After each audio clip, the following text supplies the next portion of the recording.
Welcome to something that I have never done before on my channel, and this is going to be a declutter marathon. I have declutter series every year here on my channel where I go through my entire collection, basically showing you all the things I have, let you know how I feel about them, why I'm saving them, why I'm getting rid of them, all of those things. And some of my friends were recommending me to do a marathon, basically putting them together, because a lot of you apparently are very intrigued by putting on something really long and juicy in the background while you're doing other stuff, or you just want to see them together. And if this is you, this is going to be a very long marathon of all of the declutters that I did this year, back to back to back. I just removed the intro so that you just get one long juicy declutter. If you want to see them separately, they're already live on my channel. I will leave my declutter playlist down below in case you're interested in watching them separately, or if you want to see some declutters from other years. Please let me know if you do enjoy this, and I can keep doing it for other years because this is a very easy way for me to just putting together in a longer format if that is something that you actually want to see. I'd love to hear some feedback down below, and let's jump into what I'm only assuming is like a 6-hour declutter marathon. Usually I say bring a snack, but I think you should bring a whole meal, a tent. Help maybe? Bring help. I don't even know, am I like, I feel like I'm like collection blind because I don't even feel like it's that bad. I mean, it's bad, but is it that bad? I do feel like I want to get rid of some though. So we are going to go through these. I think I'm going to start with foundations and then we'll move into concealers and we'll end with powders. Or maybe I should do it the other way around because I have less powders. Okay, other way around. Powders, concealers, foundations. In that order. So we get some of them out of the way. I'm going to let you know how I feel about all of these things as I go through it. And hopefully I'll end up with only having either my favorites or things that really make sense for my collection. Because again, this is what I do for a living, and sometimes keeping things for that purpose does make sense for me. Okay, let's just unpack all of these.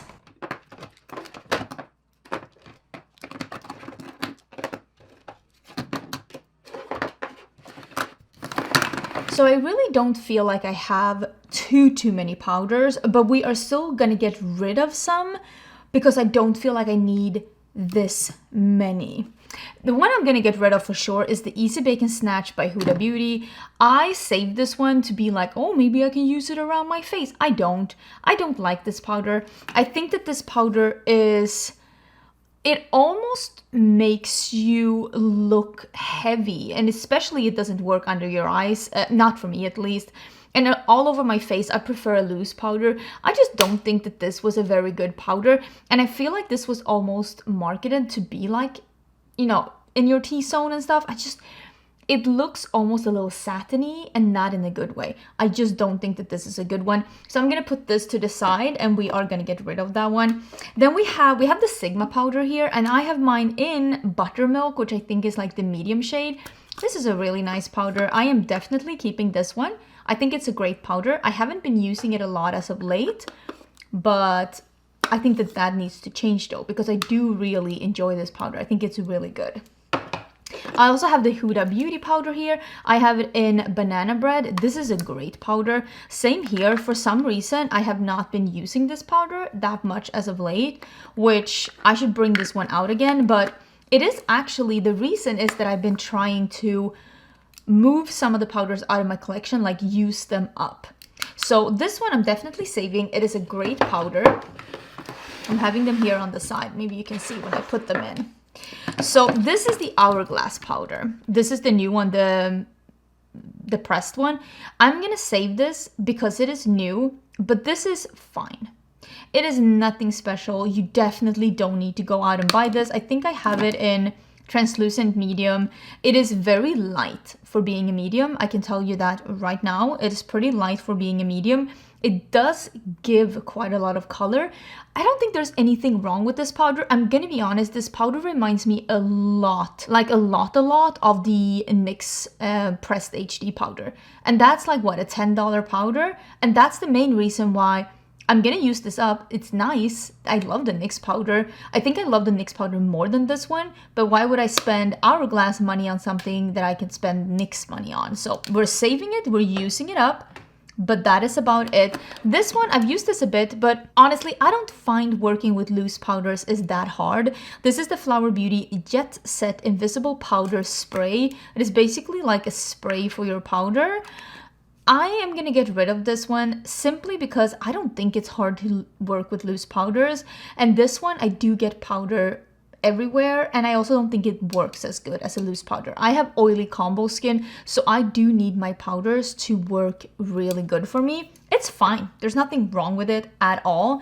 This one I really like. This is one that I mean, I don't know if you can tell, but I've used quite a lot of this. You can see it's not that much left in this one. This is the Nikia Joy Velvet Finishing Powder, and it is a great mattifying powder that still makes your skin look velvety. It makes your skin look velvety and not like crepey. It doesn't make your skin look dry, but it still keeps it very matte.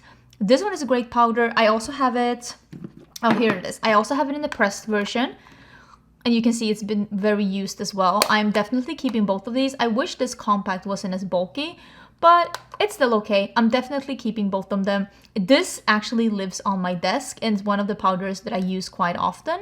And I wouldn't mind moving through this one because I do like this as much as I like the Huda powder and as much as I like the One Size powder.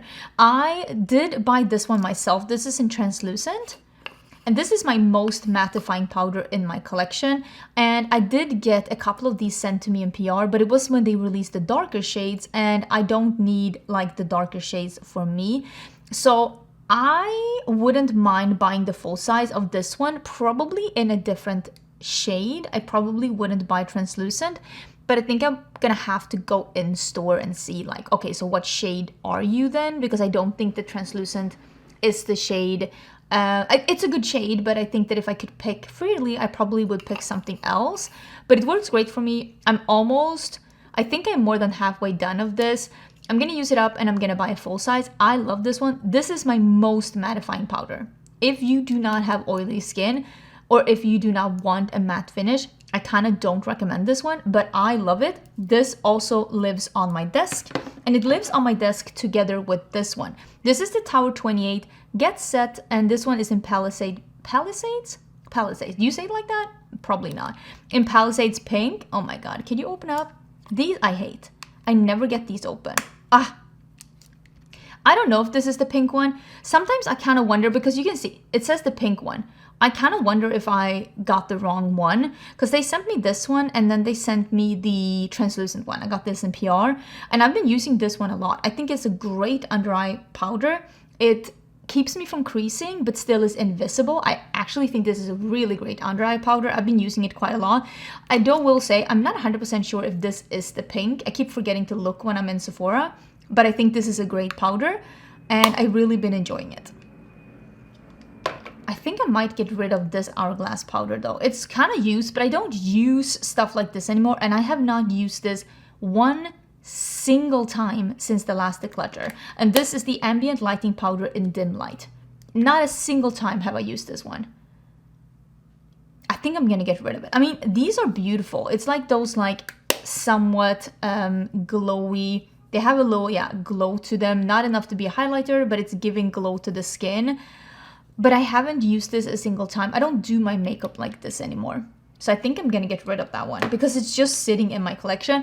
I'm actually also gonna get rid of this one. This is the Pat McGrath. I've been trying to get pan this. You can see it's not that much left, but I have realized with time, this one darkens up my concealer and I don't love it. So I love the other powders more. I love the Tower 28 more. I love the NYX more. This is a great powder, but it's not as good as some other that I have. This one is in medium and it does make my concealer darker, and it also has a little bit of sheen to it.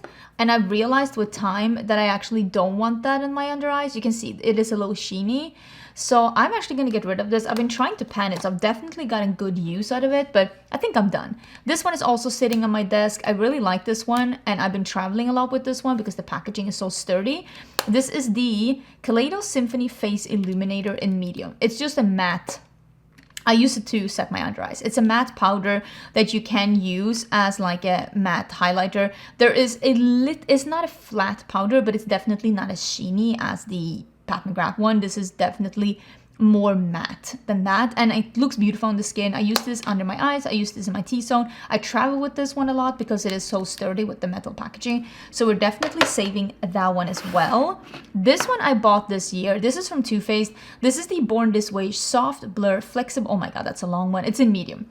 This is a really nice powder. You can see this one is darker. Let me compare to the medium from Hourglass. Can you see? This is a medium, this is a medium. This is what I'm saying, that I think the medium from Hourglass is just a little bit light, honestly, because it is lighter than the one from Too Faced. It definitely is. This is a really, really, really, really nice powder, but it is very expensive. This one is like a $40 powder, and it is 4.8 grams. This one from Charlotte Tilbury is 8 grams. You get almost double in the Charlotte Tilbury. And I mean, yeah, the Charlotte Tilbury is more expensive, but this is $42, I think. It's way too expensive for what it is. The compact is cute, but I will be using this one up. I will not be repurchasing, same as the Hourglass one.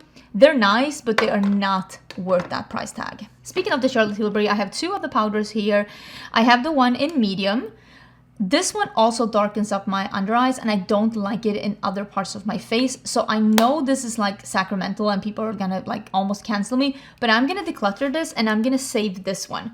Simply because I don't love that powder as much as other people do, and I don't reach for it. This one though is really nice under the eyes.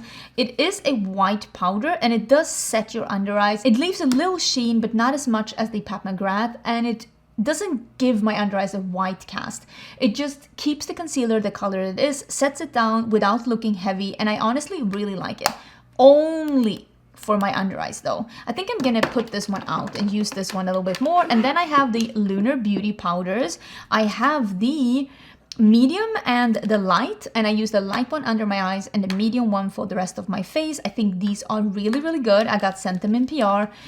Some of these brands that I'm going to be talking about in these declutter videos, I do have affiliated links with, so do check my description box in case you want to save some money if you are wondering about any of those things. But Lunar Beauty makes really nice setting powders. These are great if I have a foundation that's already matte. These are not the most mattifying powder that I have, but they're very smoothing, very blurring, and they look incredible on the skin. They almost remind me a little bit of the Sigma powder.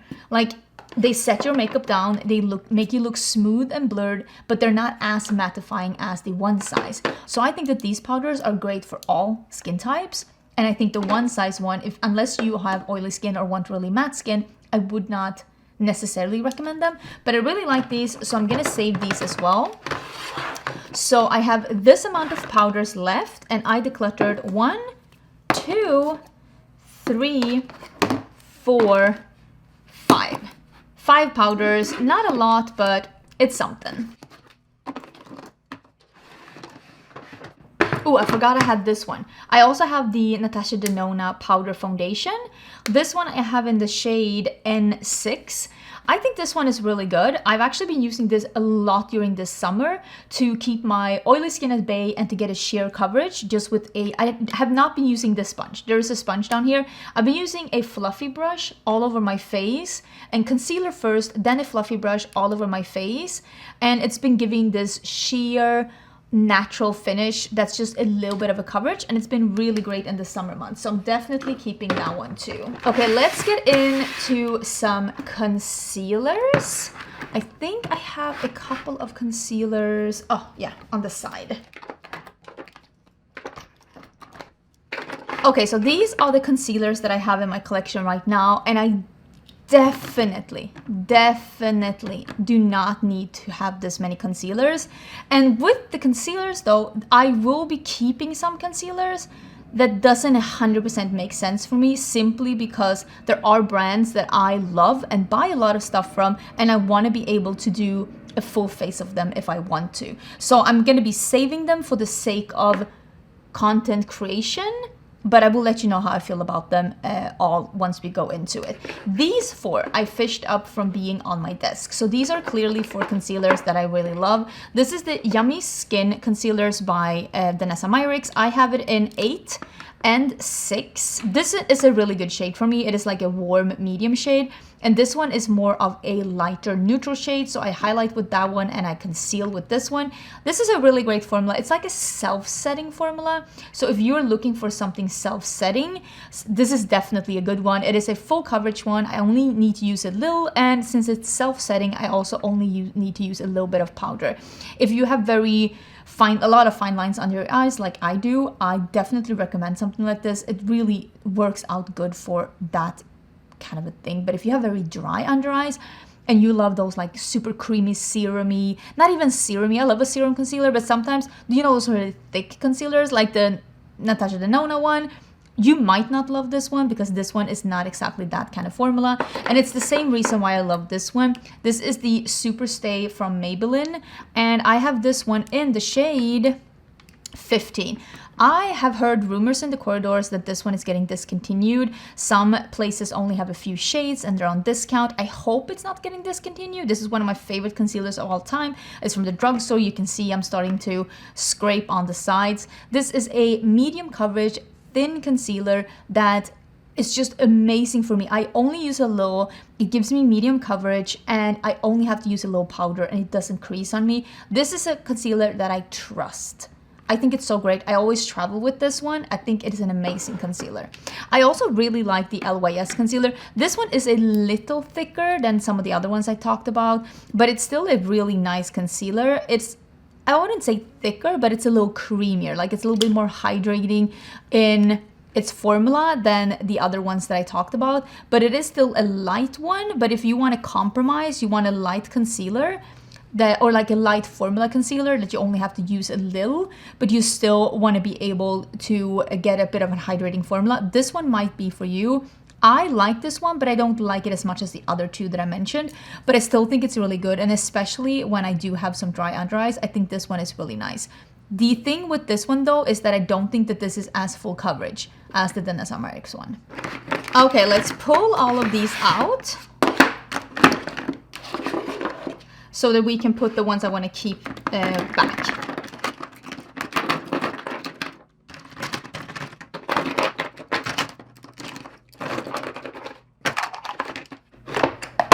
That to the side so we can put some of them back.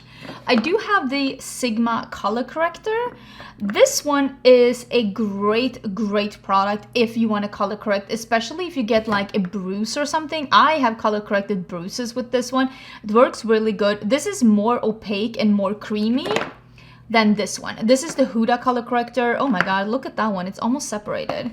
Should we like shake it? I haven't been using this for a bit because I use this one mainly for my under eyes, and I really should be bringing this one out. Okay, this is what I want to say. I'm gonna save both of them because they serve a purpose in my collection for different reasons. This is better under the eyes. I have it in peach. Yes, I have it in peach. This one is in medium. It works better on my face. If I want to cover something on my face, this is a smidge too creamy to work on my under eyes that have a lot of fine lines, and it's also leaning a little bit more peachy. So I'm saving these two, and they serve a purpose in my collection, but for like different reasons. Should I put drugstore on that side maybe? Let's see how that works out. I also have the Tower 28 concealer. I think this one is a really nice concealer. Not my favorite, but it is a really nice concealer. I think I will be saving this one. Oh, I also really like the Say concealer, and I also really like the Kosas concealer. I think I will be getting rid of you can see I'm almost out of the Kosas concealer. I am scrubbing on like the sides of it. It's not that much left. This one is old though. I don't think that mine smells. Let me smell it. Mine, it doesn't smell bad, but it definitely is starting to smell. Like, how do you know that something is about to go bad? It starts smelling almost like fermented crayons. That's how this is starting to smell, but it is old, so I'm gonna get rid of it for that reason. Let me actually put it to the side here so we can count them afterwards, but I'm saving these two. I also have, this is from Hourglass. This is also a nice concealer. All of these are a little bit more thinner concealers. This one is a little bit more creamy though. I need something that's not too thick. That's why I decluttered my Natasha Denona one. A lot of people love it. If you love a creamier, thicker concealer, you will love that one. I love stuff that is a little bit thinner. So let's save those. Those are also a little bit more high end. Hourglass one is so long. I love the Makeup Forever HD Skin. I would say that this one is not full coverage though. The Laura Mercier is really good. This is a little bit more peachy in undertone though. This is the Real Flawless one. This is a really nice one, but it is a little bit more peachy in undertone. So if I want to do a little color correcting and concealing all in one, that one works really good for that. This one is also old. You can see how old this one is. It's really separated. This is the Pat McGrath one. This is nice. I really do like it. It's a little, I can't believe I'm decluttering 2 Pat McGrath things. But I haven't used this concealer in a really long time. And I have found other favorites that are a little less thick than this one, because this one is a little bit more on the creamy side. It's nothing wrong with it. It's nice. It's just a little old, so I'm gonna get rid of that one. This is one of my favorites, and you can see this is well used, and I have used quite a lot. You see I'm scraping on this one, but this is one of my absolute favorite concealers. This is the Huda Beauty Fall Filter Concealer. This is full coverage, and if I use too much, this one will crease on me, but if I use a little, it gets me full coverage, no creasing. Absolutely love this one. I have the shade Sugar Biscuit in this one, and it is a great shade for me. Let's talk about some drugstore concealers. Oh, I have another shade of the HD one. I guess this is a lighter one. I'm saving the one in 21Y, and I'm gonna get rid of the 14Y. It's just a little bit too light for me. Let's talk about some drugstore concealers, because I do have a couple to talk about. Is there another drugstore concealer here? Maybe not. Maybe this is what I have. Oh, I have this one too. Okay, this is the Makeup Revolution Eye Bright Concealer. This is fine, but not great, but I'm gonna save it for like content purposes, because I am making a video about Makeup Revolution. You really wanted to see that. The Flower Nose Concealer, it's good, but I feel the same about this one as I feel about the Natasha Denona one. It's too creamy, it's too thick. I have seen a lot of people who love the Natasha Denona one also love this one, so keep that in mind if you wanted to try a more affordable version. And I was not even following my own lead, putting them to the side. This is the Physicians Forma Butter Glow Concealer. This is a light to medium one, and it's extremely light. I mean, you can tell how light this is compared to concealers that are more my shade. I can't believe that this is the light medium. This is also, according to me, too thin. It blends too far, and it's not a bad one, but I think the color range is a little off, and I think it's almost too thin. I really do like the Revlon Color Stay Flex Wear Full Coverage and the L'Oreal True Match concealers. These are both really good. I'm gonna save both of them. I don't think that they crease on me. I think they stay on really good. This is the NYX Pro Fix Stick. This is great if you want to cover up, like a cover up concealer for like pimples or something like that. But I don't really suffer from that, and this is too heavy on my under eyes. But if you are looking for a spot concealer at the drugstore, I do recommend this one. It is pretty easy to work with, and it does cover up what needs to be covered up. This is the new Fenty Beauty concealer. This is the Wear Even concealer. This was too thick and hydrating for me. I am gonna get rid of that one. We also have some from Salt New York. I don't know both of these concealers, or if one of them a foundation. I think one of them might be a foundation and one is a concealer. I am going to say both of them. I want to use Salt New York a little bit more. I'm going to put those with the drugstore. I think it is a great brand. I love the owner. I love the brand. And I want to use them even more. So we are definitely saving those down here. This is my favorite concealer from Fenty Beauty. This is the one that is the Bright Fix Concealer. I have it in Deep Butter 07. This is a great medium concealer. But I think these are fairly similar, like a medium coverage concealer. I think these are fairly similar. This just has an easy applicator. But if that one gets discontinued, I guess I'm going to have to travel with this one instead. Okay, so here we're coming into a concealer. You can tell this is not the right shade for me. It's a little bit too almost grayish neutral for me, but it still works. But this is a concealer that I'm saving for content purposes. This works just fine on me. There's nothing wrong with this concealer. I used to hate this concealer because I used to over apply it, you know, the way we did in 2016.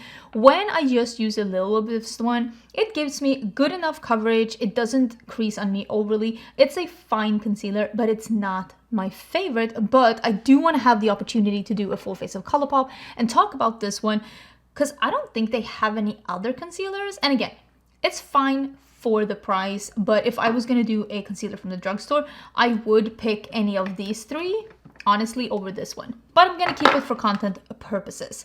I also have the House Labs concealer. This one I really like. This one does remind me a little bit of the Yummy Skin. The one from, oh my gosh, the one from Danessa Myricks. This one might be a little thicker, but it is one of those that it does self-set a little bit. It is a little bit on the drier consistency, and it does require less powder. So I really, really do like this one. And I think this has really nice coverage. I do have the Makeup by Mario. I like the Makeup by Mario brand. This isn't my favorite concealer, but I do think it's fine enough for me to keep it. And again, if I want to do a full face of Makeup by Mario, saving this for that kind of a purpose. I do have the new MAC Studio Radiance concealer. This is too creamy for me. This creased on me crazy bananas. I love this packaging. It's beautiful packaging. I've only had this for a little bit, but I can't get this one to work. It looks heavy under my eyes. It looks, yeah, it just creases. It looks heavy. This is not my favorite concealer. It does say Radiance, so for it to be, I was hoping that it was going to be Radiance, not as a thick and creamy, but this one didn't work for me, so I am going to get rid of this one. I'm also going to get rid of the NARS. I have a mini of the their like original concealer. It's fine, but it's a little bit old at this point, and I am going to get rid of that one. I also have the Beautiful Skin Radiant Concealer from Charlotte Tilbury. This is the lightest concealer that I have. I don't know why I have this in so light. It is in 4 Fair. Why do I have it in Fair? I honestly have no idea. I almost wonder if I ordered this one and there was like other shades were out. I'm not 100% sure because like this is more my shade. So I'm gonna keep this one because there are times when it really makes sense for me to have something to lighten up with. And again, I do like this concealer. I really do. Even though it's a radiant concealer, I don't think that this is overly creamy. It doesn't really act up on me, and it works for like lightening up other concealers. And if I want to do a full face of Charlotte Tilbury, plus I actually really enjoy this concealer, so we are gonna save it. This one is the Prisme Libre concealer from Givenchy. There are so many people who love this one. I think it's good, but I don't think it's better than any other concealer. I also find it so funny because this one has 11 milliliter, and there are so many people. I wonder how much this one has. This one has 9 milliliters because a lot of people are talking about how much more product there is in this one. Oh, this one only has 5 milliliters. That's actually kind of crazy. Yeah, it actually does have more like in there than some of the other ones. How much does this one have? Oh, this one has, okay, so the Shape Tape has a 10. So these two, let me put these back. These two have approximately the same amount of concealer in there, but there's definitely a difference between different concealers of like how much you get in them. So you do get a little bit more bang for your buck in the Givenchy, but also remember this packaging also feels a little thicker because they have that thick wall, and this one does not. But yeah, there are definitely concealers that are more expensive, but you also do get more product. So this is definitely one of those. I do like this one, but I don't love it. This is one of those concealers. I think I'm gonna pick this one and put it at, because I usually have a bucket of makeup that I'm like either currently trying to use up, or I'm trying to use even more, or things that I'm reviewing that is like in a bucket next to me when I'm filming, and I'm gonna put this one there just to try it even more and form a better opinion on it. And I might declutter it if I end up realizing that there are other concealers that I like more, because I don't want to save stuff for the sake of saving them. But I don't dislike it. I just don't 100% remember how I feel about this one. So we are gonna try it out even more. Okay, Shape Tape. I did a sponsorship with Tarte, and they sent me even more of these Shape Tapes. I actually really like the Radiant version. I don't love the creamy version, so I'm gonna declutter that one. And the original one, it has its benefits, but I don't like it as much as I like the Radiant one. And this one is also a little bit older, so we're gonna declutter that one. Again, I do love the Radiant one, but I don't need to have 3 shades of it. Again, they sent me some extra ones. I think 275. This is 22N and then 16N. Why is this 270? Or maybe it's 27S. Oh, light medium sand. So I think I'm gonna save the light medium sand, because I think that this is the shade that's probably the best one for me, and it seems like the one that I've been using as well. So I'm gonna save this one because I do like this concealer. Again, this is radiant but not thick. It doesn't crease on me. It is medium coverage. I think this is the best version of the Shape Tape that they have ever made. So we are keeping that one, and I am gonna get rid of these two. So this is the amount of concealers that I am saving. I might even put some of the indie ones in here too.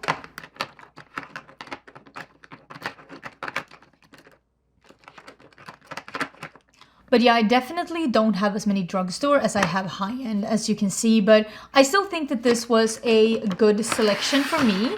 And then we have 1, 2, 3, 4, 5, 13 concealers that I am getting rid of. Some of them are old, some of them are not my favorite, some of them are duplicate shades.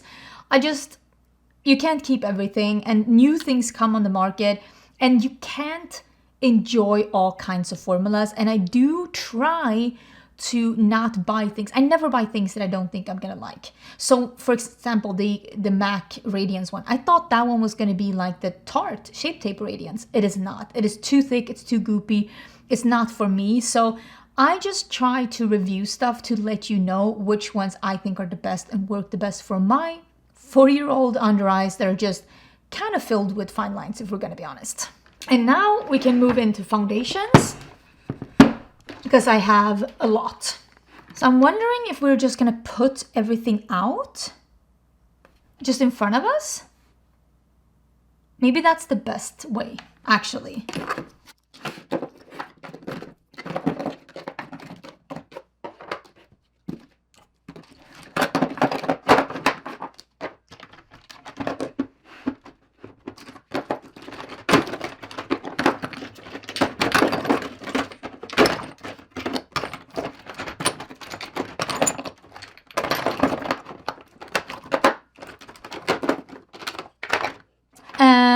Needless to say, I have a lot of foundations. Okay, let's go through this beast of a mountain. Let's start with this one. Do you see how separated this is?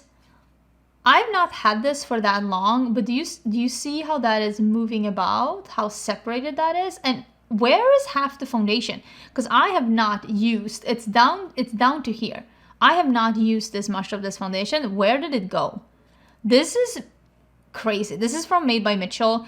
It was not good on my skin either. It was extremely greasy on my skin, but what is up with this formula? It looks like what nightmares are made of. Okay, let's put that to the side of like things we are not keeping. Okay, we're absolutely not. Absolutely not. There are so many things here that I love that I don't feel like I've had enough time to wear this year, which makes me sad. I'm gonna be honest. Looking at this, I see so many favorites, and yeah, I feel sad because I love these things. Okay, one thing that I actually pulled out of as of late. This is the Fenty Beauty stick, the eavesdrop stick. I've used this so much as of late. Okay, let me put this one down. Can you see how much I've used this one? I have used this so much. Like, you can twist this up even more, but I have used this almost all the way to the end. I love this one. This is the only, one of the few, I should say, one of the few dewy foundations that actually works on my oily skin, doesn't break up, and looks glowy without actually being oily. This is amazing. We're definitely keeping it. Another one of my absolute favorites is the Fenty Beauty Liquid Eavesdrop. We're gonna save that one too. This one did not work for me. I see so many people loving this one. This one looked patchy on my skin. It turned out way too oily and like greasy after a bit, and I didn't love this on my skin. This is the Performer from About Face. I see so many people loving this one. This did not work for me and my skin, so we are getting rid of that one. I also have the HD Skin.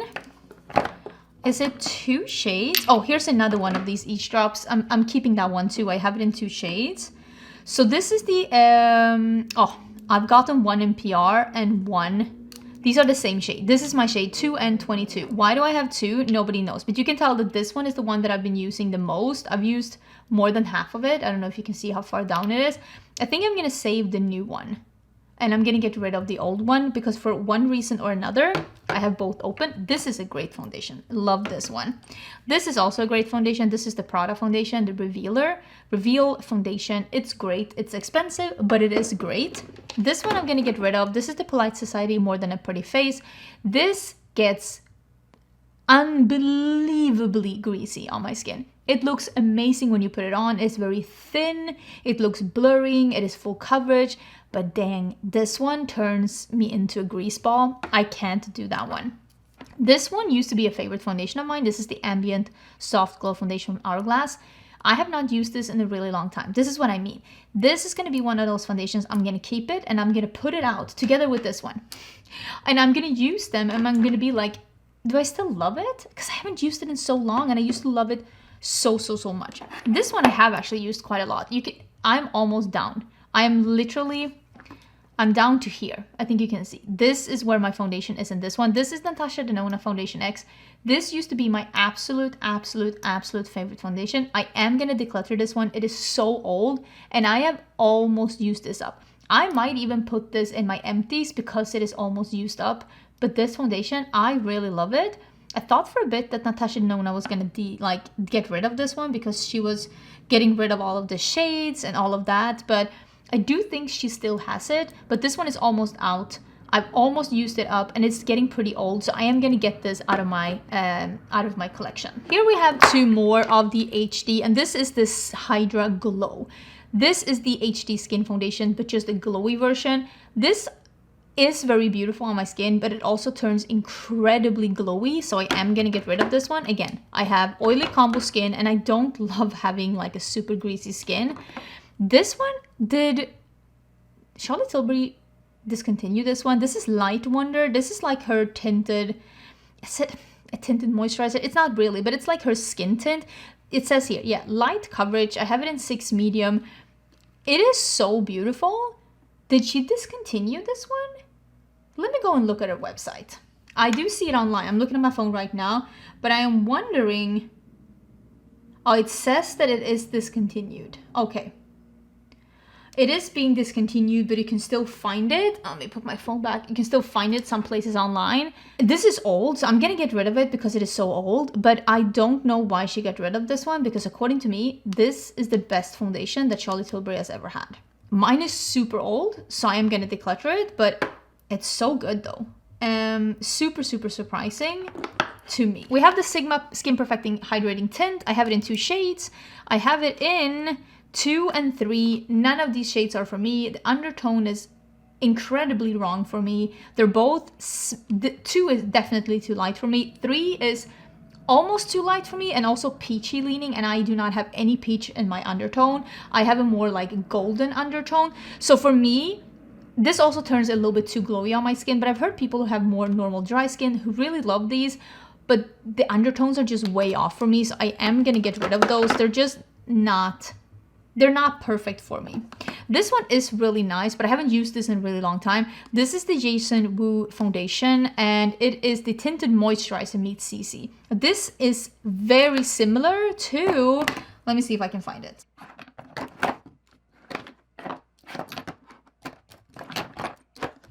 There is one from Charlotte Tilbury that is very similar to this one, but did I get rid of it? Maybe I did. Well, clearly I haven't missed it because I haven't been looking for it since, but I am going to get rid of this one because I haven't reached for it in a bit. This is the Clean Invisible from CoverGirl. This is golden natural, but it is not golden. It is extremely peachy. I don't know if you can see exactly how peachy this one is. Super peachy. Like crazy bananas peachy. Absolutely the wrong shade for me.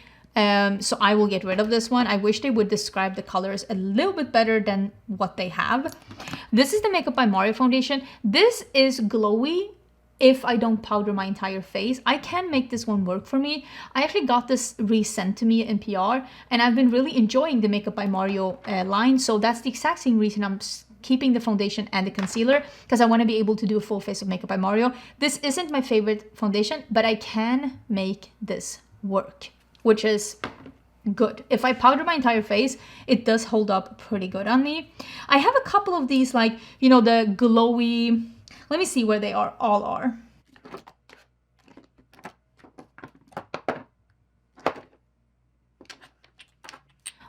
think I have more, so let me go and look. Okay, so this one isn't even that. I just mistook it for this one, the Auric one.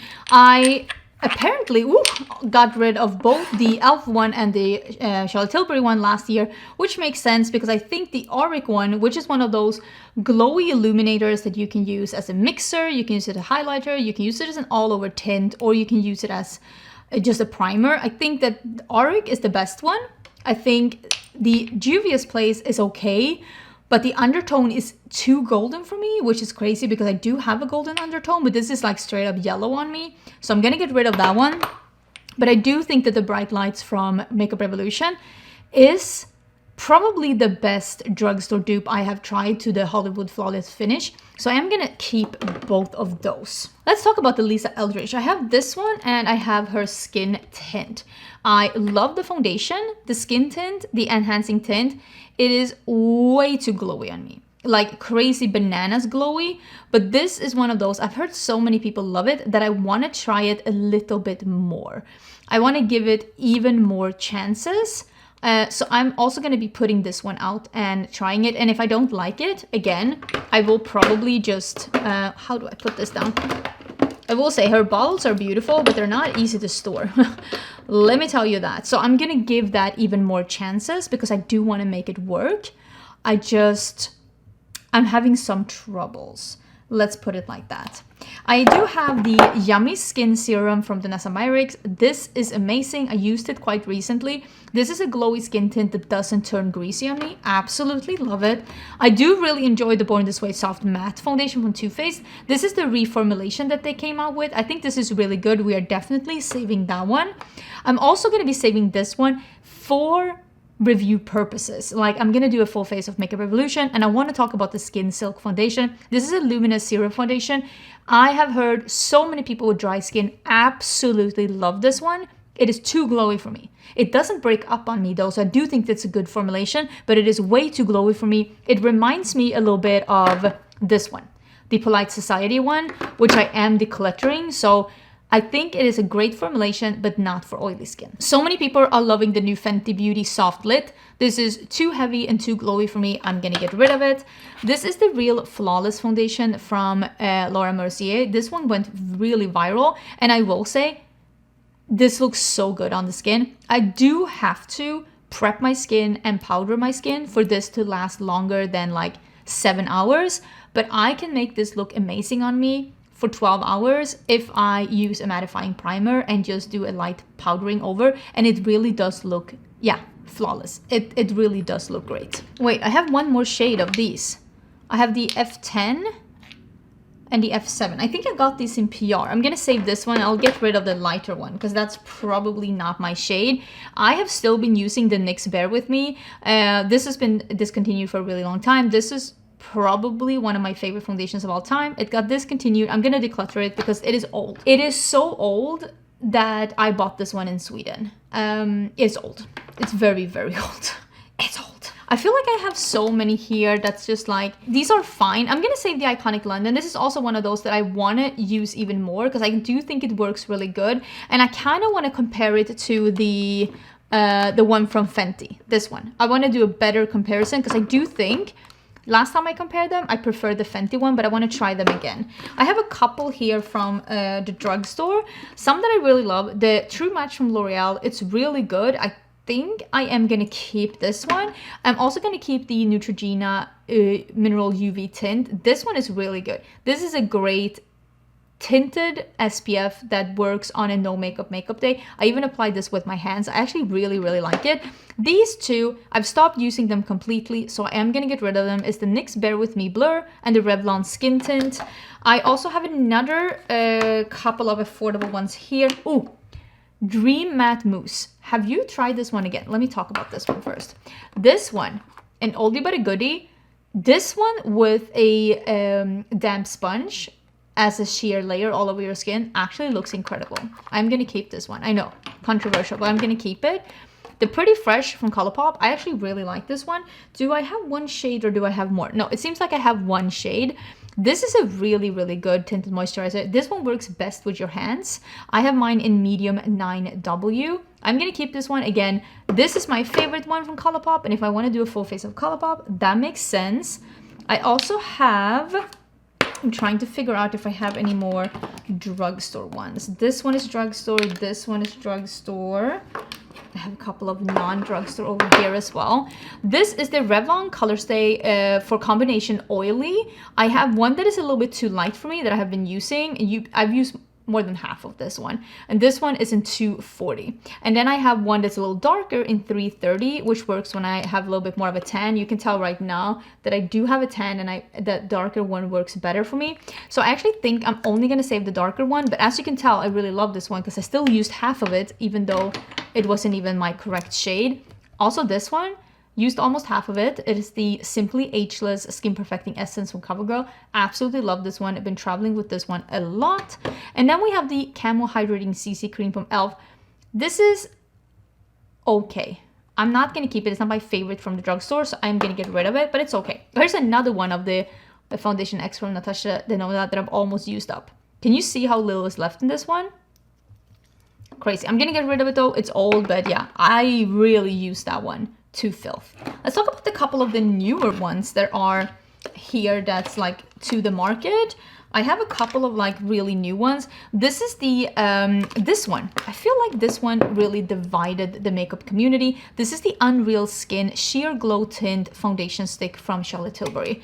This one is incredibly glowy. Like it is almost like a highlighter. I mean, you can see, but this one on just the outer perimeters of the face and then just concealer in your T-zone, it honestly looks absolutely incredible. And it does become a little glowy, but since I don't put it in my T-zone, it just looks fantastic, honestly. This one, but not in my T-zone, I gotta give it. It looks incredible, so I'm keeping that one. I also love the Face Balm foundation. I forgot to recommend this in my Sephora recommendations, and I was like cursing because I was like, oh, I should have recommended that one because it's so good. I have it in 17 medium warm. Absolutely love it. Probably the best thing Urban Decay has released in a really long time. Definitely recommend it. It is full coverage. It looks, it gives a natural finish. It holds up amazing over the day, and I just think it is an incredible foundation. It has one of those like these. You can see how much used mine is, but yeah, I just think that this one is incredible. I also love these two. This is the One Size Turn Up the Base and the Huda Beauty Easy Blur. This one truly is one of the most blurring foundations in my collection. It is a full coverage blurring foundation, and this is a full coverage mattifying foundation. This one does turn oily on me. If not, it doesn't break up. It doesn't look like greasy, disgusting, but I definitely have to use mattifying primer, and I definitely have to powder. This one, I don't have to do anything with this one. It holds up like a beast. If you have oily skin and you're looking for a full coverage foundation, look no further. This one from One Size, honestly, the formulation is incredible. I actually really like the Natural Radiance foundation from Juvia's Place, but I cannot seem to find my shade. There is something about the undertones and the shades at Juvia's Place.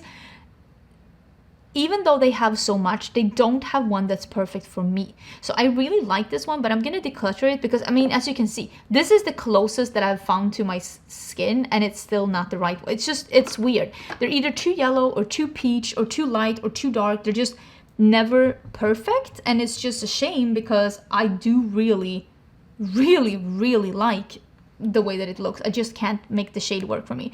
This is the Giorgio Armani Neo Nude. This is almost out. Like, it's so empty. Again, it's super old. I think I'm gonna put this in my empties because I almost used it up and it is just too old. This is an amazing foundation. They have re-released this in a new packaging. Incredible medium, like medium coverage, natural finish. I wore this to my wedding. It is absolutely incredible. The problem is I wore this exact one to my wedding. This one. And that was in 2020, so I think it's time to say goodbye to that one, okay? I think we can all agree on that. I do have two from NARS here. I do have the Light Reflecting and the Soft Matte. I am gonna keep both of these. I especially think that Light Reflecting one's amazing. I think I have both in Punjab, yeah.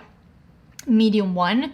Both of these are in Punjab, and I really, really enjoy these, but I haven't worn them in a really long time. I think NARS makes incredible foundations. I just need to wear them again. I really just need to wear them again. I did wear this one recently. This is the One Side Turn Up the Base BBB cream. The problem for me, this one has dried up. I can't get any foundation out of this one. So now I'm gonna have to like actually unscrew this entire thing. Yeah, there's definitely foundation left here. I do really like this one though. I think it's really good.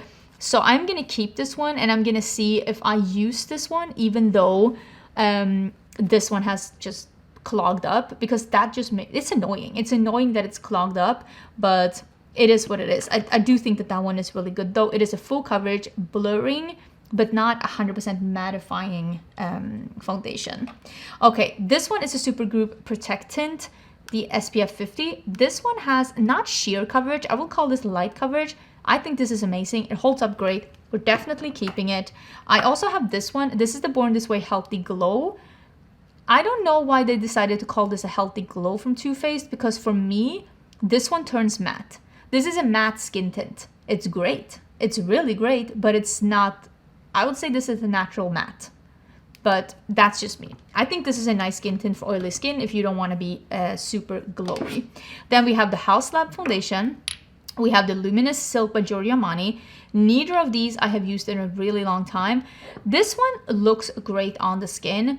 It really does. And I can make this work if I just use a little bit. But if I'm going to be honest, all of these work better. But I am going to save this one, and I am going to save this one for content purposes. They're too glowy for me.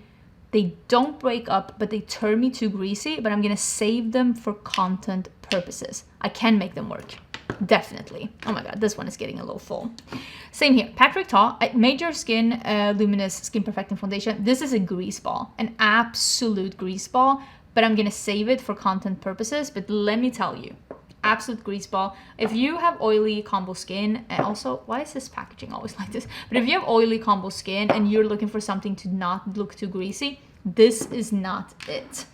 Then I have a bunch of more skin tints. Both of these I think are, yeah, both of these are medium. I got sent these by Typology and I did a sponsorship with them. So I'm gonna say one of these. These are really good. I really, really enjoy these, but I don't need two shades. I don't need the exact shade twice, I should say.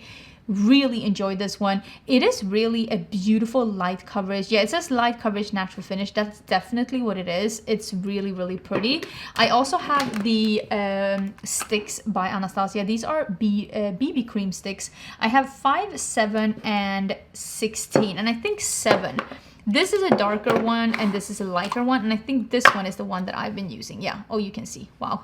I'm gonna have to clean that up a little bit, but I really like this one. I thought that because this is like oil based that it was gonna be too greasy on me, but it actually just melts into the skin. It looks and feels like skincare. It just blurs and perfects your skin. It doesn't break up on your skin. And I just think that this is such an easy formula. You can blend it in with your fingers. You can get a sheer result. And I think the main thing with this one to like remember when you're using this one, this is sheer coverage. Don't try to build it up.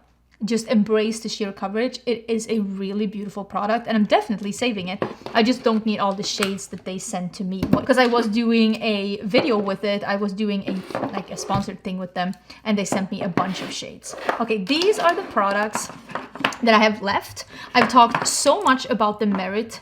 Let me see. I've talked so much about the Merit one. You can see how well used mine is. I absolutely love this one. It's called the Minimalist, right? I have it in Bisque. Love this one. I've been traveling with it. I've been having this in my purse. I've been having this for touch-ups. You can use it with a finger, with a brush, with a sponge, especially if you have oily skin. This looks like a natural finish that doesn't break up on oily skin, and I really enjoy it. I also have been enjoying the Ilia one. I haven't used this one as much, and I want to use it even more. Same here. This isn't a full coverage stick, and I want to use it a little bit more. Overall, Ilia is a brand that I feel like I haven't tried, I say enough from, but for being my job. This one I'm gonna declutter. This is the Amazonian Clay Liquid Gem Foundation from Tarte. This is extremely heavy, and I mean, look at that. I think I've said what I need. We've all seen what we needed to see. Bye-bye. Then we have the Danessa Myricks Yummy Skin. And I bought, this is the one that is like, you can use it as a primer, you can use it as a foundation. I use this as a skin tint. I bought number 3 myself. You can see, this is the one that I've been using. I bought number 3 myself. And then I had an event with Danessa Myricks and they had released more shades and they recommended 3.5 for me. This is perfect for me. I use this one as a sheer skin tint. Just with it, I go in with a sponge over my skin. Holds up like a boss. Absolutely beautiful, like mattifying on the skin. It has Absolite in it to keep you, not like keep the oils at bay. Again, what to remember with this one, less is more. Don't build up coverage with this one. This isn't a full coverage like cake foundation. This is more like a skin tint, and if you use it as a skin tint, it is beautiful. I'm gonna get rid of the shade that's almost right for me, and I'm gonna save the one that is right for me, the one that I really love. This is something that I need to use a little bit more. This is the MAC Studio Radiance Face and Body. I don't even remember my thoughts on this one, so I need to use it a little bit more. It was so long ago. This one you can see I've used quite a lot of. This is the REM Beauty. It just says foundation, medium 2N. This is a beautiful foundation. This is more of a, it is, I don't want to say it's a natural finish, but it is a slightly glowy natural finish. It is a medium to full coverage. It looks amazing on the skin. Really enjoyed this one and I want to use it even more. And then I have the Pat McGrath Skin Fetish Sublime Perfection. I have mine in light medium 10. This is a beautiful foundation. I want to use it even more. This is a foundation that is a light to medium, but you can build it up a little bit. You can sheer it out. It is beautiful on the skin. It is expensive, but dang, it's really worth it. To me, this is the best product from the Pat McGrath line. Of all the products I've tried, this one, according to me, is the best one. I think it is an amazing product. I need to use it even more. It is absolutely beautiful. I also have 2 of the magnetic, oh my god, there's foundation everywhere. I have to clean my table after this. I have 2 of the Salt New York magnetic pouches with different cream products. This one has a highlighter, foundation, bronzer, blush, I think. I'm gonna keep both of these. Again, I love Salt New York. I love the brand. I want to be able to use these even more. And this is one that has the same, just different colors. Again, love this brand, love what they do. Definitely want to keep using these because these are great, but I almost want to move them into an easier storage palette, not for traveling, like something that I could have at home that's easier for me to reach to. So I might reorganize mine so I can use them even more, but we're definitely keeping these. So let's start with seeing how many we got rid of. 3, 4, 5.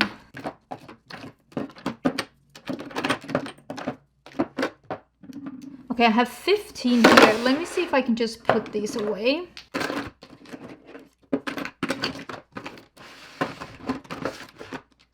16, 17, 18, 19, 20. Okay, 28 foundations that I have gotten rid of. Honestly, I think that sounds like a really good idea because Lord knows I have not been using all of my foundations in my collection this year. And I've really been feeling like I told you when I was pulling these out, I was really feeling like there are so many of my favorites here that I haven't used because I have just been so preoccupied with other things, which is a shame because like I love these things.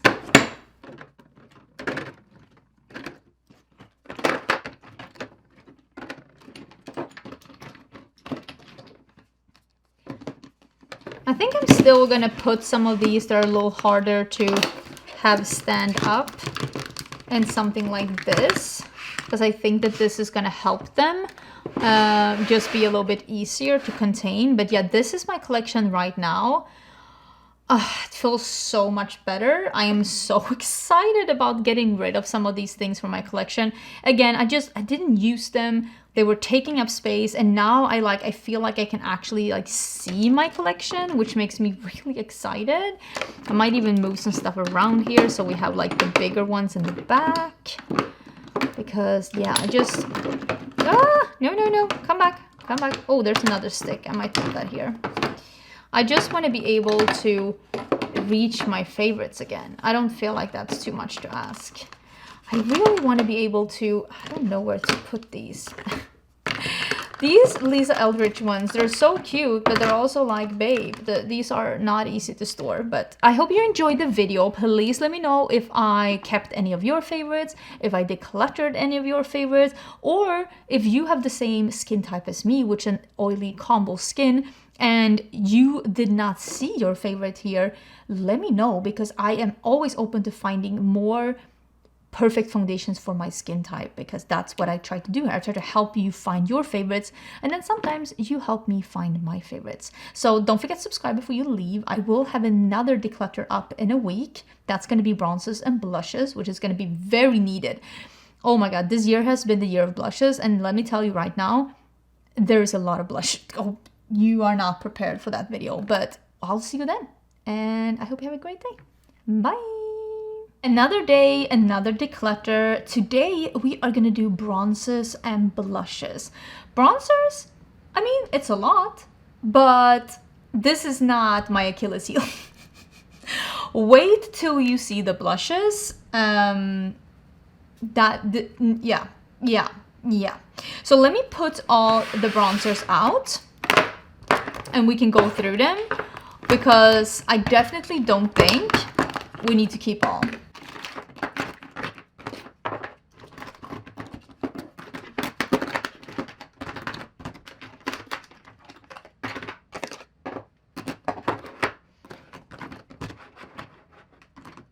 Okay, let's start with a couple that I know that I'm keeping. This is the Makeup by Mario. This is the liquid one. You can see I've used quite a lot of this one. I have mine in medium, I think. Yes, I have mine in medium.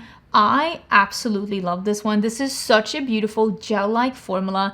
It is very light. It has a doe foot, and you can see the pump, but it also has a doe foot. And I use both the pump and the doe foot. You can mix this one with foundations to get your foundation to work for you when you have a little bit more of a tan, because of the light gel-like texture. This is very sheer. This is a sheer bronzer that gives you a light sculpt. If you do not like the idea of a sheer bronzer, you won't like this one. But I love a sheer bronzer, so I have been absolutely loving this one, and we are definitely keeping that one. I've also really been enjoying this one. This is the Morphe Hotspot.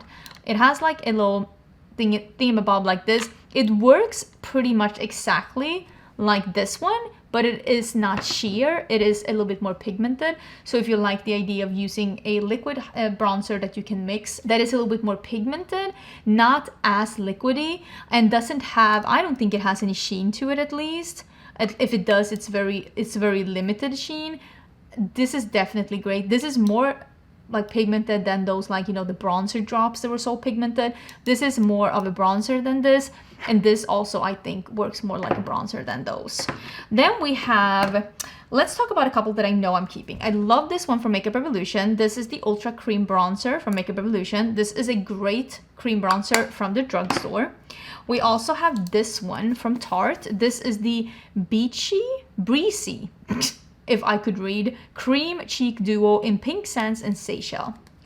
Lovely. Seychelles is this beautiful peachy coral cream blush with a sheen to it. This duo is amazing. It comes in a darker color as well. Absolutely love it. Definitely keeping it. I have one of the Kaleidos trios with a bronzer, a contour, and one of these like highlighter, matte highlighters. Like I use it as an under eye powder. This I am gonna keep, because if I ever need a contour, I have one here, and this is actually a very good quality product. I also used to use this one for that exact reason, because it is more cool tone, but I haven't used this one in so long. This is the Macchiato Cheeks Out Cream Bronzer by Fenty. So I think I'm gonna get rid of this one. I have not reached for that one since my last declutter. I don't think I need it. And it's the same with this one. This is the Nomad Cosmetics Starlit Palette, Sunset and Vine. I used this a couple of times, but I haven't reached for this one. There's nothing wrong with it. I just haven't reached for it. So I am gonna declutter that one. This one, okay, this is the Luminous Silk Bronzing Powder, and this one has, I don't know if you can see, but it has like glitter in it, like actual gold glitter in it, and it does show up on the skin. And I have mine in the shade 90, a very sexy color. And this is a nice formula. I just don't think that an expensive, luxurious powder like this one from Giorgio Armani should have visible gold chunky sparkles in there. I just don't think that that's a good look. I don't know if I should keep this one or if I should declutter it. I'm better someone who would want it, right? I don't have to like throw it away. But this isn't my favorite bronzer because of that gold chunk in there. No. I'm sorry, for a high price tag, you should do better than that. The Unearthly High Temp collection, this eyeshadow palette in this collection is my favorite eyeshadow palette from Nomad Cosmetics. The bronzers are not the perfect undertone for me.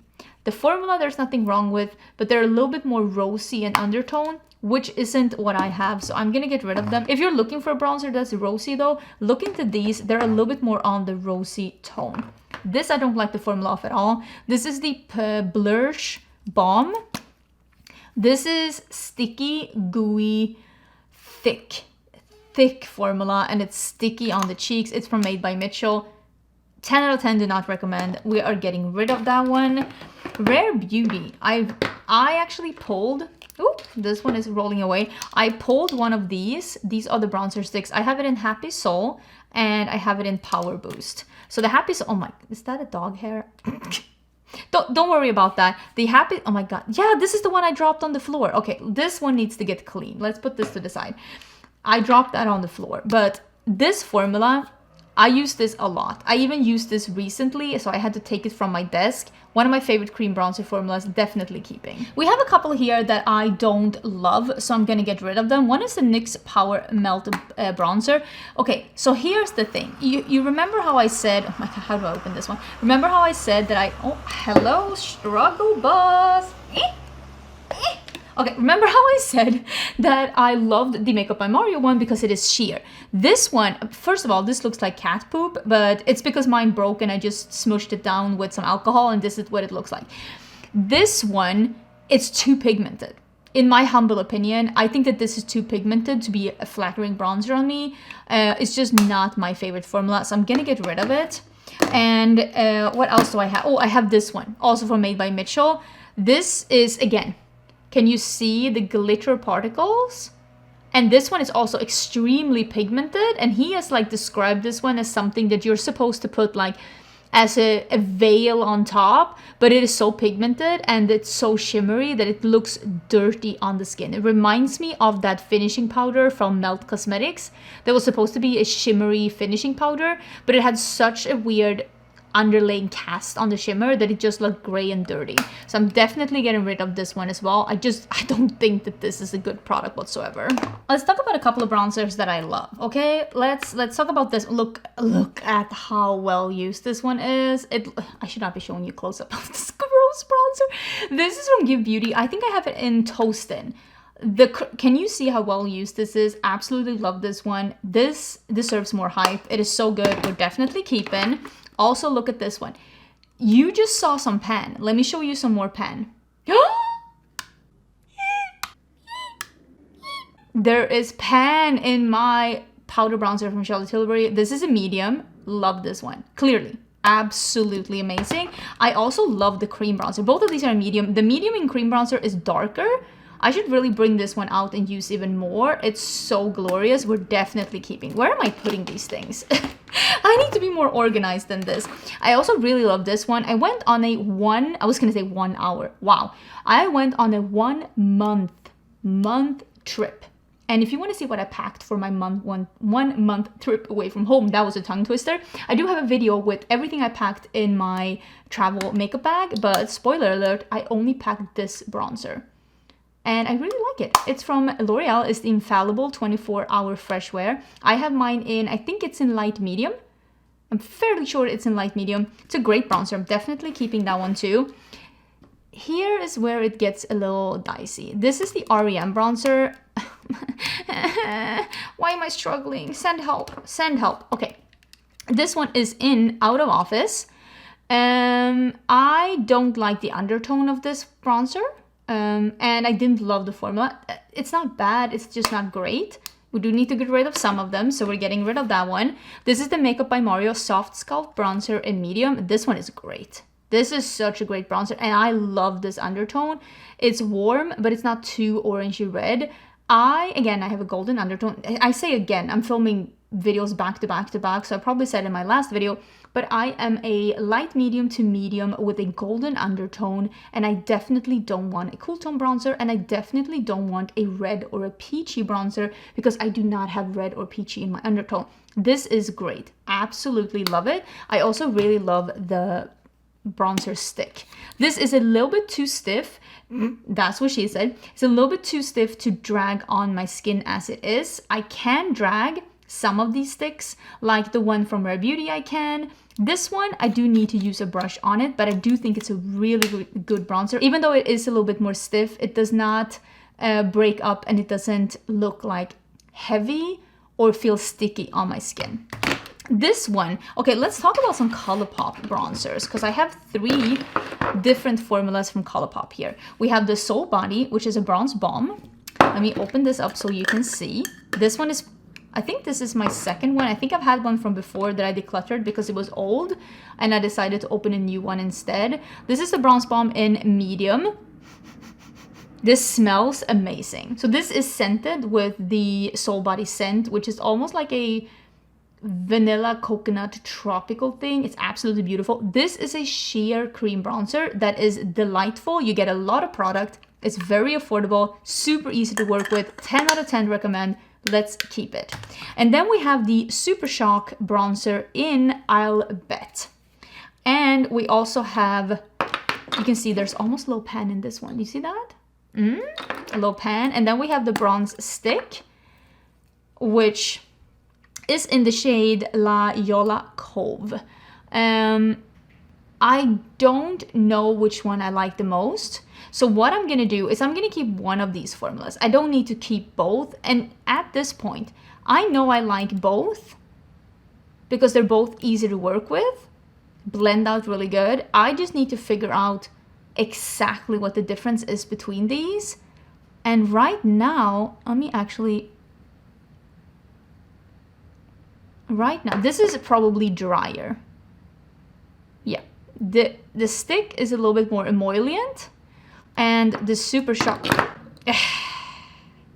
nope, nobody saw that. And the Super Shock, so the Super Shock is probably a little bit more drier, and the stick is, yeah, the stick is more emollient. So maybe I'll keep the stick. Right? I feel like both the colors are pretty similar to each other. The stick is also a newer formulation, so it is newer in my collection, so I should save the newer one.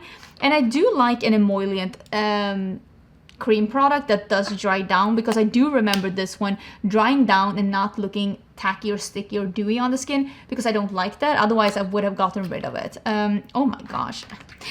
Don't look at that. Okay, nobody look at that. So I'm gonna keep this one, and I'm gonna get rid of this one. Not because it's bad. If you're looking for a more drier formula that you can use in a pan, because I will say I do prefer a pan, this is not a bad one. It's just that I don't need 3 cream bronzer formulas from one brand. Everybody calm down. Okay, let's scooch in whatever we have left. We have a cream palette from Makeup Forever. I have, as you can tell, I have been using this and I have been traveling with this, but this is the kind of thing, even though I think the quality is amazing, I'm gonna get rid of this one. I wish I owned something like this when I was a working makeup artist, because that would have been amazing. So I am gonna get rid of that one simply because I don't reach for that and I don't need that in my collection. I also have a bronzer here from H&M Beauty. It is very shimmery. There's nothing wrong with this one, but I am gonna get rid of this one because I don't reach for it. Be prepared. This, you can tell with how this looks. This is my favorite bronzer in my collection. Are you prepared? Is anyone prepared? Is my nails prepared? That pan is glorious. Look at how well used this is. This is in Private Island. This is the powder bronzer from Fenty. Absolutely love this one. As you can tell, this is well used. Absolutely love it. Perfect undertone. If you have light medium and you want a golden undertone, warm, not gray, not red, this is the one. absolutely love it. Definitely keeping. We have a cream bronzer from Milani. This is also a really good cream bronzer. I've been using this quite a lot. I have it in the shade Cheek Kiss. No, I have it in the shade Spilling Tea. My bad. This is a really nice one. Don't love the packaging, but it's a good one. It came out this year. Highly recommend it. We have the Butter Glow Contour Wand from Physicians Formula. And then I have the contour one from Charlotte Tilbury, and then I have the sculpt one from Tarte. Let me open these up so you can see the difference in tones of these, because I think that it is pretty telling for what you're getting. First of all, look at how disgusting the Charlotte Tilbury one looks. Like, it is so gooey and disgusting. This Charlotte Tilbury one is very cool tone. It is a contour wand. The one from Physicians Formula has a very similar formula to the Charlotte Tilbury one. It is very sheer, it's very easy to blend, but you can tell it's not as cool toned as the Charlotte Tilbury one. But the formula is probably the formula that's the closest to this one in formulation wise. This one from Tarte is more pigmented and it is more like a bronzer in color, and I like all three of them for different reasons. Although I will say, if we're gonna be completely honest with each other, I mean, this is not the poofs. I'm over the poofs. They are just messy and sticky. Can we get wands instead? Huh? Can we get doe foots? Asking for a friend. Keeping these because they serve a purpose in my collection, but I don't use this as much as I use a cream bronzer. Then we have the ABH bronzer. This is really good. This one is in golden tan. Look at how I look. Oh my lordy. This is a really good formulation. I think this one is great.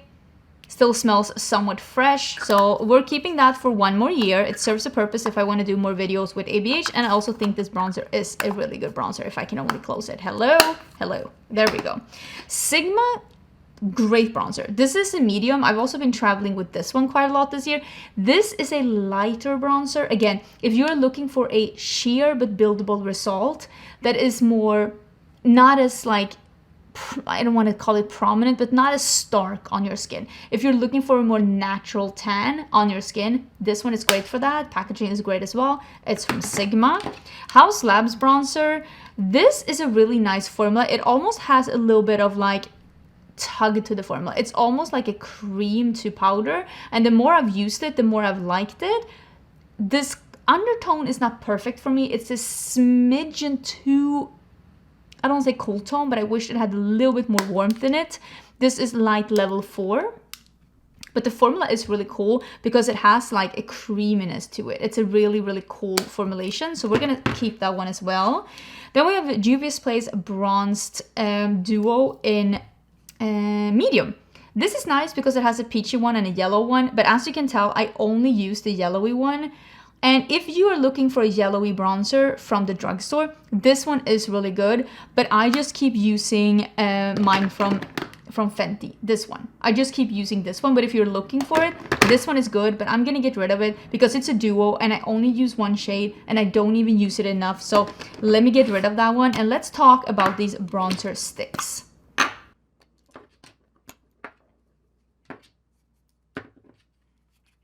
So we have the Tarte bronzer stick, the Man-Eater one. This one is in Sundown.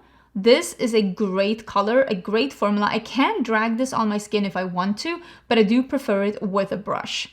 Then we have the one from Too Faced. This is the chocolate souffle, I think. Yes, this is the melting bronzer and contour stick, and it smells like chocolate oranges. It smells actually like candy. It's incredible. This is also a great formula. Absolutely love this one. So we're gonna keep that one as well. I don't know if you can see the shade difference, but this one has it's a little darker and has a little bit more gray in it.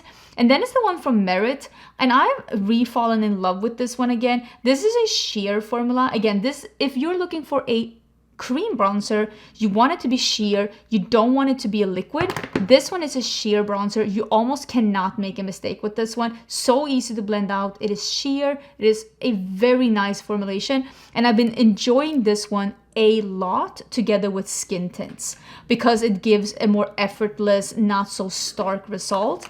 So if you're more into skin tints or like tinted moisturizers or not full coverage things and you want to use a cream bronzer, I do recommend this one. It's actually really, really good. I thought we'd look into the blushes too and we declutter all of them, and then we'll see how many I've decluttered, because so far this is how many I have here, but let's just do all of them at the same time.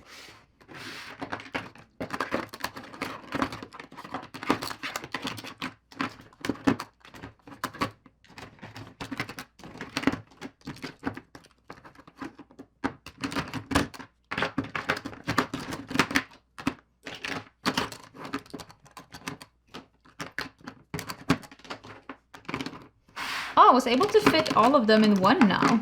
That's actually kind of nice. I might even do it like this. Oh, you can't even see anything. So before I used to have 2 and now it's only 1. That makes me happy because I definitely didn't need that many bronzers. Yeah, I almost want to hide this. I love blush. My name is Angelica and I love blush and I might have a problem. So here's the thing. I love blush. I love blush so much that I decided this year to release my very own blushes with my brand Cinch Beauty. And I'm gonna be honest with you, I have used these blushes the most this year, and I think that makes sense. I mean, I clearly have been using these way before you saw these because I've been using the samples. So we have Timid Tomato, we have Riveting Rhubarb, this is Persistent Persimmon, and then we have a Risky Raisin, like the darker one. I mean, clearly, I love these blushes. I made these blushes. This is a glowy formula without being metallic. There's no visible shimmer or glitter. It is available on the Cinch Beauty website. This is, of course, my brand, so this part should be seen as like sponsored by Cinch Beauty. I clearly have an incentive to talk about these. This is the reason why I haven't been using my other blushes as much, because I've been developing these, releasing these, loving these, and hopefully I'm able to do more colors in the future as well. But that doesn't mean that I don't love these others as well. And now that these are out in the open and I still love them and I still use them all the time, I still have to get back into these. And some of these have been replaced by my blushes. And some of them, I just have too many colors in them. And some of these are just old. So let's see if we can start. Oh my God, there's a long hair here. Let's see if we can start getting some of these out. I don't know what I'm doing. Famous last words. Let's save the creams and the liquids for later. And let's start tackling these powder blushes. Okay, let's start with that. Although this is a cream blush. Ugh, this is gonna be something, y'all.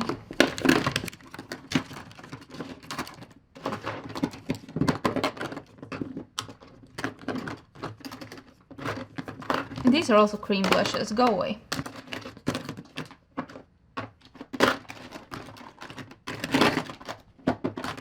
Let's start talking about some things that I don't think...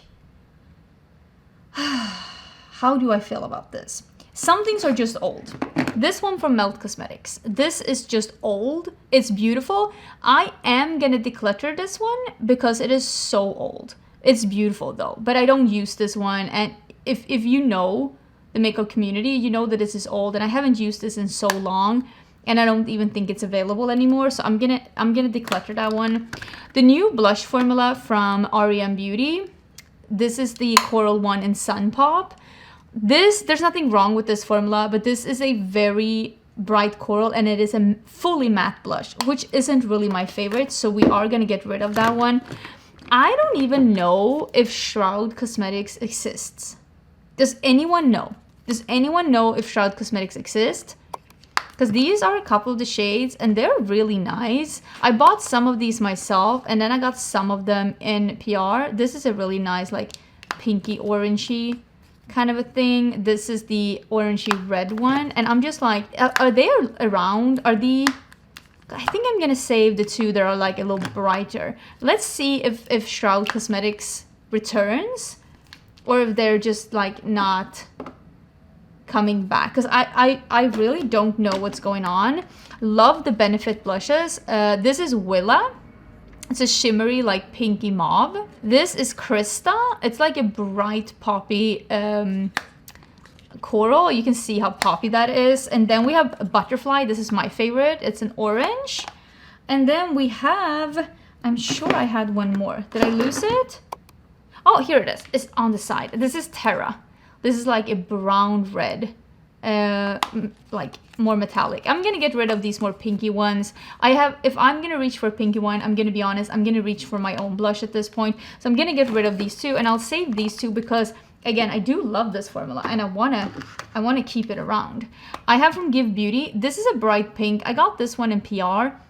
I think that this formula is nice, but not as good as their bronzers. So I'm gonna get rid of that one. And is this the one? This is Flirty Talk. I was hoping this was gonna be even more bright orange, but this is more of a sheer blush formula, and I do have other blush formulas I like more. Again, I do need to get rid of some. Oh, these are the ones from Game Beauty. It is like a brownie pink, and it is a bright red. These are actually kind of fun. Let me put these in the maybe pile.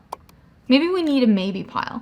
This is such a nice one. This is a thicker. I should not be swatching things. We're gonna be here for forever. This is like a thicker orange formula. This is more metallic though. This is definitely not for the faint of heart. It's like a reddish orange and it is metallic. Let's put that in the maybe pile too.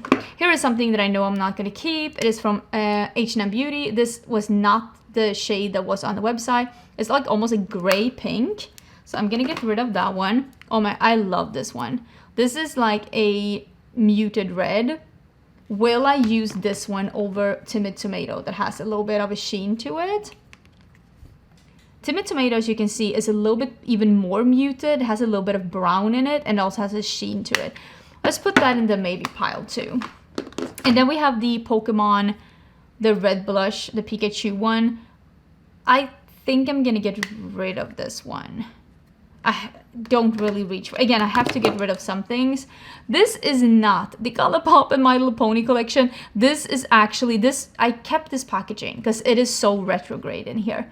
And I will for always, I will always save this one as reference. It is like a super warm orange, but also, again, I'm going back, like, this is mine. Persistent Persimmon, and you can see the Persistent Persimmon, which is this, it is a little lighter, which makes it a little bit easier to get away with, and it makes it easier to layer over other things if you want to make them a little bit more golden. So it has a sheen to it, but it's not like as glowy as the other two formulas. Oh my god, I'm trying to stay in the middle.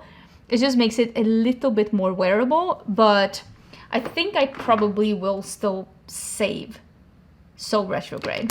This one is a cool one. Because this one, oh my god, I need to wash my hands. It's like a brown one. I did just buy a brown liquid. Okay, I'm gonna get rid of this one. This one is an old one. It is in Jet Set from Colourpop. I need to wash my hands. Somebody send help. So we have some from NC Rain. This is from the Flutter and Flourish collection. Ooh, I have a hair here. So there is one that is more of a plummy shade, and then there is one that is more of a peachy shade. Both of these are really pretty. I'm gonna give these away. They're so new, but they're not shades that I reach for on a daily. And again, as you can see, I do need to get this down a bit. This is the Lawless Watermelon. I don't know why it looks like this on top, but it is a really cool warm pink shade. But I have been loving another shade from Lawless more, so I'm gonna get rid of that one, and I'll show you which shade that is in a bit. This is the Duo Dimension in Zone from LH Cosmetics. I have another one of these somewhere that is a collaboration between Margareta Gräs and LH Cosmetics. That one is so beautiful too. It has like a warm pink and like a nudie brown. I'm gonna keep this one, and I also want to find the other one. This is a really nice formula. It's a little bit more on slightly metallic, but it's really beautiful. Here is the Heaven's Glow Radiant Veil Blush in Persimmon. This is beautiful, and it is more metallic than my blush. I have not reached for this one though, because again, I do like, I mean, clearly I like this kind of a shade. I did not even realize that they have the same name as well. Well, this is Persistent Persimmon, but I mean, Persimmon is this kind of a color, but I do prefer when they have a little less sheen in them so that I can choose myself if I want to have a highlighter or not. And I think I will, for that reason, I will pick, this packaging is so bulky. I think that's one of the reasons why I don't reach for this. This is a beautiful formula though, but I think I'm gonna get rid of it because I have my fix in my own brand and with a little less sheen to it. This one made me so disappointed. I love this packaging. This is from ColourPop. This is the blush. This doesn't show up on me. It is so sheer. It just looks like my skin tone, so I'm gonna get rid of that one. We also have the Vive blush in Piazza. This is a beautiful color, but it is full on matte, and I almost wish it was a little bit more pigmented. I like a sheer blush, but I feel like this is almost too sheer, so I'm gonna get rid of that one too. We have some Oden's Eye here. Persona blushes are really nice. I don't love the packaging, but I think the blushes are really nice. This is Terracotta. And this, I think, might be one of the few, like, you see how pink that is. This is, I think, Pop, right? Bubble, sorry. It's in Bubble, so I will keep both of these. I don't love the packaging, but I think this is a nice formula. And these are two colors that I don't really have represented in a lot of other things. We have Kiss of Copper from Bare Minerals. This is really beautiful. We also have these. This is the bronzy blush, and these are the highlighty blushes. I think all of these formulas are really good. They serve a purpose in my collection. And now that I have less things in my collection, maybe I'll reach for them even more because I actually do like all of these. So this is Kiss of Copper. I think this one is Mauve, right? Mauve Glow and Peach Glow. All three of these, I really like them. So let's save them. We have some Nabla blushes here. Where's my other one? Oh, here it is. These are really nice packaging. This reminds me a little bit actually of the Persona one. Doesn't it? Like the Terracotta one. They're very similar. The one from Nabla has a little bit more pink in it, but I actually prefer the formula from Persona. It's a little bit more fluffier. This color is really cool though. It is like a bright peach, but okay, this is a fully matte formula, like flat matte. And I think I'm gonna give that to someone else so they can enjoy it instead. This is a really nice highlighted formula. This is a glowy blush, capital letters. It's like a highlighter formula. It's also a little bit squishy in formula. These are from Iconic London. This is in Kissed by the Sun in Playtime. And then it is also the Kissed by the Sun formula in Hot Stuff. Absolutely beautiful formula if you want something truly like metallic. This is the Makeup by Mario in Creamy Peach. I'm gonna get rid of this powder blush simply because, again, it's a flat matte. I think it is too light. It's not an exciting one for me, and I like his cream blushes more than I like those. Makeup Forever in Hot Lava. Bright deep orange. I'm gonna keep it. I always love an orange blush. I try to keep as many as possible. I'm pretty sure this is Mai Tai. No, Taj Mahal. My bad. That's how it's called. Oh my god, if I can open on the right side. Same idea. I just love orange blushes. It's hard for me to get rid of some. And since these are still available and available at Sephora, I think I'm gonna save them for also comparison purposes. This is ColourPop pressed powder oh, this is a highlighter. This is not even supposed to be here, but I can tell you right now that we are gonna get rid of this one. This formula was dry. The ones in the hearts. Yeah, let's just pretend that was a blush because I'm getting rid of it anyways. Ooh, we have a Pat McGrath here. This one is in Nude Venus. Oh my god, how do I open this one? This is a glowy mauve. I don't, as you probably will tell in this collection, I tend to lean towards more peachy, warm, red, orangey blushes. And this one is like a warm pink blush. So I'm going to keep this one. It's a great formula as well. Like, I love that formula. It's so good. I also really love this formula from Say. This is the Glow Sculpt, and this is in Peach Sculpt. Or is it Peach Glow? Peach Glow, my bad. This is like a putty formula. It is like a coral with a warm sheen in it. Really, really nice formula. And hopefully I'll be able to use it more now that we have even less things in my collection. I also have some more powder blushes here, and I have all the ones from Bare Beauty. I'm pretty sure these are all the ones. The Milani one, this is Luminoso. I got this one to try it out. It's beautiful, but I have not really worn it a lot, so I'm actually going to get rid of it. We have the Pillow Talk Chic to Chic. This is the blush in Pillow Talk. I am gonna get rid of this one. This is beautiful, but I never ever reach for it. I also have the NYX Buttermelt blush, and this one is in Feeling Butter. This is a beautiful blush. It's like a darker, almost reddish brown. I have not used this enough, so let me actually put that in the maybe pile. Let me put that in the maybe pile. And I also, I kind of want to put the House Labs blush in the maybe pile too. I wasn't overly impressed with this one. People said that this was going to have like a little bit of a glow to it, and I was thinking it was going to be close to the formula that I have, but it is pretty matte. I feel like it's pretty matte. Here is the Glamlight Strawberry Shortcake blush. This is also a bright pink. It's pretty similar to the one from Persona, and I prefer, again, the formula from Persona. They are very similar. I prefer the formula from Persona. It has a little bit of creaminess to it. So I'm gonna get rid of that one. We have a couple from Melt here.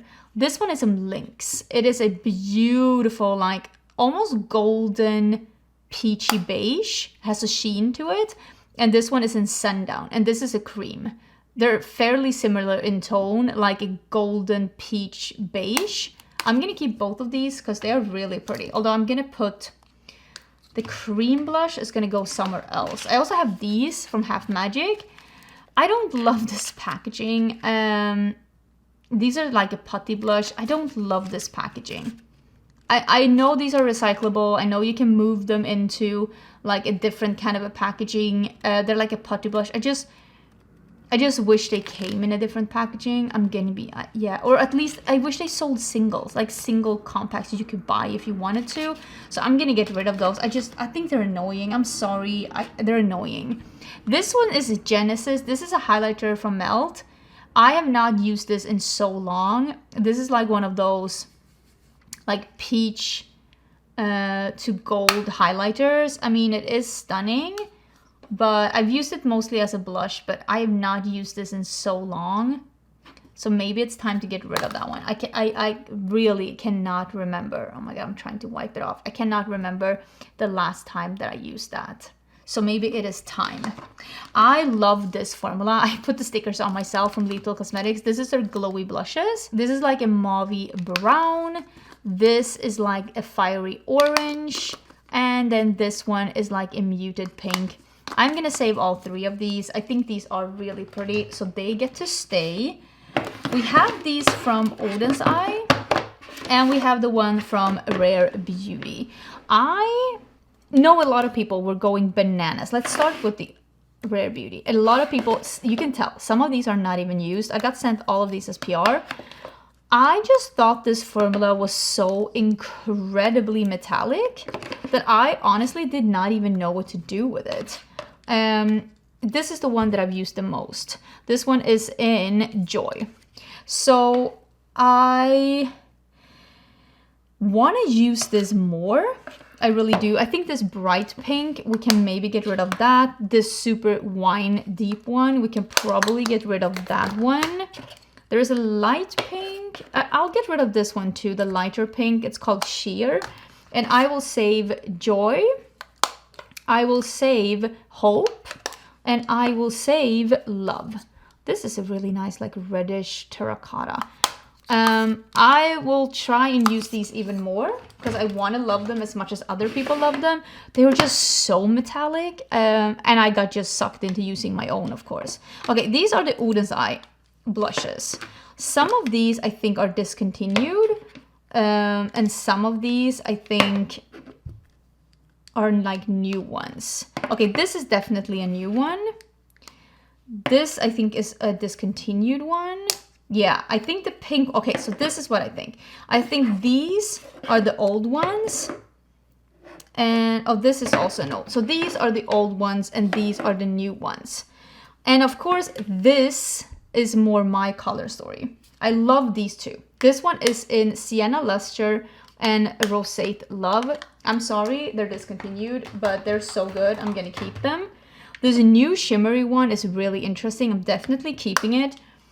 The matte ones, again, I don't reach for matte blushes, but with that being said, I do think that this is a really interesting color. It is called Orange Sunny, so I'm gonna keep it for reference. I don't love a fully matte blush. I don't reach for that a lot, especially not if it's pink leaning. Okay, let's see if we can do cream blushes first. And then we will do, oh, I have a couple more powder blushes here I see as well. Some from Kaleidos. Okay, we do have some powder blushes here. Should we do that first then? Because I see some. Or maybe I'll just pull all of them out. Okay, let me just pull all of them out.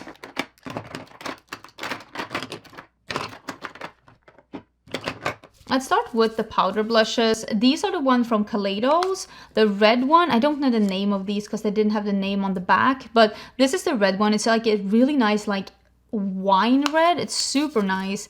Then we have the beige one. It's almost like, again, a warm golden peachy beige. Super nice. And the one that is a peach. I think I'm gonna get rid of this peach one. I have not reached for that one, but I do love these two. I'm just gonna put them to the side. The My Mini Dream Blush Duo, it's really nice. This is from Natasha Denona. I have not used this one enough, but when I used it, I thought it was a really cool, like, you can go matte, you can go sheeny. I really like this one, so I definitely want to keep using that. And then we have some Sigma blushes. I have a glowy one here. It's like a peachy Tiger Lily. It's like a peachy gold. Definitely really pretty. And then we have Bronze Star. Again, oh, that is so pretty. Like a pinky bronze. Definitely keeping those. And this is a cream blush. I think this one might be the last, like, powder blush. This is Hey Honey from Give Me Glow. I do really appreciate like a orangey yellow face powder, but this is fully matte, and I do have a similar one in a cheek palette. I'll do cheek palettes and highlighters together in the next video because I just have so many, and I do prefer the ones that have glow to them, so I'm gonna get rid of this one. Then we have some cream products. I'm gonna put these powder ones away. This one is, I love this color. Like, look at this super bright orange color, but this formula, I feel the same about this one as I do about the bronzer stick. It's thick, it's sticky, it's not for me. We are definitely not keeping that. Then we have this formula from ColourPop, the cream blush formula that is in this like little heart-shaped pan. These are really nice. I actually really enjoy these, and I'm gonna keep both of these. This is Larchmont Village and Baby Bunny. I think this was a nice formula. Let's keep it. I haven't used this in a really long time, but I do enjoy it. It is from Floris's, and it is this like almost bricky red, slightly sheeny cream blush. It is in 07, but this is really nice. I haven't used this in a bit. Should I keep it or get rid of it? Because I have not used this. Maybe I'll get rid of it just because I haven't used it. I'm really trying to be good. And here, oh yeah, this is another one of these cream blushes. This is bright pink though, so maybe we can get rid of that one too. I'm trying to, let me put some cream products into this one. I'm trying to find space for all of this. This is a Flower Nose, and this is a cream blush that literally does not show up on me. I mean, you can tell. This is like lighter than my skin tone. There are people that this will work for, but I am not that person. Then we have the Two Reasons from Nabla. I think that this one is really nice, but this is a face gloss, and I can't do that. I can't. This formula from LYS, I have it in focused. Somehow, this one is just a little bit too metallic for my skin, and together with this color, it just ends up looking weird on my skin. I really have tried to make this one work, but there's something about the amount of shimmer and the color that just does not look good. This one is the Flush Balm from Merit in Rogue Rouge. Rogue or Rouge? It must be Rouge, right? I don't even know. This is like a sheer red one. I love this one. This is such a great one. Definitely keeping it. I love a good sheer red color. I feel the same about this one, Tower 28, the Kung Fu Panda one. I even have the limited edition packaging because they came back with this one. It's a sheer red balm. I actually really love that color. And we have the Makeup by Mario, the ones that he came out with for summer. See, this is what I'm talking about. These are the pinks. And I think that, is it this one from Lawless? No, this is the peachy one. That's really nice too. But I think this one is the bright pink from Lawless. Yeah. So when I reach for a bright pink, it will either be one of these two. This is, the one from Lawless is called Cherry Pie, and the one from Makeup by Mario is called Paradise Pink. Love both of these two as a bright pink. And this is like, yeah, a muted, like peachy orange. This is Starburst. And this one, the brighter orange, is called Papaya Pop.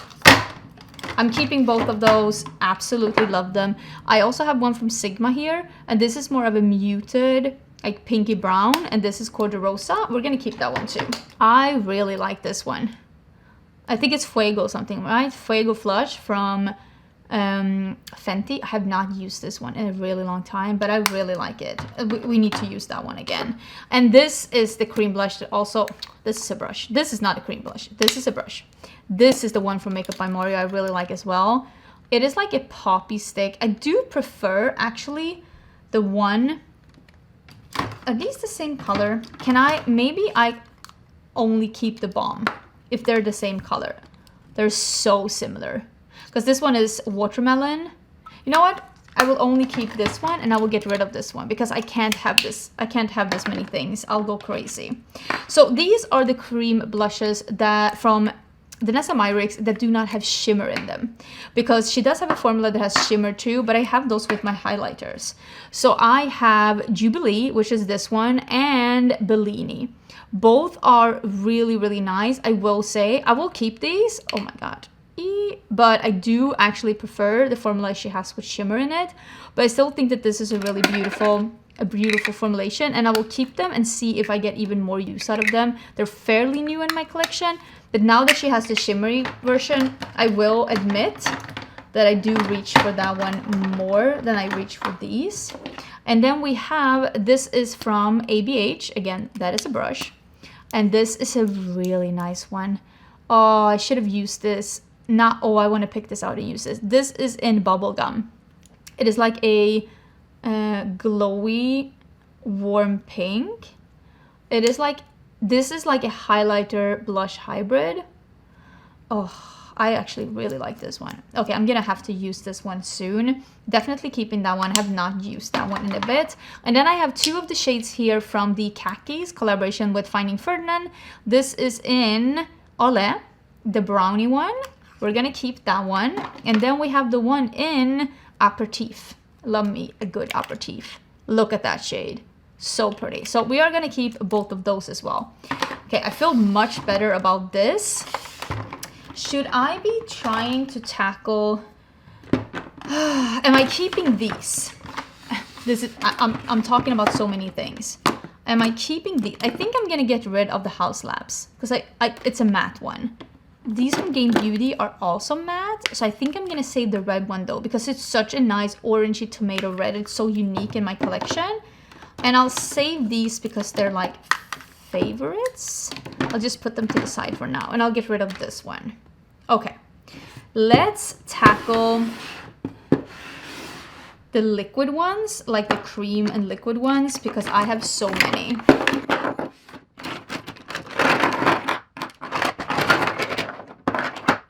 Oh boy. Okay, let's reorganize a little bit here and let's put something in so that we can go through these. I have a couple of the blushes from made by Mitchell here. Wow, I lost the name. This one is a little bit too yellow and it's a little bit too sheer to work as it is, and I don't think this one has any shimmer to it. So I'm gonna declutter this one, but I did get this one as a gift actually, and this one has shimmer to it and it's more like a carrot orange, so we're gonna save that one because that one is a better color.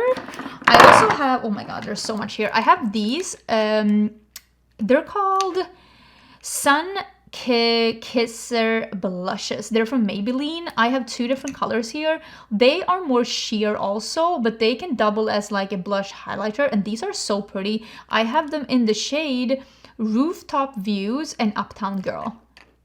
I really like these. They're from the drugstore, so we are going to be saving those. I also have this one from Tarte. This is the Man Eater, and I accidentally got the wrong color. So this is like an almost brownie mauve with like a cool tone pink sheen. This one is in raspberry. This is not the shade that I meant to buy, but I'm going to keep this one because it is so different. It is so incredibly different in my collection. So I'm going to save this one because it is, for me, different. This is such an unsung hero in the beauty community. This is the Lumi Liquid Blush. This one is in glowy gold pink. I have not tried the matte formula. They have 3 shimmery and 3 matte. I have not tried the matte. The glowy are amazing. These from L'Oreal came out this year. 100% recommend. Definitely saving. This one, I used to love this a lot and use it as like a lip stain.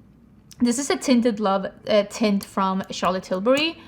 This is a really nice color. It is a Bohemian Kiss, but I have other lip tints that I use over this one. And this is a little bit more sheer than those tints. And since I don't use it on my cheeks either, we are gonna declutter that one. Then we have this one. This is from The Balm. The Balm is not coming out with a lot of products as of late. And this one is like a slightly glowy one. This is Talk is Chic, and this is the color that is a... let me see if I can find Promise. It has a little bit of a gold sheen to it. This is a really nice formula. I'm going to keep this one.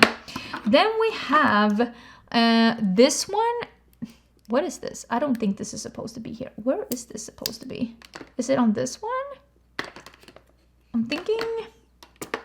Doesn't this look like the Made by Mitchell one? But I don't know. Oh, maybe on this one. Yeah, this one. Haha. Oh my gosh, I am an actual... Not all heroes wear capes. This one is from e.l.f. This is the Camo Liquid Blush. I have mine in... Oh, I don't know what color I have mine in, but I can tell you right now it's too dark for me. I have it in Bronze Bombshell. This one is too dark for me. I'm going to declutter it because it's not the right color for me. It just isn't. I also have a couple of these from Juvia's Place. I love the one with shimmer, but I only use these if I mix them with highlighter. And honestly, I'm just gonna... Ooh, don't roll away from me. I'm just gonna save the one that has the shimmer to it. This one is Soft Tulip Glow, and I'm gonna get rid of the matte ones. Because again, did you get the memo? I don't use a lot of matte ones. These are new from Huda Beauty. I have Watermelon Pop, Peach Sorbet, and Latte. This is a lovely formula that has a little bit of a sheen to it. Not sparkly or like glowy. It's got a little bit of sheen to it. Really like this formula. I think Huda Beauty made a great thing with this formula. And I mean, I clearly bought 3 colors. Has applicator, and it actually smells sweet. I don't know why blush needs to smell sweet, but it does. I really like that one. We're definitely keeping it. Then we have... Can you see how much I've used this one? Nothing left. We have a couple of these. This is the matte one, the Pillow Talk Matte. Nothing wrong with this formula, but I never use it. This is the Flower Beauty one. This is also, if I'm not mistaken, is this not matte? Oh my god, these are just rolling away from me. I feel like this one is matte too. Yes, but I don't dislike that color though. That's a really nice color. Maybe I'll save this one as like a drugstore alternative because I remember liking it. But I have a couple of these that are shimmery, right? And then I have some in the highlighters. These glowy ones from Charlotte Tilbury, I am going to be the person that's going to say, I think they're worth the hype. I think they're great. So this is Pinkgasm Sunset, which is my favorite. Pinkgasm, and this is actually a highlighter. This is Pillow Talk Medium, but I can use this as a very glowy blush or like a blush topper. That's what it looks like, the Pillow Talk Medium. I think these are great. I really do. I think they're worth the hype. That's not what people want to hear, I guess, but I really think they're great, so I'm gonna keep them. I also love this one from Makeup Revolution. I think I took the sponge off this one because it was just annoying. This one is great. This is the glowy blush. This is in Peach. Oh my god, why am I doing this to myself? Wait, this is not open.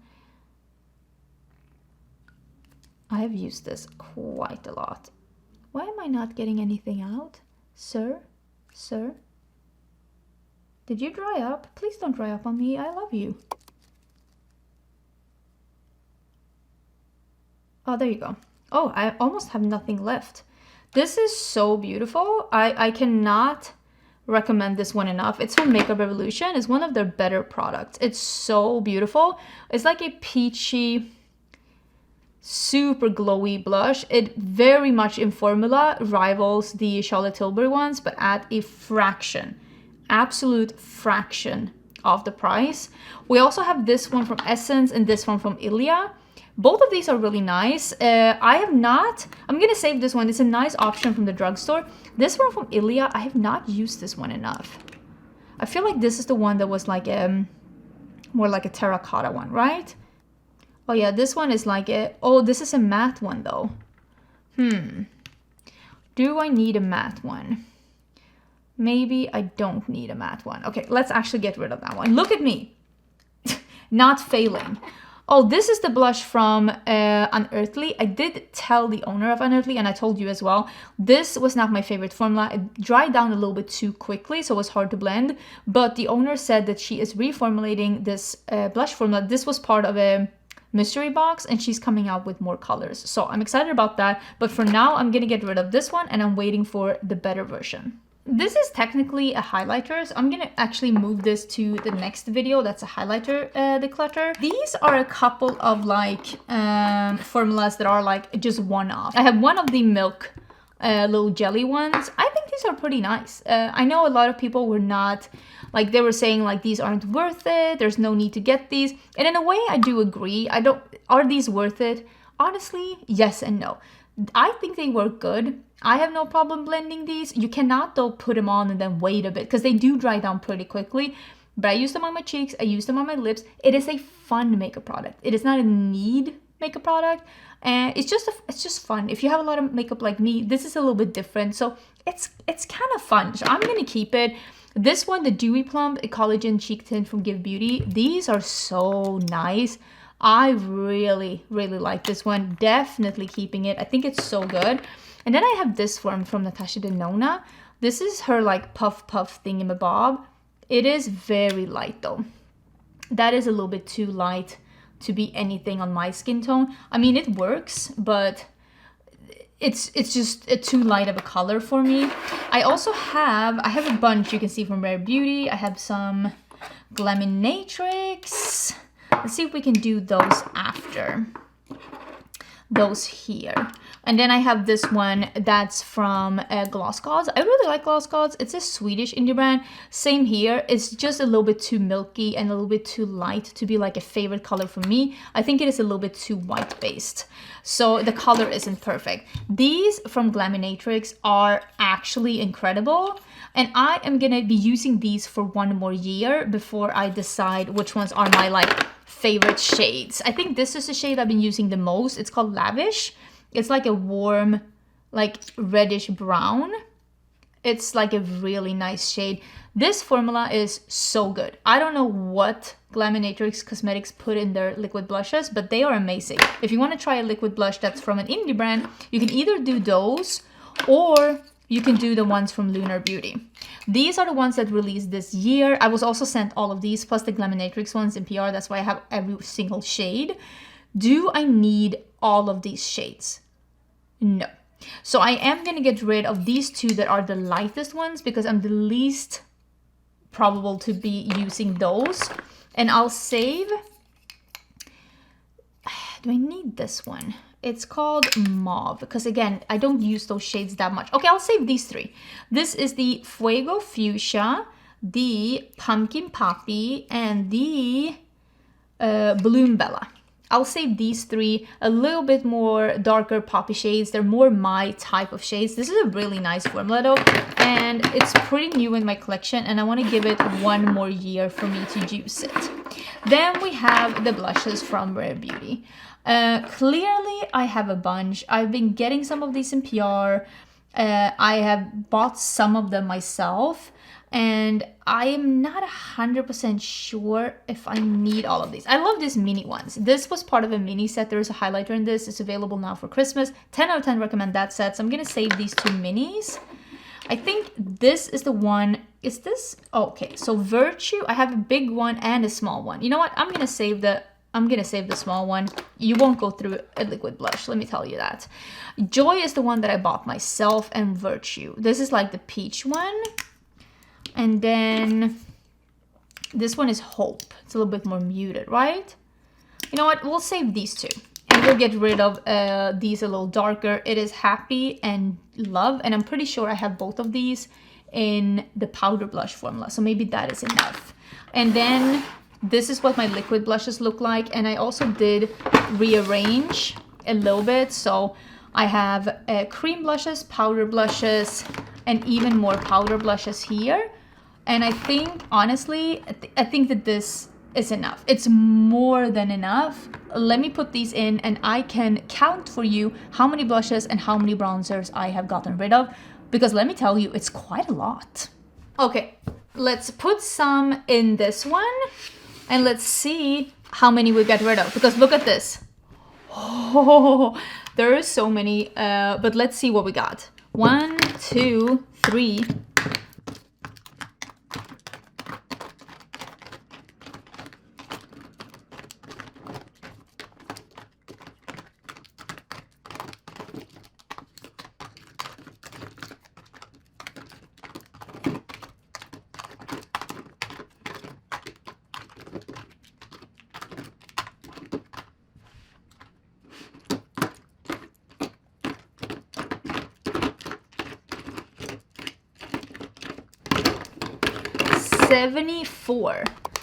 74 things are getting decluttered from my collection. I am very excited because blushes and the last episode we had foundations. Blushes and foundations were definitely two areas where I felt like I just can't seem to find my favorites anymore. It was all just so cluttered. Things were just stacked on top of each other. I did not enjoy that whatsoever.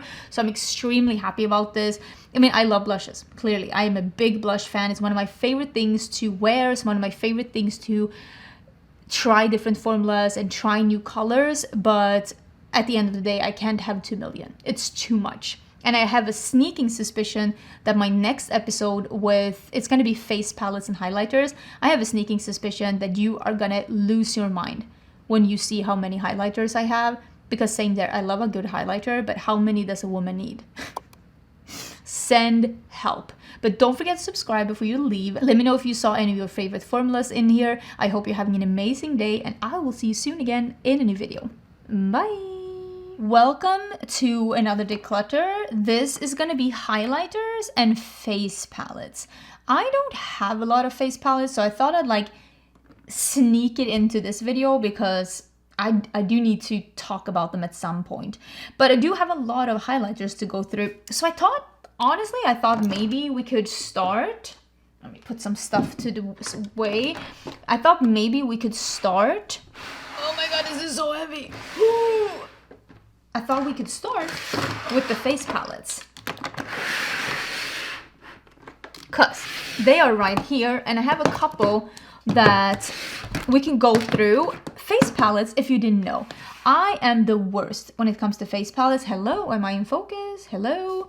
I love them, but then I forget to use them. That's me and face palettes, and I wish I was better at face palettes. I have been somewhat good at using these, but face palettes is my makeup Achilles heel. I just need to find a better way of I don't know, storing them so I don't forget them, honestly. But this one is the Smashbox Halo. This one is in Coral Saturation. I hate this packaging because you can't, it's so annoying. So I'm gonna declutter it for that very reason, because not only do I not reach for face palettes, but I don't reach for annoying face palettes. That's just absolutely annoying. This is the Full Fantasy blush palette with Lunar Beauty and Laura Lee Los Angeles. Honestly, this is really pretty. Do I reach for it? No. But I really do like the quality of this one. I think it's really beautiful, but I'm sure somebody else will enjoy this one.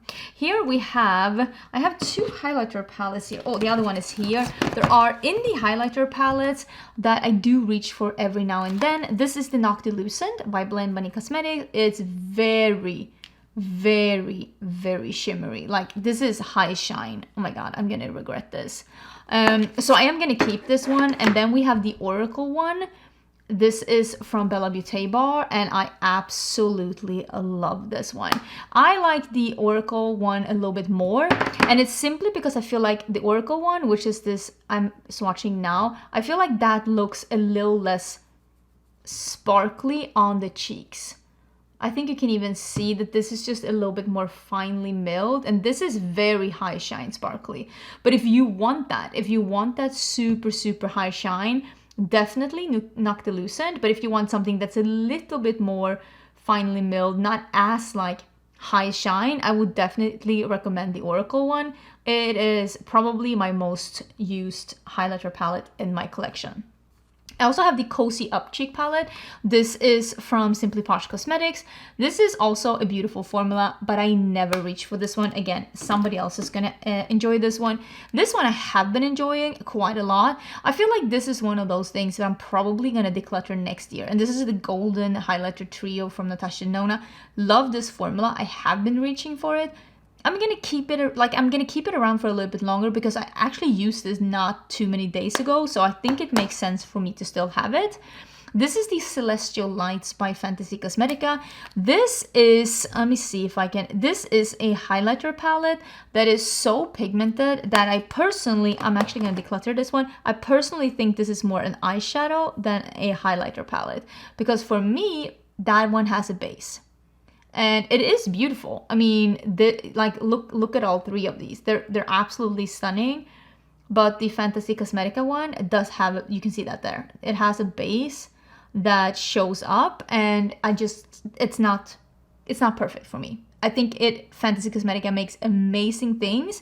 I think that this highlighter palette, I don't think the formula was transparent enough. Here are some other Natasha Denona. I actually really enjoy these cheek trios from Natasha Denona. This is the berry one. I think this one is still available at the website. I absolutely love this one. I think that this is two blushes. One that is a matte cream blush. One that is more like a sheer, shiny gel. Not metallic, but it has some shimmer to it. And then a highlighter. This is amazing. I absolutely love this trio, and I really also love this one. I will say this blush color is more like a muted pink, which isn't my absolute favorite, but I love these three together, and I've actually been using these cheek trios quite a lot. I mean, you can even see. There's almost, like you can see here how much I've used it. I don't know if you can see, but really, really like these from Natasha Denona, so I will be keeping those. Then we have 3 from Unearthly here. I think all 3 of these have been from, no, this one is the Heather Austin and Unearthly collab. Definitely keeping this one. My bestie did this, definitely keeping it. It's absolutely beautiful. This has a transparent base, absolutely stunning cheek duo. And then we have the Get Groovy, which was part of the Summer Mystery Box. And this is more like an orangey one. And then we have the one that's a Devour. And this is more like a berry golden one. I think these are beautiful, but I am gonna get rid of them because I never ever reached for them. And I think I have people around me that will absolutely love these. I love the single highlighted formula from Unearthly, and I am dying to get more of these formulas in singles because I think they're so nice. This is something from Adept that I want to reach for even more because this is such a sophisticated formula. This is like almost like a metallic cheek. It is such a beautiful formula. This is the Stella Face Palette. I think this is beautiful. I want to get more use out of this one. I'm going to keep it one more round and we'll see if I can get more use out of it. Even more in the highlighter palette. This is Rick and Morty. I really like Rick and Morty actually, and my husband really likes the show as well. I think I'm gonna keep it. I also think that this is one of the better packagings that Glamlight has ever done, so we're keeping that. And this is from Cosmic Beauty. It's a frosting highlighter trio. This is fairly similar to that one that I showed you from the Noctilucent from Blend Money Cosmetics. Very shiny, somewhat sparkly, high intensity. Love Cosmic Beauty, and so far I own pretty much everything from the brand, so I'm gonna be keeping this one too. This one is from Glamlight. I really like this one, but I wish, okay, I love this packaging, but I love the eyeshadow palette more than I love this one. I think that the shades are really nice, but it's 2 matte blushes. I don't use mattes a lot. And then there is a pretty intense green gold highlighter. Again, I don't use face palettes enough to keep ones that I don't reach for. This is the Beauty and the Beast, also beautiful. It's a little bit on the neutral side. Don't reach for it a lot. I'm gonna get rid of it. Here is the Fresh Prince in Bel Air. This is a really nice formula, but I do prefer the one that we have from this one, the Rick and Morty one. So I'm gonna save that instead of this one. And then we have the Betty Boop, 2 matte blushes. Like I've said before, don't use matte blushes a lot. We're gonna get rid of that one. And it is the same with this one. This is the Nomad Cosmetics and Ellis Atlantis. Yeah, these are matte blush trios. These blush pans are humongous. And for me, I don't need 3 big like matte blushes like this. Even though I think the tones and the undertones are beautiful, this just doesn't feel a purpose in my collection. So I am gonna get rid of those 2 as well. Then we have Blend Money, the Juicy Cheeks. This is really fun though. These are some unusual color, and the Bare Cheeks. So I'm gonna get rid of this one because it is more of a neutral leaning one, but I am gonna save this one simply because sometimes you do reach for shades that are like this, and this one serves a purpose for that. And finally, we have this one from Charlotte Tilbury. This is the Glowgasm Face Palette in Lovegasm. Those names are cringy AF. This is so beautiful. I absolutely love this one, and every time I take it out and wear it, I am blown away by how beautiful it is on the cheeks. So I am gonna keep it. I do really enjoy that one. So let's see if we can organize this one a little bit better, and I need to figure out a better way to store these so that I actually, use them.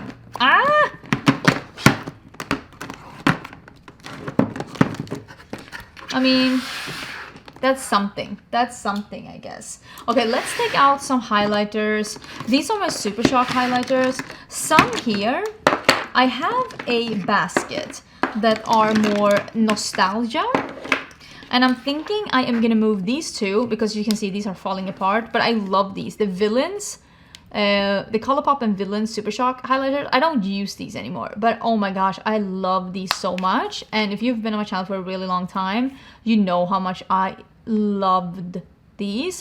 And I'm gonna put these 2 in that little nostalgia basket because somehow these like really mean something to me. They remind me of a simpler time on YouTube. They remind me of a simpler time at YouTube, so I'm gonna keep those, but in that compartment instead. Let's open these up and see what we have. If you didn't know, my favorite, or at least at this point top favorite highlighter formulas are the Super Shock Chics, the glowy ones. So let's just open all of them and see what we have.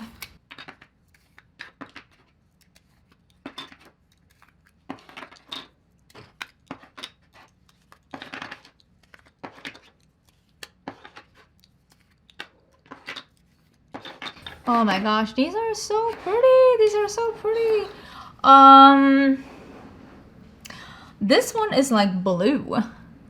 Oh, it's the vampire skin. Oh my god, not the skin of a killer, vampire skin.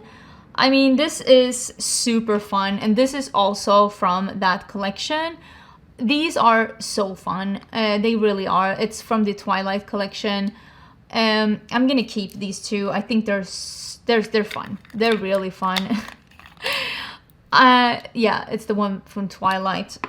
I'm still disappointed that they didn't name it Skin of a Killer, but I think that, oh, this is not the right one, but I think that might have something to do with the collab, if I'm gonna be honest.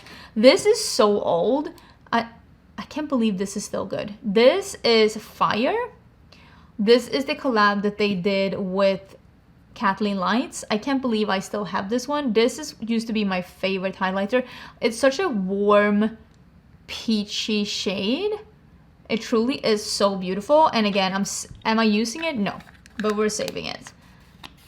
Maybe it can go in my nostalgia pile too, because I'm not going to be using that. These 2, oh my gosh, these 2 I still use. It's from the Winnie the Pooh collection.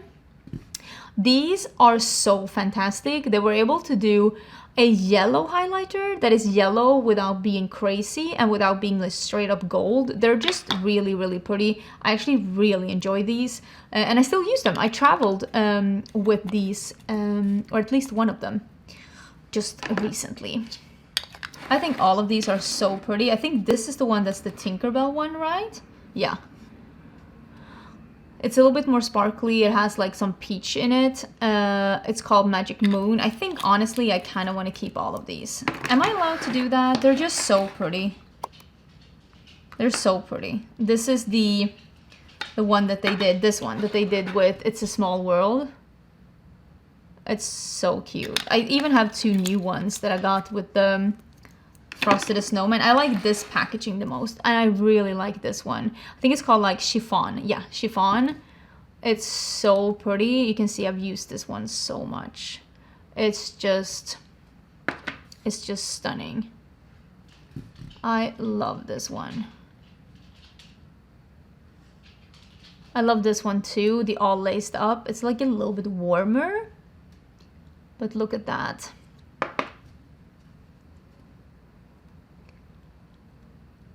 Oh, that's so cute. So yeah, I think I'm gonna save all of these. This one is Wall. Maybe I don't need to save this one because this one is a little bit more of like a brown. I don't use this one that much. So maybe this one can go. I haven't used that in a hot minute. Okay, look at me. Look at me getting rid of something. I don't even know which one is supposed to be here. This one? Maybe. I got rid of one. Aren't you proud of me? I'm proud of me. I'm proud of me, okay?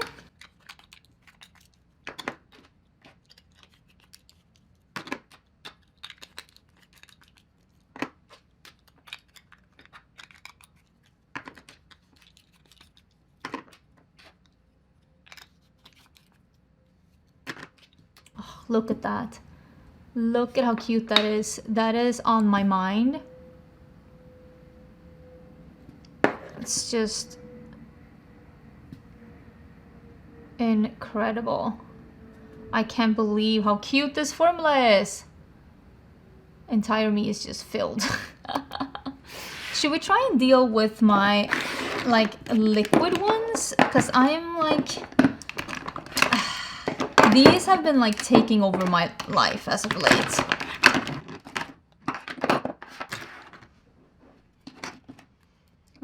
These you can use to like mix with your foundation to make them a little bit more shiny. I don't need two of them, and I really love the Fenty one, so I'm actually only gonna keep that one. I have some of these like glow drops as well. This one is a little bit like almost icy, and then we have the iconic London one and the Colourpop one. These three are all good, and I am gonna let them be in my collection for a little bit longer. I want to be able to use them a little bit more. I want to like rotate things around a little bit. And then I have, oh, I really love this one. I also bought this one in another shade, but I bought them in the Sephora sale and I haven't been able to use it yet. This is in Mesmerize. It's like a rose gold. It's really pretty. I haven't used it in quite a bit though. I think I'm gonna get rid of this one because, again, I bought it in a rose gold when I was in Sweden because they didn't have the other shade that I really wanted, and for some reason I decided to get the rose gold. I don't use this a lot, so I'm gonna be using the other one I bought in the sale instead. So let me get rid of this one because I haven't used it in a hot minute. This is from Unearthly Cosmetics. This is like a pinky highlighter. It's actually really, really cool. It's very different. And again, I don't do pink highlighters a lot, but this one has like almost like a green sheen to it. It's very different. So I'm gonna keep this one because sometimes I do want something that's like a little bit different, and I like this formula a lot. And then I have this one from Dior. I love this one. I cannot recommend this one enough. I think I even talked about it in the Sephora sale. It's very expensive, but dang, it is so pretty, and it looks so like glowy and like almost natural on the cheeks. Same with this one, the Glow Light from Tarte. I haven't used this in a bit, and I really want to because this is beautiful. You can see it has like a nude base almost to it, and it just looks really nice on the skin. And same with this one from Tarte. This is the Glow Wand. This also has like an almost beige, I don't know if you can see, it has almost like a beige undertone to them. So they just look very like believable on the skin, super glowy and nice. This one is a little less shiny than the liquid one. But yeah, those are really nice. I haven't used those in a bit and I really want to. Then we have a couple of these wands. I really like the one from Vive. It's really nice too. It is almost like a little, like a warmer gold. I keep putting it on, but you see, it's almost like a little bit like almost like a warmer peachy champagne. It's really nice. I like this one a lot too. Then I have this one from Made by Mitchell. And if I don't misremember, this one is extremely highlighty, right? Yeah. Like it is like high shine. I don't know if I ever need that. It looks pretty though, but do I ever need that? I think I will always go for something like this over. So maybe I'll get rid of this one. Not that it's bad, but just that I have other things that I prefer more. I love the highlighters by Charlotte Tilbury. And I have the Glowgasm in Peachgasm and I have in a Pillow Talk. You know my Spotlight? I used it up. It's in my empties. You can see these as well. So yeah, I absolutely love this formula. And I wish this formula came in this applicator. That is my absolute wish. I really wish for that. I also think that this one from Makeup Revolution is great. This is the Goddess Glow. I think I took off, yeah, I took off the poof on this one though. And the Tarte one, the Glow Tape, it's also a really nice one. There's still a little bit left in here. So I'm gonna use this one. If I need a product like this, I'm gonna use this one over the Spotlight one because I used it up. And then we have this one from Juvia's Place. I have not used this one in so long. I remember this one being pretty good, but a little bit sparkly. That's nice though. But I have this one that I think is even better quality and it's like a similar tone. So maybe I can get rid of this one and keep this one. Because this one has a little bit more fine sparkles in it. Okay, look at me actually getting rid of some stuff. I feel so good about that. I feel so good about that. Okay, that actually feels... This feels pretty nice because Lord knows I needed to get rid of a couple of those as well. And now, let me see if I can even do this. I could not. Here we go. Now, let's get into a couple of the other... Oh, here are more highlighty, like creams and... Let's do these first. Let's do these first, and then we can do... Is that the only one? Yes, and then we can do the powders. This is another mini Rare Beauty. This one is so pretty. This one is in Enliven. I use this one as a blush topper, and it is so pretty. It is like a rose gold. I got this in a set. I got it in PR, but it is in a set at Sephora from Rare Beauty. So pretty. Definitely keeping that one. Oh, we have a Merit Cream Blush. This one is the one that's just, I think it's Kava, but it just looks wet on the skin. So it just looks like wetness. I think this is probably the most natural looking highlighter in my collection, and it is perfect for those like if I have like a no makeup but want to have some highlighter, this is actually perfect, and I've used it quite a lot for that. Here's another one of those unearthly ones, and you can tell this one is green. So yeah, I really hope we can see even more of these. Again, it's fun. Sometimes I do want stuff like that, and it's exciting to have it in my collection for when I want it. And then we have this one from Essence. I do remember liking this one, but I kept the blush, but I think I'm gonna get rid of the highlighter because I have a couple of like liquid and highlighter like that in this formula that I like, and it's not better than this one. Yes, good choice. Okay, I'm gonna get rid of this one. And then we have the Danessa Myricks cream blushes. I'm gonna put these with my Super Shocks, I think. These are, let me see, I'm trying to reorganize my Super Shocks. There we go. These are so good. This is the Glowy. It's like a highlighter blush hybrid. This one is in Unbothered. It's a pink sheen, absolutely stunning. And this one is in Low Key, and it is like a nice peach shimmer. I've been using these so much. I've been traveling with these. Absolutely incredible. Definitely keeping both of these. Okay, let's get all of these powder highlighters out so that we can have a little bit of a chat of what gets to stay versus what doesn't get to stay. Because oh, there's another liquid highlighter here. Another one from Unearthly. This is more like a lavender. I'm gonna keep that one too. But yeah, there's so many powder highlighters here. Let's just go.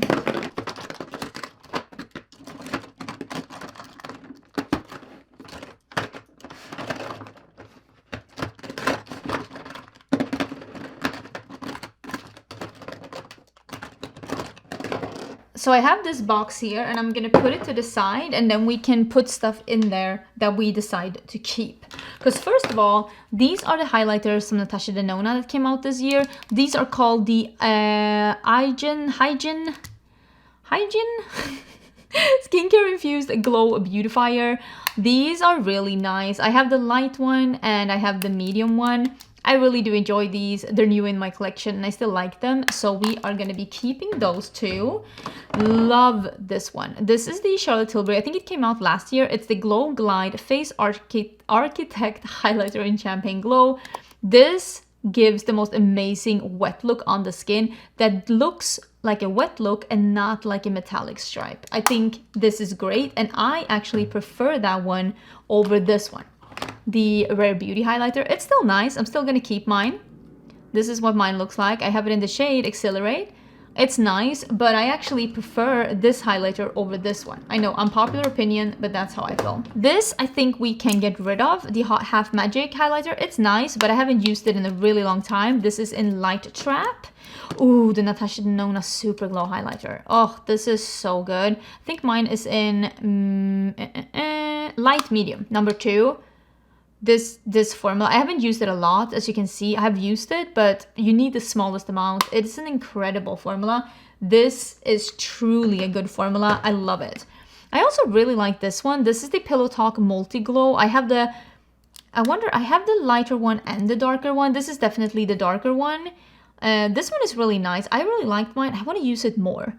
I'm gonna keep this one. I want to use this one more. I should have, or unless I got rid of the lighter one, I don't know, but or did I just buy it? I'm unsure, but I really like it. I really like it. I also really like this one. One of my favorite formulas. This is the Too Faced Moon Crush highlighters. This is the lighter shade. This is an incredible formula. It looks so beautiful on the skin without any shimmer, without any glitter or sparkle. It just looks so believable on the skin. And it's one of those formulas, it doesn't even swatch that incredible, but it's not really about the swatch though. It's about how it looks on the skin, and it looks so good. So good on the skin. Here's another one of my favorite highlighter formulas. This is the Fenty Beauty, the highlighter formula that came out this year. It is the Light Diffusing Highlighter Prosecco and Yum Rum. Yum Rum is a little bit broken. This is the one I use all the time. So you can tell it just looks a little bit sad. I also really like this one. This one is so pretty. These are just, I have to stop swatching things. Again, this just looks so incredible on the skin. This is a little bit more intense, and if you look closely, you can see a little bit of sparkle in this one, but it's a very wet look. This is a little bit more demure than this one, but both of the formulas are just incredible. I also love the REM highlighters. I have Miss Mercury and Miss Saturn.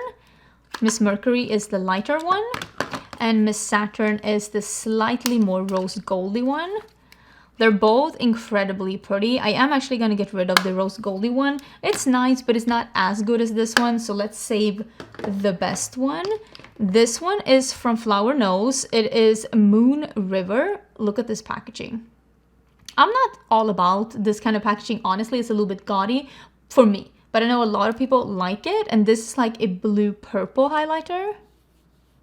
Like, it's definitely not, this is very visible, but I have highlighters like this if I want to use it, but this is very impressive and like sparkly blue. Let's put this in the maybe pile. Let's put this in the maybe pile. I also am wondering about this one. Manny never restocked these, right? These are the Lunar Beauty. I have it in, oh, nothing, because I can't open it, in Mars. I think I'm gonna get rid of this one. It's old. I might put this in the saving just to save, because the packaging is stunning, but like, I don't think he ever restocked these. And I'm not using mine any longer, even though it was beautiful, because it's kind of old. So I think it's time to let that one go. This is a really pretty formula, but I hate the packaging. This is the one they did with Friday the 13th and Glamlight. You can see it's a really pretty blue one, and it was sparkly, but still the smoothest highlighter that they've ever done. But I am gonna get rid of this one because I saved the Rick and Morty one. We also have the one from OPV Beauty. This is the Serengeti highlighter. This is actually a really like high quality highlighter, and I really like how this one looks. I want to get better use out of this one, so I am gonna keep that one around. Oh, we have the Revlon Skin Lights. This is a really nice highlighter. It really is. I'm gonna keep this around for a little bit longer. I want to do more videos about like, you know, stuff from the drugstore, and this is a really nice highlighter from the drugstore. This one is an oldie but a goodie. This is MAC and Star Trek. They did a collab together. I've never used this one. This is only a collector's item. So I'm going to put this again in the new box that I've made for just things that I'm saving for the sake of saving, not for using. This is another good highlighter from the drugstore. This is the Infallible Fresh Wear highlighter. This one is in the lighter shade. I think it is called Icy Gold. It's really pretty, and this one is a little bit unusual because it has this warm peachy golden sheen. It is like a duochrome highlighter with a little bit of a sheen to it. It's very beautiful and believable on the skin, and again, not like metallic or sparkly or weird on the skin. It just looks very believable. I think this one is pretty, especially if you are looking for more a peach sheen. This is such a good highlighter, but this is from BH Cosmetics. I think I saved the blush from this collection in my blush video, but I don't even know if BH Cosmetics is around any longer. It is really pretty though. This is a beautiful formula, but I'm gonna get rid of it. I guess just sad thinking about how they're here and then they're not. This is from H&M Beauty. This one broke a little bit, so I'm gonna get rid of it. I also have this one. I love this highlighter, but it broke on me. And I almost want to repurchase because I think it's so pretty, and I actually might. But this one just keeps, I tried to repress it, but it keeps breaking. It's in golden. I am going to declutter this one, but I might repurchase because repressing it just did not work. These are from House Labs. This is the one, it's called something Opal, Fire Opal. And then we have this one that's called Golden Pyrite. So I am only going to save this one because I think this one is really unique and pretty. The Golden Pyrite is fine, but it's not as good as the other one, so I'm just gonna save the ones that are actually special. I hate this packaging. I love the Super Shock highlighters, but I hate this like big packaging that Colourpop does, so I'm gonna get rid of it. I hope we never get to see it again. This is the Pat McGrath and Bridgerton. I really want to keep this one. I like Pat McGrath.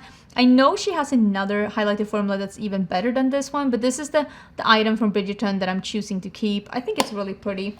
Let's see if we can organize this basket a little bit. These are from Sigma. We have it in Sunstone, which is a warmer one, and then we have it in Golden Hour. This one is more of a rose gold, and Golden Hour is more like a golden shade. I think,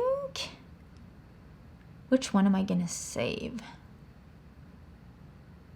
I mean, I have so many golden. Maybe I should save this one, that is the Sunstone, because it is a little bit different. I'm trying to not be too predictable. Then we have the Give Beauty highlighters. This is in Homegrown Glow and Platinum Cowgirl. I love this one. I think this is the one that I bought myself. Or is it? Yeah, this is the one that I bought myself. It is the medium shade, and then we have the lighter shade here that I actually got in PR.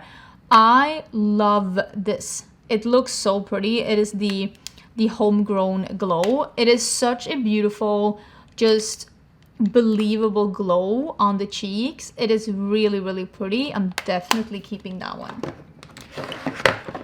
This is from ABH. They released this formula this year, I think. This is the Glow Seeker Highlighter in Sun Idol. I even think they came up with more colors. I think this formula is fine. It's fine, but nothing more, so I'm gonna get rid of it. This one from Moira though, and I especially love the color. This color is in Love Struck. It is such a beautiful golden pinky peach. I absolutely love this color, so we're definitely saving that one. And I love this formula. This is the Pixies, I think it's called Glow Powder, Glow E Powder. So it's Peachy Dew and Friendly. These are, it's hard to describe how this formula is because it looks so dull, but it is so beautiful. It's incredible how this one looks. It's just such a pretty, almost turns into glass skin, but with this beautiful healthy glow. So we have the peach one and the pink one, and this is one of my favorite formulas in my collection, and I almost forgot I have them, and I need to use those more. I also love this one. This is Joy, right? Yeah, Bare Minerals in Joy. Oh, now I want to wear this today. This is, look at that, look at that, look at that. Where do I put it? Look at that. Oh my, it's like a cool tone peach. Oh, it's so pretty. This is still available. I need to use this tomorrow. Absolutely gorgeous. This is Melt's Morning Star. I have not used this in a really long time. This is also one of those more like, it is like this one from L'Oreal, but the L'Oreal one is so much more affordable, but they give the same effect on the skin. Actually, let me, oh my god, I just cleaned my hands. They give the same effect on the skin, but the one from L'Oreal is warmer and much more affordable. So we are actually finally getting rid of this one from Melt. Bye-bye. I think you can see here, they both have a peach sheen, but this one is more golden and this one is more icy. And of course, I prefer the golden one on my skin tone. This one is, again, from Ellis Atlantis and Blend Money. And this is like a blush topper highlighter. It's super bright pink sparkly. A little bit sparklier than what I usually go for, but it's fairly new in my collection, and we're gonna save that a bit more and see if we can get some good use out of it. We also have the Wavelength highlighter from Lethal Cosmetics. These are so good. I have a couple in highlighter palettes here too. Now I'm like wondering where those are because they should also be in this video, but I have a couple of highlighter palettes with these as well. Just know that I'm keeping those because they're so good. Look at this. It's so pretty on the skin. This is one of those that swatches like nothing, but just looked incredible on the skin. Again, just wet look believable without being like weird metallic on the skin. Definitely keeping that one. We have a bunch of indie things here. I think you can see as well that it's indie left. These are the ones from Game Beauty. It's like duochrome highlighters. This is a green one. It is a bright yellow one. This is really nice. And then it is a pink one. So I am going to keep these two. I'm going to get rid of the pink one actually because I have highlighters like this. It's like a peachy pink. But these are a little bit more unique in my collection. So I am going to save those two. I actually think these are really, really nice. And then we have the ones from... oh, this one is so cool. This is discontinued, but this one is so cool. It is like a mint blue. It's so amazing. It's called Flicker. It was part of, it was even back when it was called Alien Cosmetics. This is an old one, but this one is so cool. We're definitely keeping that one. And then we have from Unearthly Cosmetics. These are the multi-chrome highlighters that they have. Mirage, and this one was Spellbinding. And then we have Spectre. Like just really, really interesting. Definitely keeping these. They're very, very good quality, and I want to have those in my collection for sure. Then we have the one that's Avatar: The Last Airbender and Lethal Cosmetics. Even though I don't love this component, I still think that this highlighter is pretty cool, and it is very new in my collection, and I want to see if I can get some more good use out of it. And we also have the ones from Kaleidos. These came out this year. These are the fruit lighters. Well, some of them came out this year and some of them Oh my god, this one is a little bit broken. No, don't give up on me. Ah, how do I? Oh my god, that was a bad idea. How do I press this one in? We had a casualty. I feel so sad because I love these. They're so cute. So that was the orangey one. I will still keep these. Some of these I got in PR and some of them I bought myself. And I really like these. I want to keep them and I think they're so fun. They're colored highlighters from Cleonad. And Cleonad makes such high quality things and I don't want to get rid of them. So I have a green, a red, a orange, and these are just these are sparkly highlighters, high intensity sparkly highlighters with a little bit of color to them. And they are super, super fun. And I love the packaging as well. I just unfortunately had a casualty in this orange one. So that's a shame, but it will have to live in there anyways. They're super, super pretty. I think they're so cute. So definitely keeping these. They're pretty new in my collection and hopefully, yeah, clearly this is why they're breaking. Hopefully the casualty won't be worse than what it already is. The ones from Kaleidos are always so hard because I really love how these look, but I will be honest, I don't end up using them, but a lot of these I also save because I think they're so fun. And they are still available as well. This one is so incredibly nice. Diamond Dasher. I don't know if all of these are still available, but these are just such fun. And there are bulky packaging, but they're at least a little fun. They have two multi-chrome highlighters. It's these two. And then there is a blue, a green, a coral, a peach, and a yellow. Pretty sure that the green one is discontinued though, but these are fun. I'm gonna keep them for a bit longer. If nothing else, same here. They're still usable and they do remind me of a time when it was just a little bit different. Everything was different in the makeup community. And then finally we are at the Oden's Eye highlighter. Some of these are existing highlighters and some of these are new highlighters. There also was a collection that they did quite recently that had the other colors of the packaging, and those I haven't reviewed yet, so that's why they're not in here. There are, in all of my declutters, there's going to be things where you're probably, if you know my channel, you're going to be like, hey, wait, where is that one? And the reason why you're not seeing it is probably because I haven't reviewed it yet. Maybe it's in my review pile. Like there could be so many reasons why something isn't showing up here. Let me see. Last ones. These are super nice. Do I need to keep all of them? I mean, probably no. This one, the super pink one, I think I might get rid of this one. This one is so nice, the peach one. I don't even know if this one exists anymore. I don't know if this one exists either.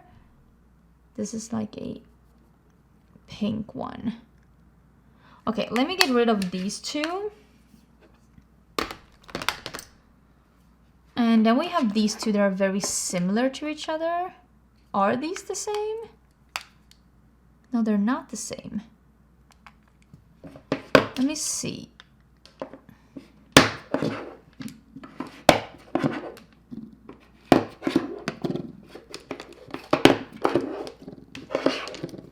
So I do think that this might be the new one. Okay, after scouring the website, I have figured out that it is Moon Tears that is the new one.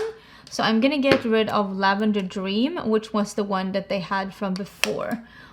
So I'm still keeping 6 of them, which I think is, I was gonna go say crazy, but honestly, maybe that is what I should be going for. Let me put these back into, or at least trying to put these back into this one.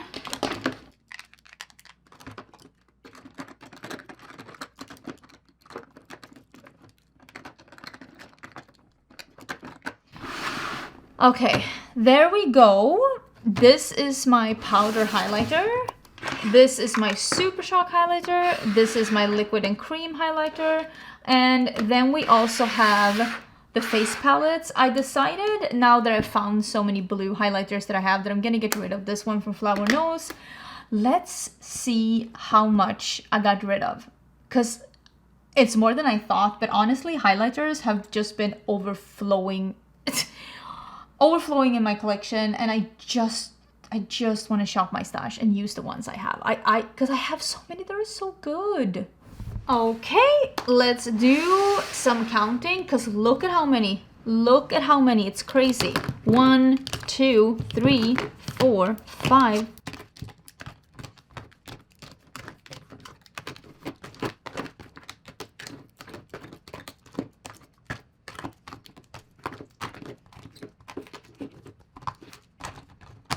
$36. I think that 36 is a pretty good number. This is just face palettes, highlighters, and honestly, I feel very happy about this. I just couldn't find my favorites. I couldn't find my favorites because there were so many other things here. And I mean, what I do is trying out makeup to let you know which ones are the best ones, which ones are truly the best of the best. And honestly, maybe this is how you should use my declutters, to just be like, at the end of the day, all of this is most of the time good makeup, but what is actually the best? What are the things that we reach for? What are the things that makes us happy? And this had to go. Let me know if you have any favorite highlighter formulas that you think that I have missed. Do you agree, disagree with me at any of my suggestions? I would love to hear your thoughts down below. Don't forget to subscribe before you leave, and I'll have my next declutter up before you know it. Bye! Okay, welcome to the first piles of makeup that we have here in front of us. And I am gonna go through all of my palettes, and I actually have, at this point in time, when I'm filming this, more palettes than I have space for. So I do need actually to get rid of some of these, especially the ones that I haven't reached for. And when I declutter, I try to declutter palettes that I no longer reach for, palettes that I no longer care for, and palettes that haven't been touched even for comparison swatches or for holding up in a YouTube video since my last declutter. So there are some brands right now that aren't as hyped anymore, that I definitely feel the need to get rid of some of them, because quite honestly, none of you are asking for these brands, so there's no need for me to be cluttering up my space with these things. Let's start with the ones that are just in front of me.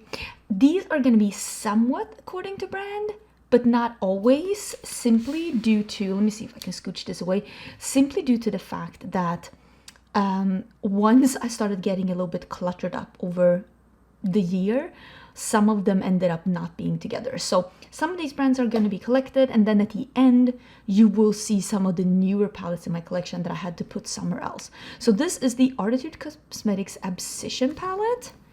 This is actually a really, really cool palette, and with a lot of these brands I do have affiliate codes with, so if you were interested in any of these brands, check the description box for some affiliate codes, because I will not be able to link all of these palettes because there are quite literally hundreds and hundreds of palettes. This is a really, really nice palette, and also most of these palettes I do have looks with or reviews on my channel with these, so all you have to do is search for them on my channel and you will find something. This is a really, really cool palette. We're definitely keeping this one. Arttitude Cosmetics is a brand that I just recently started reviewing on my channel, and I've really been enjoying their stuff. We have a lot of Beauté here. This is Dark Fantasy. I have not reached for this a single time, even for like comparisons.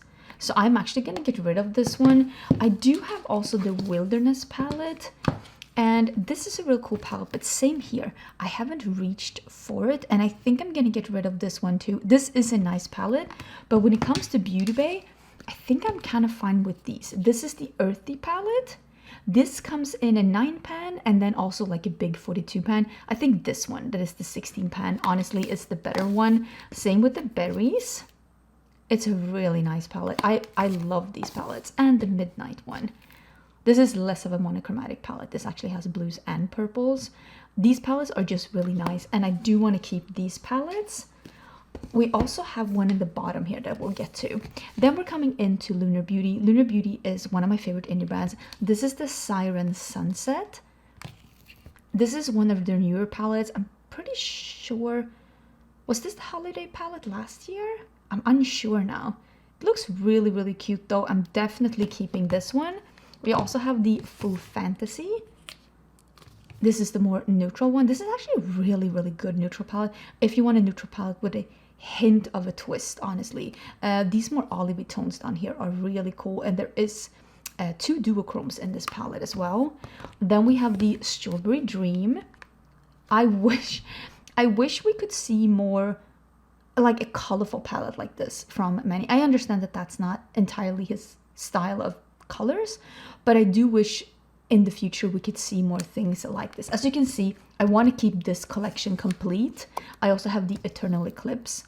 It's like a blue and almost neutral and warm brown palette with some cool tones. I also think that this is a really nice neutral palette. It has a pop of blue, but it is 2 blue shades, so you can technically do a look with that if you want to. Then, of course, we have the Moonspell palette. I think this was just very ahead of its time with like a little Halloween-y theme, and I think a lot of people were very inspired by the success of this palette, of like what they ended up doing later on. This is a really cool palette. Of course, it has a metallic inside, so it's a little bit harder to show. But this is a really cool color story. This is not available anymore, but you can find similar things to this on the market. And then we have the Moonspell Volume 2, which the burgundy cover, which is very, like burgundy is such a popular color right now. And this is what that one looks like. Same here, it's like a metallic inside, so it's not as easy to show. I really enjoy this palette, but I know not everybody loved this palette as much as the other one. I love a pink and red color story, but I also think that that is very scary for a lot of people. Okay, let me put these to the side because I am going to be keeping these. And then we have the Beauté Brights palette. This is very big, and I will say, oh my god, I can't even open it. I will say, I love a good rainbow palette, I really do, but this is just too big and I never reach for it. I do like the colors in here. I do think that this is a good quality product. It definitely is. But do you need this big of a rainbow palette? No, you really, really don't. You really, really, really, really don't. And I think that I have these kind of colors. If I want to reach for this color, I just never reach for this. It's too big of a palette. So I'm going to get rid of that one as well. Then we have Ace Beauté. I love Ace Beauté, but I don't know what has happened with that brand. So this is the Flora palette. I love brown and yellow together, but I have now that in other palettes. So I actually think I'm going to get rid of this one simply because I don't like how the pans look, but I do like the color story of brown and yellow. I love brown. If you've never tried brown and yellow, this is your sign to do that. And this is Fleur. It's a really nice purple palette, but as you can see, I have a lot of purple palettes. So I'm actually going to get rid of that one too. But then this is probably one of my most used palettes in my collection. Look at this one. It's called Classical Paradise. I think Ace Beauté is going through a rebrand. Ace Beauté has one of the best eyeshadow formulas from indie brands. Like, it's truly an amazing eyeshadow formula. And this is such a good color story. Like, honestly, it's so good. I don't know, they might have a sale now. Check out the brand because you might be able to get some of these a little money off. This is amazing too. Look at Envy. Such a cool color story. I love these palettes. I don't want to get rid of them. Really hope the brand is not going under. Look at that. This one is called Aura. Again, this is like purples again, but it's just a little bit more interesting. Loving these tones down here. And then we have Tropical Vibes. Mine is a little broken, but look at this color story. I just think that this is so interesting and so fun, and I'm just like blown away by how this looks. I think it's so fun. Then we have Oceanic, which is the blue one. Super nice. I want to keep these, but I think I'm going to get rid maybe of the Flare one. Haven't used this in a bit. This is a really nice one too. I can't keep all of my palettes, and I am having a sneaking suspicion that they're gonna reformulate. This is the Ambience one. I think I'm gonna get rid of this one too, although I'm loving these kind of tones, but I feel like I can get it from the palettes I had here. And then the Paletopoli. This is such a fun color story. I love the quality of this one, and the combos that you can do in here, really amazing. I do have similar things from palettes that I do think are available. I don't think that this one is available anymore, and also I don't see a lot of people asking for comparisons with this one. It's a really fun palette though. Like, if you see this on sale, I truly recommend it. Let's talk about a couple of the Gourmande Girls palettes. These are not all of my Gourmande Girls palettes, but there are some of them. This is the Haunted palette. This is also a really interesting color story. And like I said, I'm fairly sure that this one is still available. So I am going to keep this one around. And it is the same one. Let's put some melt to the side. It is the same with this Nightshade palette. Really interesting color story. I'm very sure that this one is also still around. And then we have the Spooked. Oh, this is it's a nice Halloween palette. Some really nice shades in here. And the Silent Night, which looks like this. Such a cool palette as well. And as I'm filming this, I do know that the brand is coming out with another winter palette. And as you're seeing this, it's already been revealed. And I've already seen it. And it is so pretty. You should definitely check that one out. Let's go into some melt. This is the Vida palette. I should probably put this in the things I'm only keeping for nostalgia and not actually using, because I'm not using this. I'm keeping this for nostalgia. And it is the same with the Muerta palette. I really love these palettes that they came, and they do represent something in the makeup community. They remind me of a time when the makeup community was just a little bit not as complicated, let's say.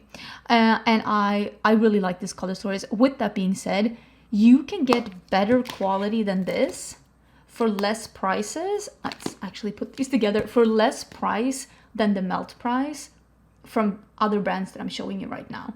Other brands have better quality than this for less price with equally exciting color stories. So don't get too hung up on the fact that you missed these, because now, today, 2024, you can definitely find something similar at a less price tag.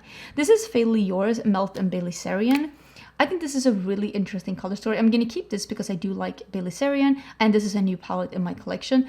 But with that being said, for me, this is lacking a little contrast. I think all of these shades are leaning a little bit too dark for my liking, but there's always a time and a place for deepening up a look, and I think this one is perfect for that. Here is two more melt palettes that we are keeping simply because of the nostalgia. This is Recently Deceased. It is the one that they did with Beetlejuice.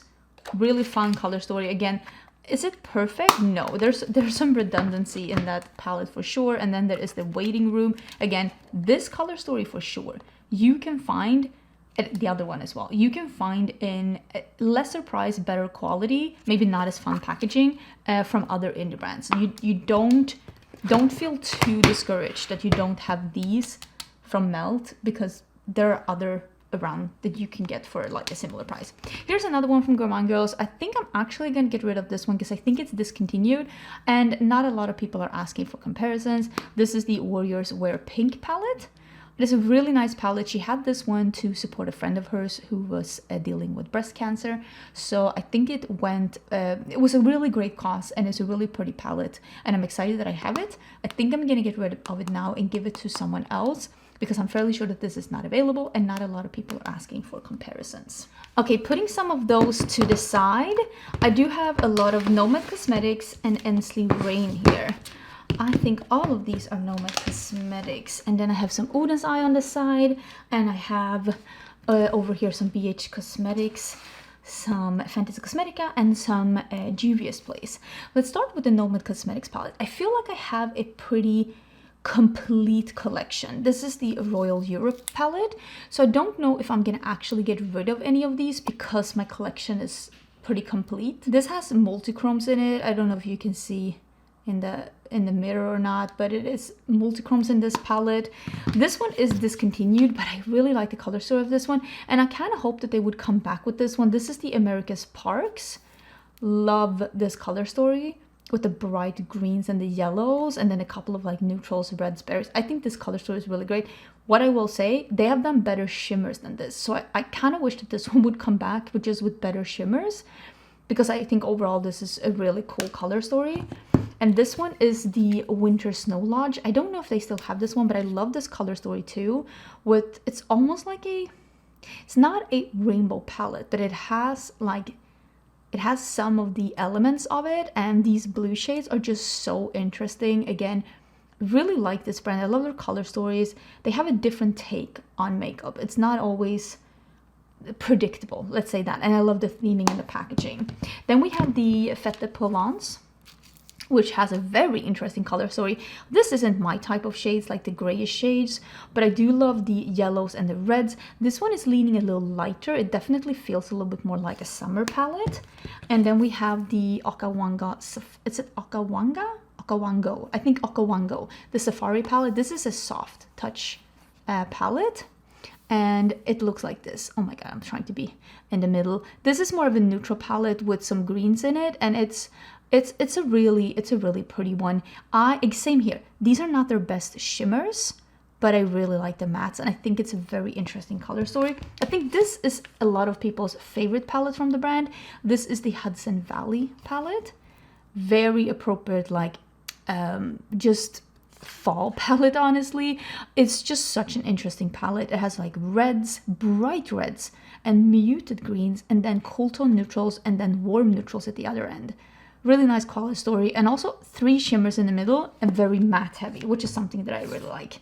This one I'm pretty sure came out this year. This is the New Zealand Stargazing palette. And this also has some multichromes in it. This is like a pink and blue color story. Pink, blue, purple color stories have been really in this year. Like they have been really popular this year. This is a very interesting color story. And again, the shimmers in this palette, absolutely incredible. This, I've heard, is also a lot of people's favorite palette from Nomad Cosmetics. This is the Ghost Town USA palette. It is more of a neutral, cool tone color story. Very interesting. I'm loving the undertones of the neutrals over here. There is some blues, there is some cool tone greens. It's overall a cool tone palette that isn't just grays, which I think is very interesting. Honestly, there's not a single gray in here. So if you have grays and you want to get some complementary shades that are cool tones, this could be a good one. I love this one. This is the Cloud Forest, Monteverde Cloud Forest palette. And this one is a rainbow palette. A neon rainbow palette mixed together with a lot of extra greens. It's almost like they did a green monochromatic palette and merged it together with a neon rainbow palette. Very interesting color story. I have had so much fun with this one. It's such an interesting and fun palette for sure. Then we have some of the Fantasy Cosmetica palette. I have more than these because they have come out with some other things as well, and you can see some of these have the old, I think this one mainly, or maybe some of these, yeah, maybe all of these have the older packaging that is less defined, and then you see the new ones, it's just a little bit better like artwork on it. But they make really interesting color stories. This is the Warlock. These are inspired by Dungeons and Dragons. This is the Warlock. Then we have the Bard. I love this color story. I think it's really nice. Such a fall color story. The Fighter, which is more of a neutral color story. This is really nice. Honestly, this is really nice and good quality. The Druid, which was the original one, this is also really nice quality. The Sorcerer, which I didn't, this one and the Warlock I think has the weakest mattes in the palettes, but this one is my favorite of the 9-pan palettes. This is the Rogue one. Oh, I really like this one. I think this is a super fun one. I love the shades. They all go together and they're just a little bit, it's a little bit more interesting. I'll save the Ensley Rain because I have more Ensley Rain and I think we can talk about that later. Okay, let's talk about the BH Cosmetics because I have a few of their palettes and honestly, I don't think they're coming back. Can we just agree that they're not coming back? I have more shades here. But I love these palettes. It's hard. I'm gonna save a couple that I know make sense, not only because I'm gonna be honest with you, some of these I still use, and also they make sense for comparisons, like the Passion in Paris. This is a great color story. This is a great quality, and I would like to keep this one for comparisons. Maybe I don't need to keep the Barcelona one. Not a lot of people are asking about this one. The Los Angeles one is a nice pastel palette, and this one could make sense for comparisons. I think I'm gonna get rid of it. Blueberry Muffin I'm definitely keeping. Oh, here's another Juvia's Place. Again, I love this one, and this one makes sense also for comparisons when we're doing like blue neutral palettes, because I do refer back to that one. Then we have the Bubblegum palette, the blue one. These, again, these are more palettes that I keep the green one, and my favorite, the red one, that I keep for reference. And also because they remind me of a time that BH Cosmetics did amazing palettes on a monthly basis. And then we have the Do Not Disturb. And we have the Looks Like a Snack. Oh, this one is such a good palette. But I think I'm going to get rid of those. And I am... Is this the one? Yeah. No, the Low Key Love You. I love this one. I also have another one that's probably in another place. But that one I travel with a lot. And this one is great too. So I'm going to save the Low Key Love You. The other two I haven't used in a bit. So I'm going to get rid of them. I used to love being able to do these monthly birthstone palette videos every month, and I had so much fun doing it. These are the ones I have left. I have Amethyst left, I have Peridot left, I have Sapphire left, and then Citrine.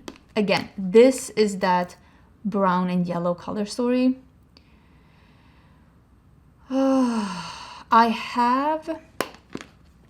I think I'm gonna get rid of these.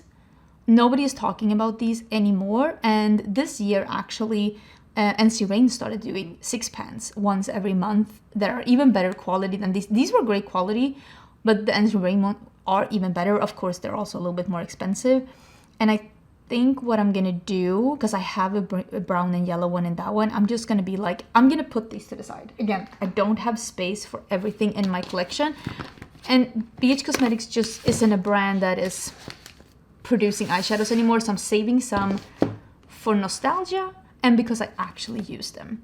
This is the Nomad palette from Juvia's Place.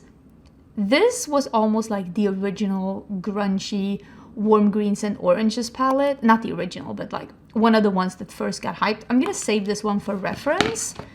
We have the Nubian 3 Coral. This I feel was... This was a nice quality one, but I can get similar looks from this one as from... where would I have it? Oh, yeah, I put it to the side. Oh my god, I'm confused. This one. This one is giving me pretty same this one, but this is even more my style because it's a little bit more warm toned. So I'm gonna save this one and I'm gonna get rid of this one. This one has really nice mattes, but again, I don't reach for Juvia's Place mattes at this time. I remember Tribe being one of my favorite palettes. I have not reached for this one in a hot minute, so we're gonna get rid of those. So I'm gonna save this one for reference. And then we have the Culture big palette, big one, and then we have the Culture 2. Let me see if we can just open them like this. Do I need these? No. And I don't know what happened with Juvia's Place, what they're doing with eyeshadows anymore. This is nice quality eyeshadows though, but they're super big palettes. I don't reach for them. I know other people love big palettes, and these are nice quality. Juvia's Place fell off. Not only did they fall off in not makeup quality, but in makeup innovation, they also fell off in how interested people are in their palettes. Because I'm gonna be honest with you, not a single person has asked me to compare any new palettes to old Juvia's palettes this entire year. Let's do some Oden's Eye, and I'll actually save the Ensley Rain for later because I have more Ensley Rain in other places. So these are all of my Oden's Eye palettes. There actually might be a couple here that are not they're not accounted for, I was gonna say, but yeah, basically because there might be some newer palettes somewhere. But yeah, these are pretty much all the palettes that I have.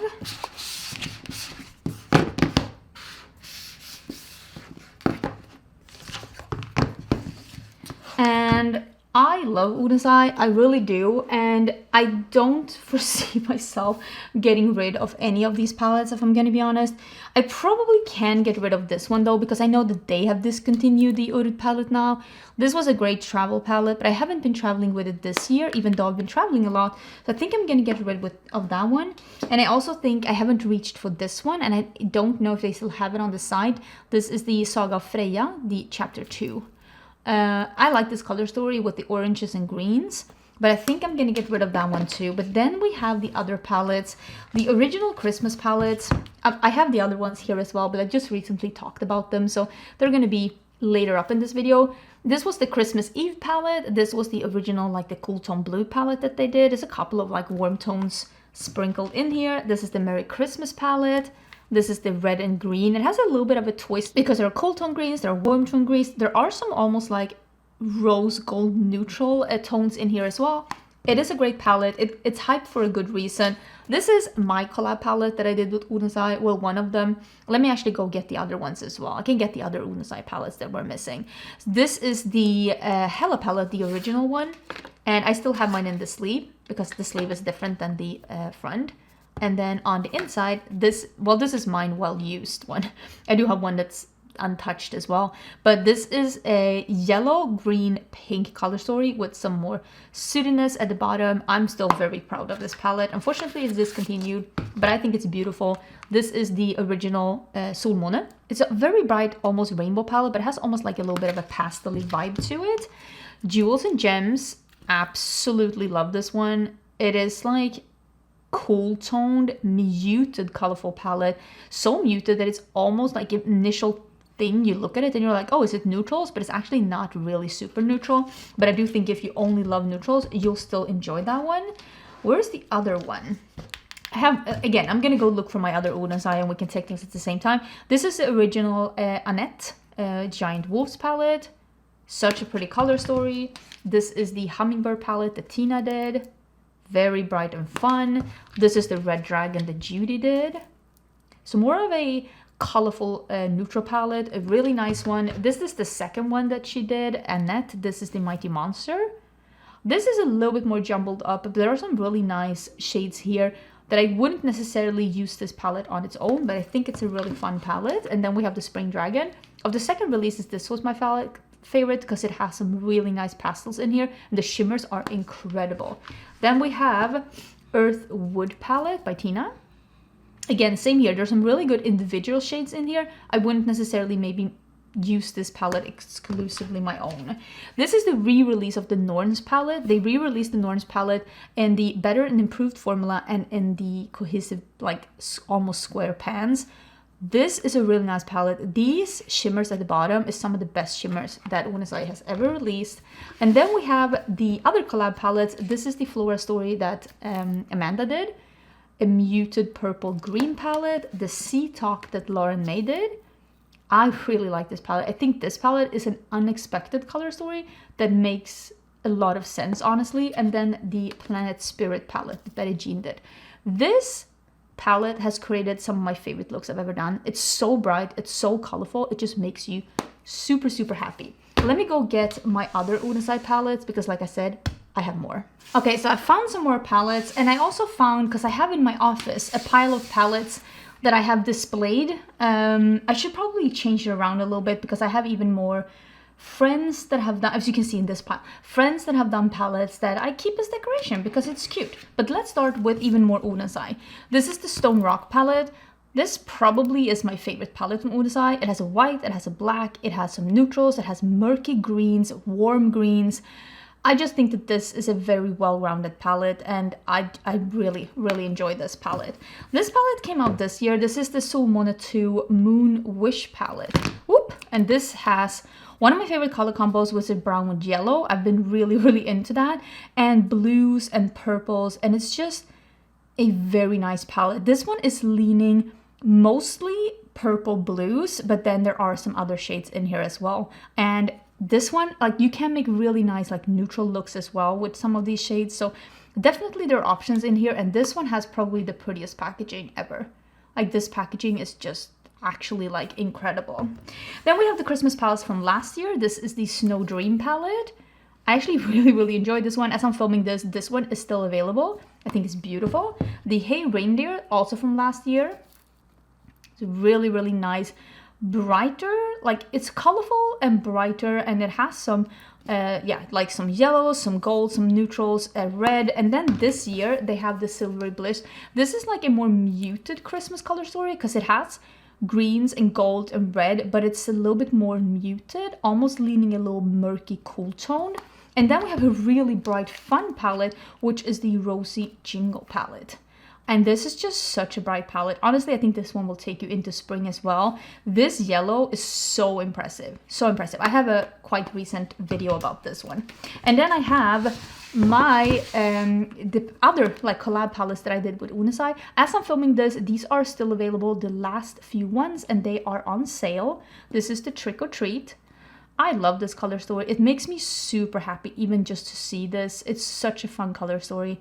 Greens and reds and just oranges. I had so much fun creating this. And then we have the little Ghost palette, which again, Halloween themed. And this is more the brighter, almost like candy shades, the blues, the purples, a bright neon yellow. This row, you can see, this is a very well used row. Just honestly a bunch of my favorite shades ever.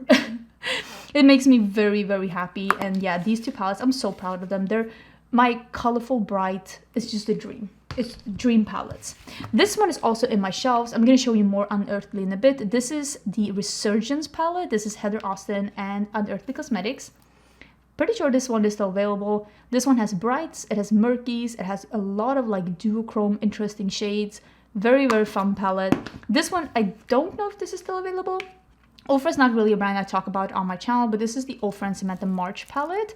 I think I have the Ofra and Ali Dawson palette here somewhere as well.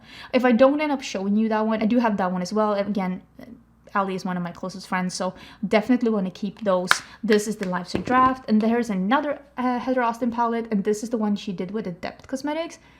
Personally, I think this is the best palette Adept has ever done. I think the mattes are incredible. They make a lot of sense, and the shimmers are really, really easy to work with. And then we have, this one even has some dust on it.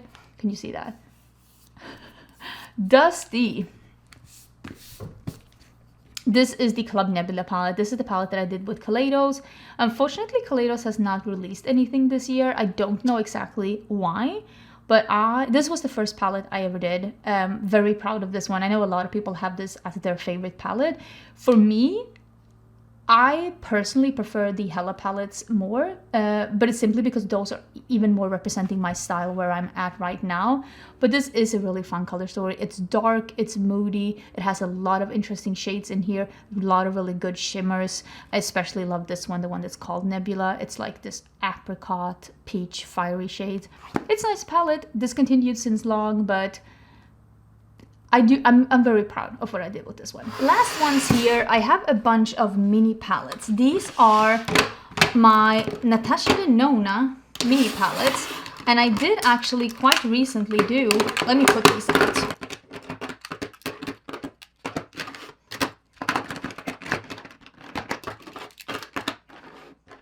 I did quite recently do a video basically ranking all of my Natasha Denona mini palettes. If you're interested in seeing me swatch and talk about every single one of these, there is a video that is doing that, because I think I have basically every single one that's ever been released. I think there might be one that I missed or something. But if you were interested in hearing my thoughts about these, if you were wanting to dive into Natasha Denona mini palettes, I would recommend that video. I think at this point, I will just save them, because I have so many of them. But I mean, one day I will for sure declutter them, but that day will not be today. But yeah, if you're interested in hearing my thoughts about these, there is a dedicated video. It came up this year, not too long ago, talking about each and every single one of these, and which one is my favorite and which one is my least favorite. Here we have some quads. These are Colourpop, and there is one Charlotte Tilbury. This Charlotte Tilbury one, I'm gonna keep it because I think this is the only eyeshadow I have from the brand. I think this is the Pillow Talk quad. I mean, does it make sense? No, but it makes sense in my collection for comparison value, so I'm gonna keep it. These Colourpop quads, I love the quality of these, and I do still travel with these. With that being said, I might be able to get rid of like maybe these two, maybe these three. These are like the ones that I reach for. I haven't traveled with them. They're a little bit more, this one is browns with bright blues, and like I like these a lot. I even have traveled with quite a few of these this year. I mean, this is the best quality, honestly, that Colourpop has ever made, and I don't know why they don't keep making more. Although they did do some brown ones for Christmas. This is the Secret Life of a Scorpio. So beautiful. I also love this one. This is the Bold and the Aries. These mattes are incredible, and I love this Fiery Peach here. And I also have been using this one quite a lot. Or is it? No, it's this one. The one that's the mango. On the mango. This is great too. So I do love these a lot. I really wish that they would do more. But I'm going to get rid of a couple of them. But yeah, if Colourpop could just do more of these quads, please and thank you. Okay, new batch of palettes. I have so much here to talk about. Let's just honestly dig in and go through it. And again, not all of these brands are being kept together because my collection did end up being a little bit messy at the end. This is Plum Perfection by DD Signature. This one is so pretty. I've never used it. But I'm going to put this with my other quads so that I remember to travel with it, because I do go through my mini palettes every time I travel to bring some of them with me. So I'm going to put it there. So we're definitely going to be using that one. This is the Deep Sea Treasures by Cleonad. I think this is a super cute palette. This has only their special shadows. Really pretty, definitely keeping it. I think this came out this year. We have a little quad from LH Cosmetics here. This is a Shimmer Saga. This is really interesting shades, but I don't reach for these shades over my Cleonad one, so I think I might actually get rid of that one. We have the Tartlet Jewel. This is also a mini palette that I've been traveling quite a lot with, and I am going to also keep this one with my mini palette so that I can remember to travel with it even more. If I want a neutral palette when traveling, this is actually a really good palette. I actually really like this one. I know, I'm surprised too. This is the Gloss Gods Incendio palette. This is the collaboration that they did with Margareta Gras. I wonder if she... Oh yeah, Margareta Gras. She is a Swedish YouTuber. This is a really, really good palette. I don't know if this is still available, but I think I'm going to put this together with those other palettes for like showcasing. I think Margareta did a great job. And even though it's not available, I'm definitely keeping it. These are some Huda palettes. I've been trying to dive more into Huda this year. I think this one is still available. First time I used it, I didn't love it. These have a tendency of creasing on me, but I really do love the mattes in this palette. It's an all matte palette. This is the, yeah, that's the matte one. I wonder if I have the other one here as well. Not 100% sure. This is the Wild Jaguar. I think this is one of the better 9-pan palettes that she's had, and I think this one is still available as well. So I think these are really nice. I'm going to keep these. I wonder if there's more Huda ones here. Not, oh yeah, here they are. Here is the other matte, the warm one. I'm going to keep this one too, because I think that these 9-pans are really good. And this one is also really good, the nude medium one. So I'm going to keep these from Huda. Here's the Sultry palette. This is the one that I actually... I broke it a little bit, but I think I'm going to keep it anyways because it is a good comparison palette from ABH. And I also have the Norvina. Oh my god, it has some shadow on it. This one is also a little bit broken. This one maybe. These are not, okay, sometimes you drop a palette, these plastic covers will not protect. This one is a little bit bump proof. These plastic ones are not. So I think I'm going to get rid of this one. I also have the, this one. This is also, these are all a little bit broken. I'll save this one, the sultry one, because I know that that one is still available, even though it is a little bit broken. I feel like I might have another one here, or maybe I gave that one away. Not 100% sure. I also have my Prada quad here. This is honestly really good quality. There's a 4th shade up here. I was surprised at how good quality this is. I'm definitely keeping it. I might even put this with my mini palette so that I can travel with it more. This is the Makeup by Mario, the all matte cool tone palette that he came out with. Really good quality. Definitely keeping it, more for comparison value than actually like me digging into it a lot, but it makes sense for my collection. I really like this palette. This is the Italian Spritz palette that they came out with, I think last year. I was very impressed by this one. The color story is super fun. The packaging is really nice. I think Too Faced did a really good job with this one. Definitely, it still smells. It still smells a little bit like sweet. And I thought that this was a really fun palette, especially like a mainstream palette. I thought it was really good. We have some palettes here Again, it should probably go more into like a display than actually being in my collection. This is the Moonfall palette by Shroud. Is Shroud still around? Like, are they still a thing? I don't know myself. I honestly have no idea. I think this palette has some really good individual shades, but this one is not a complete palette to me. This is not, for that reason, one that I reach for, because it has dark shimmers and only dark mattes and only dark shimmers. So I don't reach for this one a lot. There's nothing wrong with it, but I think I'm gonna actually get rid of that one. And let me see if I can put the Incendio together with Halloween. It's the one that Betty Bean did together with Shroud, and it's freaking bats. Oh, this one is a little bit... Something's been crumbling in here, but that's fine. I'm gonna keep these for display. And of course, Tiny Marvels. This is the one that beloved Mel Thompson did together with, God, I even forgot the name of the brand, Sydney Grace. We miss you still. And this is the palette she did. So I think I'm gonna put these in like a display pile.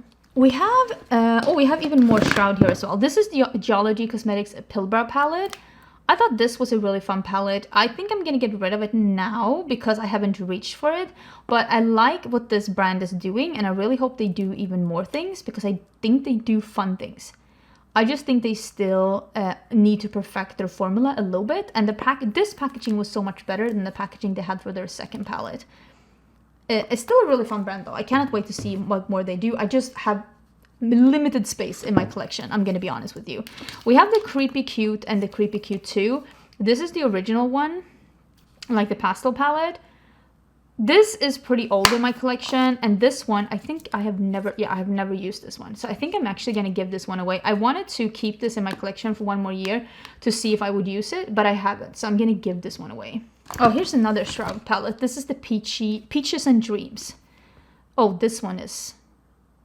I mean, these have just been laying in my collection untouched, and still it broke. Some indie shadows, sometimes, especially hand-pressed ones, have a tendency of being a little fragile, which is a shame. That is one of the, usually I should say, one of the perks of doing it in a professional lab and not having hand-pressed shadows is that they are 99 times out of 100 it looked more stable. So I'm gonna get rid of that one because that one is just absolutely smashed. This is the Smoke It Out palette. This is so nice. I've never used it. I'm gonna put this with my travel palette. This is from LH Cosmetics. That would be a perfect travel palette. Ooh, here is the Blooming Basket by DD Signature. This is such an unexpected color story, and I did one of my favorite looks ever with this palette, so we're definitely keeping that one. We also have another DD Signature here, and I will say I did actually get the re-release of these. I think it's the Classic Autumn and the Jingle Bell Ruby. I'm pretty sure I have the re-release of these with even more improved mattes downstairs. So I think I'm gonna get rid of these. I'm fairly sure it's these two, and I'm gonna keep the ones that I have downstairs. That is the re-release of them. We have even more Gloss Gods here. This is the Vintage Glam.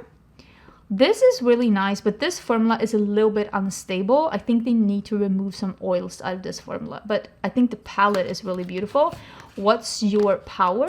These have some really good individual shades. Oh my god, I'm so sorry, I'm not in frame. These have some really good individual shimmers. The mattes are a little bit more weak in this, and it is a little bit more pastel. I think overall, Gloss Gods has amazing shimmers. Their mattes are okay, according to how I like to work with my shadows. And I think that these shimmers are incredible. Then we have Lavender Skies. I wonder if this, since this is in the sleeve, if I've never used it. Oh, look at that. That is so pretty. But it doesn't have any dark shades. I think I'm going to give this one away. I think this would serve a purpose to give away. And I think I'm going to get rid of that one. And I think I'm going to save the Vintage Glam one. This is the Sigma Beachy palette. I think Sigma has a really good eyeshadow quality. This one I haven't reached for since, so I am gonna get rid of that one. We have the Lottie London. I had a really fun time with this palette, but I love yellow and brown so much that I have this in other things with quality, like packaging, that I like more. Again, I am an unlimited space in my collection. We have some Gain Beauty here. We have, oh, this is Dots. I feel like I have another one here. This is like a brand that is a European indie brand, and I feel so bad because I haven't had time to dig into this brand, but they make amazing both palettes. Look at this, both palettes and singles. So you can buy this as singles too. And honestly, like, look at this. I feel so bad that I haven't dug into this because look at how incredible this is. And I feel like these were singles. Yeah, 5 new singles, like pastel shimmers. I think they're like duochromes. Do you want me to use this in a video, maybe a reel, maybe something? I'm definitely keeping it. I mean, it looks incredible. I mean, you saw it, you have eyes. This is more LH Cosmetics. I have even more LH Cosmetics. This is the Infinity Glam palette. I have not reached for this. This is a face and eye palette, so we are gonna get rid of this one. This is the Reload palette. This is a really nice palette, but I don't like it as much. I think this has a better color story, Blomma. So I'm gonna put that in my travel pile. Do we have any more LH Cosmetics here? Game Beauty. What is in the bottom here? Oh, this is the Citronata palette. I have not reached for this in a really long time. You know, I love yellows. I have not reached for it. This is a great palette though, but I haven't reached for it. If you're looking for an actually good yellow palette, if this is still available, this is Glam Shop. It's a Polish indie brand. It's literally called Glam Shop. I think if you search for Glam Shop Poland, you'll find them. I haven't reached for it though, but dang, this is good.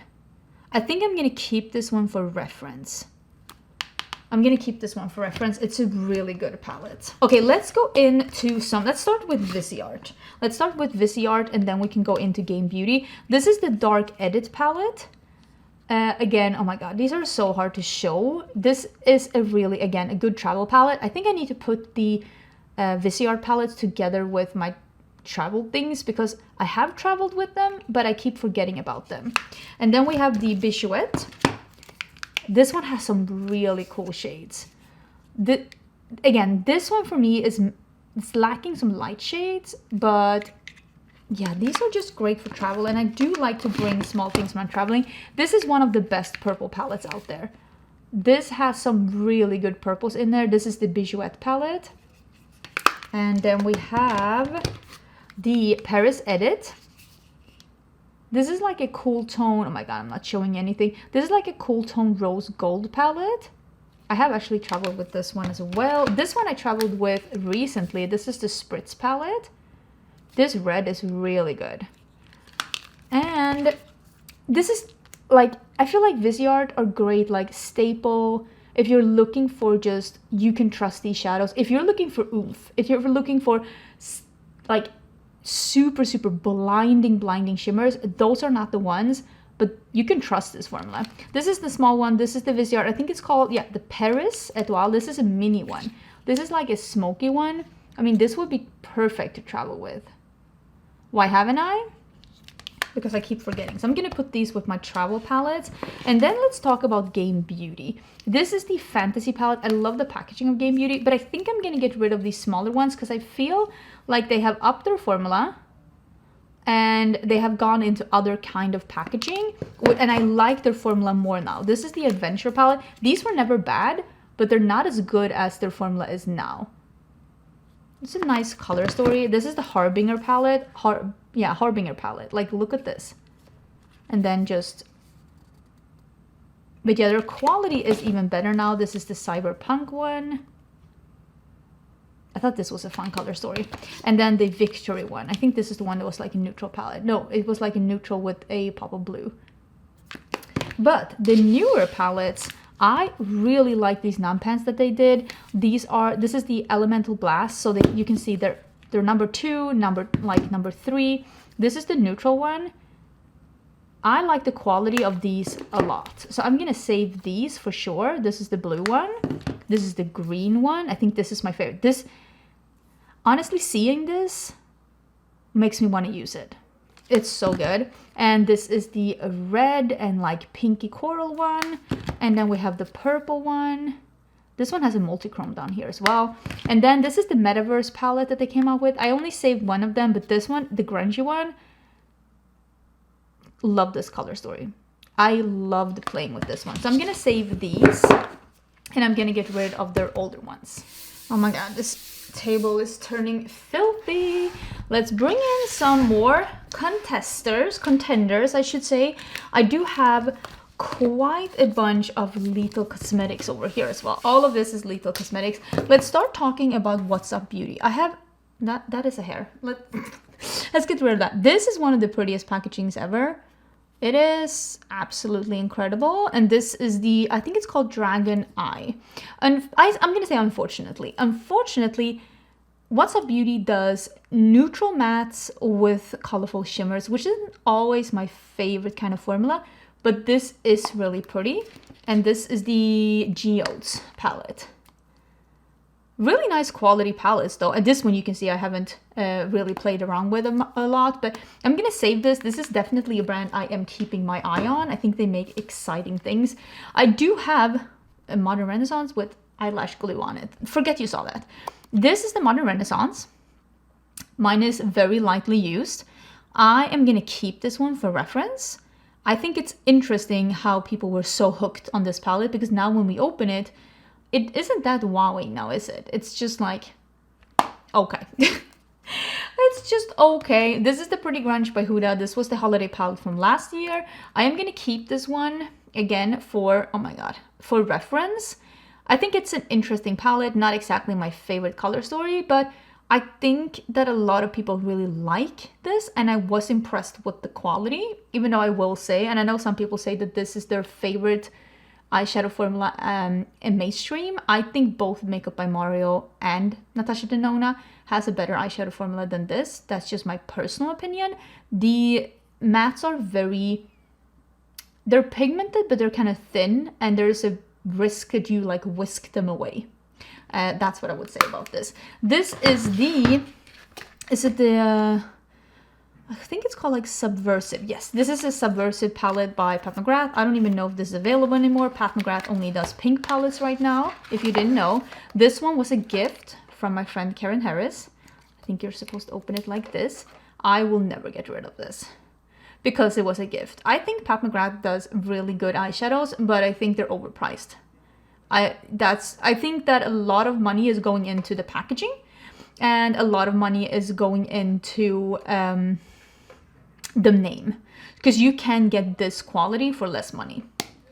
I will die on that hill. We have some really interesting other palettes here. Oh, some more ABH. This is ABH. It was Nouveau, right? I thought this was a really good palette. I'm going to keep this one around a little bit more. I really like the quality of this. I love the looks that I did with this. I've had a lot of fun. And this is the Jackie Aina palette. I enjoyed Jackie Aina, even though I enjoyed her makeup content more than I enjoyed her lifestyle content, because me and Jackie Aina, we do not have the same lifestyle. We do not live in the same tax bracket, but I do enjoy her palette, and I'm saving this one, even though it's not available for like, you know, sentimental reasons.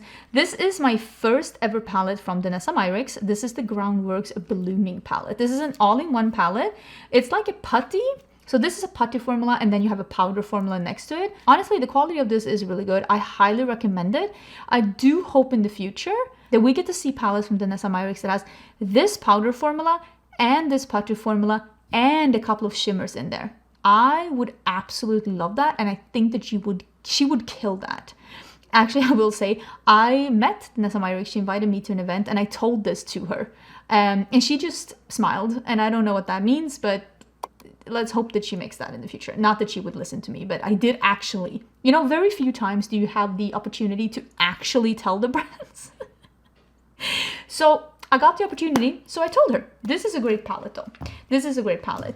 This is the Dragon Fruit palette by Nomad Cosmetics. These have some really, oh my god, really nice shimmers in here. This one I'm saving more for sentimental value because this isn't exactly the kind of shades that I don't reach for an all shimmer palette, but I love Cleonut and I love Emily Violet Marie, and I'm excited to have this one. So I'm keeping that one. Then we have some Nabla. This is the Side by Side Baby. This one was like very new last year when I was doing my declutters. This is nice quality, but I don't reach for neutral palettes that like look like this. I really don't. So I'm gonna actually get rid of that one. Then we have the Pat McGrath and Bridgerton. I am saving this one. I like this palette a lot. I think this palette is really good for what it is. Have I reached for it? No. But this is great quality. It really is. And I think it's really pretty. I just haven't reached for it, but I can't, yeah. The wheels of the makeup community is turning at an incredible pace and you can't really keep up. And this is the Tropic Color, Sydney Grace, and the Tina from the Fancy Face. This is a really fun color story. It is very bright. It is very colorful. I had a lot of fun playing with this one. I think this is a great palette. This isn't my perfect color story, but it is Tina's perfect color story, and I 1,000,000% respect her choices. What I will say about Sydney Grace, I think Sydney Grace has amazing mattes, but I think their shimmer formula is a little dated. It feels a little 2016. Not bad. I just think that they could improve it or come out with even more types of formulas. This is a nice palette though. I'm clearly keeping it. I really love Tina. This is Simply Posh. I think I have more palettes from Simply Posh. We will get to those later. I don't know where they are. This is the Aurora Lights palette. Such a nice palette. So I love this one. I absolutely love this one. I think this one is great. This is the Citrus Punch, and I think this is the old formulation because I have gotten the new one, and you're gonna see that in a bit because I have that somewhere in these piles. So I'm gonna get rid of this one because they did reformulate and make this one even better. Love this color story. This color story, the best color story they've ever made. I absolutely love it. Closely followed by the Aurora Lights, but I'm gonna get rid of the one that is reformulated because oh my god, I almost got rid of the Bridgerton one because clearly I'm keeping it. This is the Cozy Cabin. This is a holiday palette from last year. I think this is really beautiful. Simply Posh is a fairly new indie brand, so at this point I am keeping all of their palettes. I think this is really pretty. I think what I'm missing in Simply Posh is that I never have an inner corner highlight in their palettes, which is fine. I can always reach for something else, but that's just what I am missing from the brand. Let's talk about Lethal Cosmetics because I simply have too much. I had too much Lethal Cosmetics. Something has to give. At this point, I think I have been saving everything Lethal Cosmetics that I have, and that has got to change. Not because I dislike the brand, I love the brand, but they have some older releases. They have some singles that I don't reach for anymore and that I don't do comparisons of. If you want to see me swatch my Lethal Cosmetics singles, I have an older video, no single shadows, I think, except the multi-chrome ones, have come out since then. If you want to see me swatch those, and I have almost every of the original single shadows from Lethal Cosmetics, search for that on my channel. There is a video like this, me sitting like this. You can fully see me swatching all the singles. That is my reference. I'm gonna get rid of some of my singles, and I'm not doing it because I dislike the brand. It's just I can't keep up. These are some of those. I don't know. I think I might save the smaller palettes just to keep shadows in though. These are some multi-chromes too. I might rearrange and save the multi-chromes and not save the other ones. Okay, this is a pre-made palette that I'm keeping. This is the 1UP palette. Love this color story. Had so much fun with this palette. Think this is honestly a really good palette. Then we have the 2UP palette. I don't like this as much. The layout is a little bit more chaotic, and I don't like the color story as much, but I will still keep it because it contains it fits with this one. As I'm filming this, I haven't seen the holiday palette that they're releasing this year, but I will have a dedicated video on that. So if you are wanting to see what palette they released this year for holiday, that video is already live on my channel. This I think is the Night Moth palette. Really pretty. Or maybe this one is. I honestly, they didn't put the name on it. Or maybe it's here. No, it's not. Nope, nothing, nowhere. Really pretty palette. This is reminding me of old Nabla, and I say that in the best way. Lethal Cosmetics is a German indie brand. This is really pretty. Definitely keeping it. And then we have this one. It is a little bit more almost like a spring grunge. Love this shade here. Pre-made palette. We are keeping it.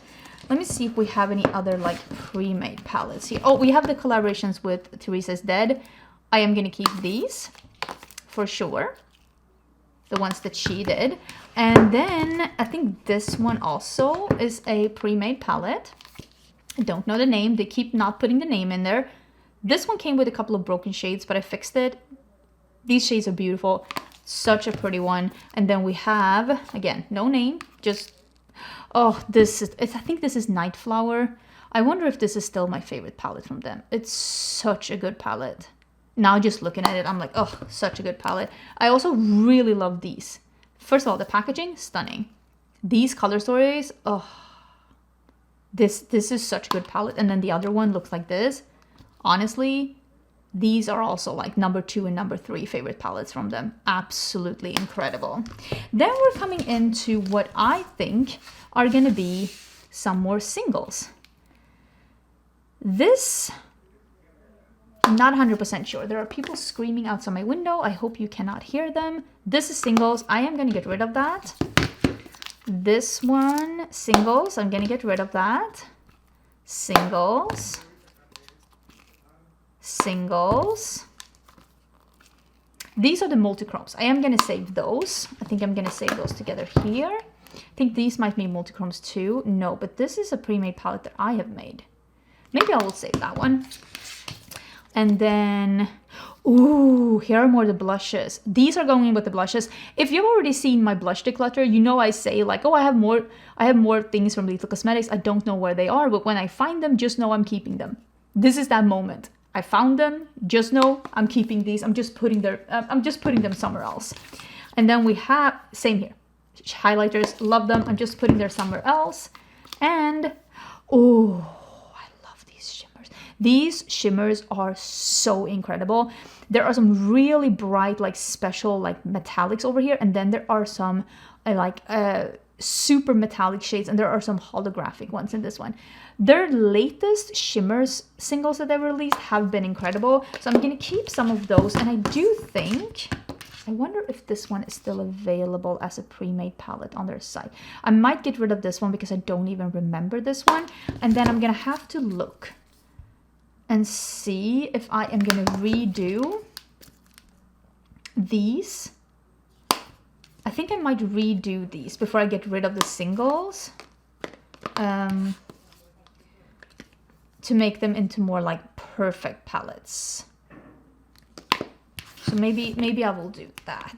Boy, do I have some good palettes to show you. Don't expect too much to be decluttered from this pile. And with that being said, there really wasn't that much being decluttered from the last pile either. But here we are. We are going to go into Glamlight and Earthly Cosmetics. I have even more Gourmande Girls, Glaminatrix, Adept Cosmetics down here. And this pile, this is Natasha Denona. And over here, this is Cosmic Beauty. There is so much. We are going to start with Earthly Cosmetics, and I do think there might be some that I get rid of simply because I am running low on space, and I do think some of these are discontinued. Like this Surrender palette. This was part of a mystery box for Valentine's. She did not bring this one back, but I think this is a beautiful palette, but I'm going to give that one to someone else. This one is a Dreamer palette. I think this is, first of all, the artwork is incredible. And this is like a cool toned pinky blue palette. This one is still available. It's a beautiful palette. I'm definitely keeping that one. Then we have Fall Magic, also still available. Let's see if I can show you clearly. This is a beautiful palette. It has the grungy green and the purples and the pinks. It's just a really, really nice palette. And then we have Get Groovy. This is a rainbow palette. This was part of a summer mystery box. And I think I will get rid of this simply because it's not available anymore. And I'm short on space, and I do have quite a lot of rainbow palettes. You will see that later on in the video. Then we have Sorcerer's Smoke. This is such a beautiful palette. Look at this. Look at this muted neutral palette. Really, really pretty. Absolutely beautiful. We will be keeping that one. Then we have the Sleepover palette. This one is not available anymore, but I do love the color story of this one. But this one has the old, bigger pans, and I will get rid of this one, but I love this color story. I hope it comes back in like an updated version. Then we have Vitality. The owner, Amanda, did say she was going to bring this one back in a updated formula and version. I have not seen that yet though, but with that being said, I love this palette, but I think I will declutter it. This is one of the rainbow palettes that I really enjoy. I love the twists and the turns, I love the shimmers, I love the undertones, but it's not available anymore, and it hasn't been available for a really long time, and I hope at some point it comes back in a new version. This is Dead of Night. This is a beautiful palette. We are definitely keeping this one. And then we have the In the Dark. I don't think this one is available anymore, so I will get rid of that one, and I'll keep the Dead of Night. Then we have the Lore palette. This used to be my favorite palette from the brand for a really long time, but now it's actually something else, and I will show you that one later up because I think that's in a different pile. But this is the Lure palette. Absolutely beautiful. I will be keeping this one as well. And then we have the Daily Grind palette. I like this palette. Okay, let me rephrase. I can't open it. Magnet's too strong. I really like this palette, but she came out with a high temp palette. I don't think this is in that pile. That's the one I'm talking about, which is my new favorite palette from the brand. So I'm gonna get rid of this one simply because I am loving the high temp. Then we have Devour palette. This one is still on the website. Beautiful palette. Even for the holiday season, the shimmers in this one, they look white, but they're like toppers. Absolutely incredible. Then we have the Don't Be Jelly palette. Also such a beautiful palette. The shimmers in this one is incredible. Really like the color story. Definitely keeping it. Oh, this is the blush palette. I've totally forgot this one exists. I really hope we can get this in singles. I'm gonna get rid of it simply because I don't reach for it. This is the Not Normal palette. Ooh, I think they have a sale right now. Maybe I should pick up the reformulated of this one. This is me thinking I should take, because there is a reformulated with smaller pants. These pants are too big. Nobody needs this big pants. So I think I might go and pick that one up myself. This is me thinking I might take a break right now and do that because I do like that color story, and she did come up with a new version of it. This is this Spring Magic. Beautiful palette. Beautiful palette, also still available. I will be keeping that. Oh, and here I see we have some Glam Light. I think all of these might be Glam Light, and I think a bunch of these are Glam Light too. And then we have some Glaminatrix. And oh, here's another one of the, oh, such a good palette. Okay, let's go into some Glam Light. This is the Gold Face, the original one, that they released last year. I'm gonna get rid of this one. I never reach for a color story like this. It's just gray. It's just gray. And I know some people love that. I just don't. So I am gonna get rid of this one. It just doesn't make sense for me. This is the Chucky palette. This one I think is an amazing color story. It is deep reds, burgundies. There is some smoky tones. There is some silvers and a black. I just think that this one has a lot of fun things going on. And this one I think they did a great job with. So this one we are keeping. The Betty Boop palette, quite honestly, might be one of my favorites, if not my favorite palette from the brand. I think the mistake they made is this stark red background. It's making the palette seem unapproachable, but honestly, if you look at the video where I'm using this palette, the shimmers are absolutely incredible, so beautiful, and the mattes, just the color story is so much more than you think it's going to be when you see this red one. It's truly a beautiful palette. Then we have the Friday the 13th. I like this color story more than I like the Ghost Face one, so I am going to keep this one around. I have not used this one in a hot minute. I think I'm going to get rid of that one. This is the Michaela Part 2, the small one. This is the Frosted Flakes. I love this one. Do they still have this one? Such a beautiful palette. I think I'm going to save this one because I really enjoy it. This one, I thought the shimmers in this one was really good, but I didn't love the color story as much. The shimmers are great though. I think I'm going to get rid of this one. The Strawberry Shortcake. The Barbie palette is incredible. The Barbie palette is so good. Oh my god. Do you see the stains around here? Wonder what happened there. That's actually like crazy bananas. But yeah, this palette is beautiful. It's really beautiful. I'm gonna save this one for a bit longer. Oh, and here is the big Michaela palette. I thought this palette had some, it had some really good shades. I especially love that blue row in the bottom. It's a beautiful blue row. I think I'm gonna get rid of it because I haven't reached for it for a really long time, and I think that this palette, quite honestly, it's a little bit too big. Let me see where else I'm putting palettes that I'm not keeping. Let me put them over here. We have the Hershey palettes. The milk chocolate one, I haven't reached for this a single time. There's nothing wrong with the quality, it's just a little one noted. The Cookies and Cream is really beautiful. It is a beautiful palette. Do I need this in my collection though? I need to save some space. That's the problem. This might be my other unexpected favorite from Glamlight. The Glamlight and Garfield palette. This is such a good palette. Like, incredible quality.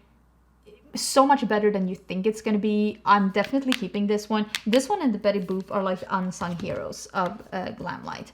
These two palettes, the ones that was like is it Nightmare on Elm Street? That's what it is.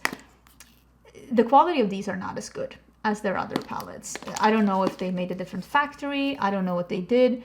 Color stories are nice, but the quality isn't as good. These I love though. Absolutely love them. The Scooby-Doo ones.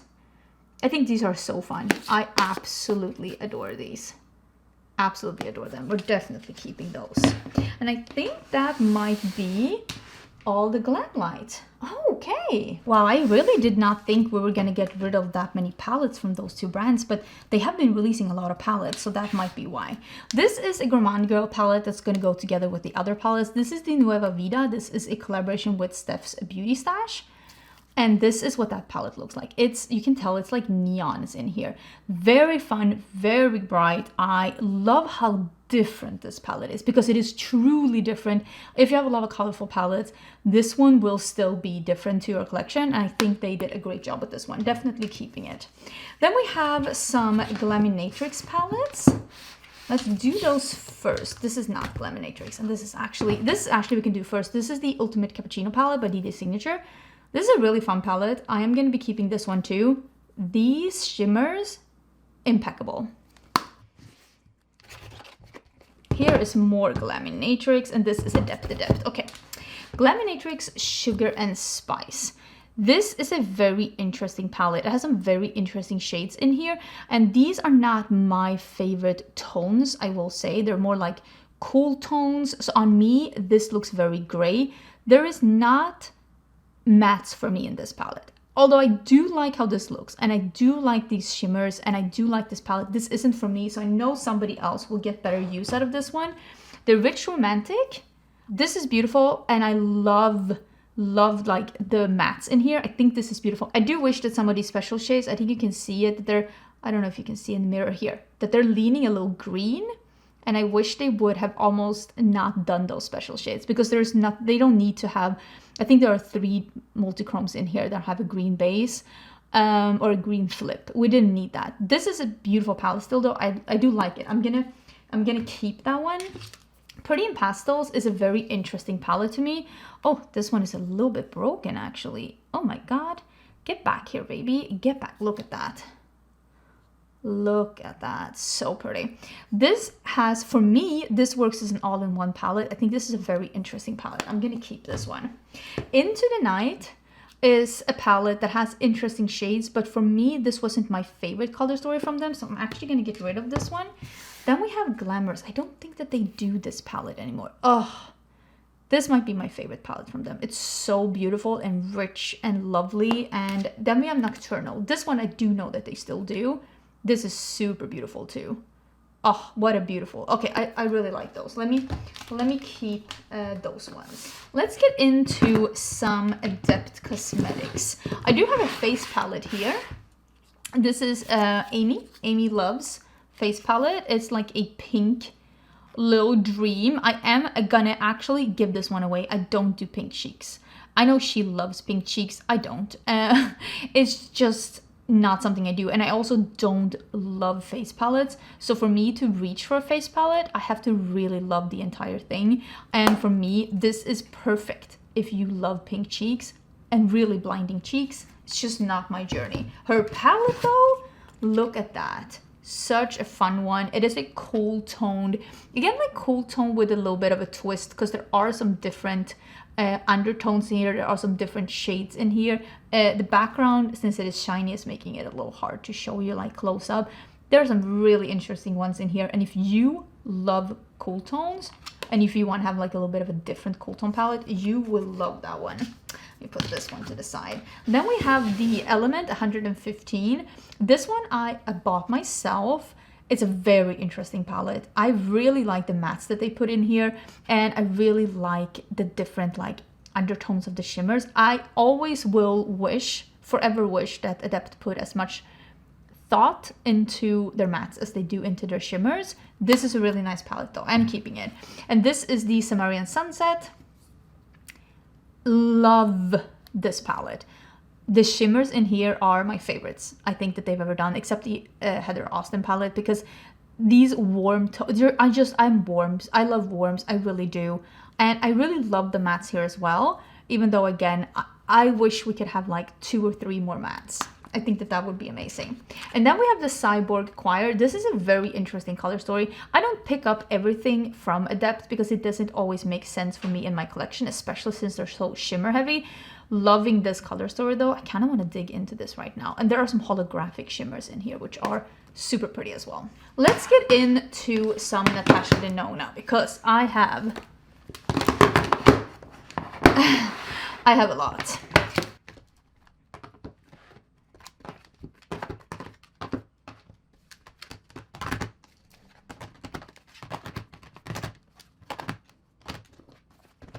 Here is the Lila palette. Now that she has released the Roxa palette, which I will probably be showing at the end because I do have some palettes that are like, they're in my collection, but I haven't like reviewed them yet, so I put them in a different place. But now that I have compared this one to the Roxa palette, and the Roxa palette is much better than this one, I think it's time to say goodbye to this one. I think that one has got to go.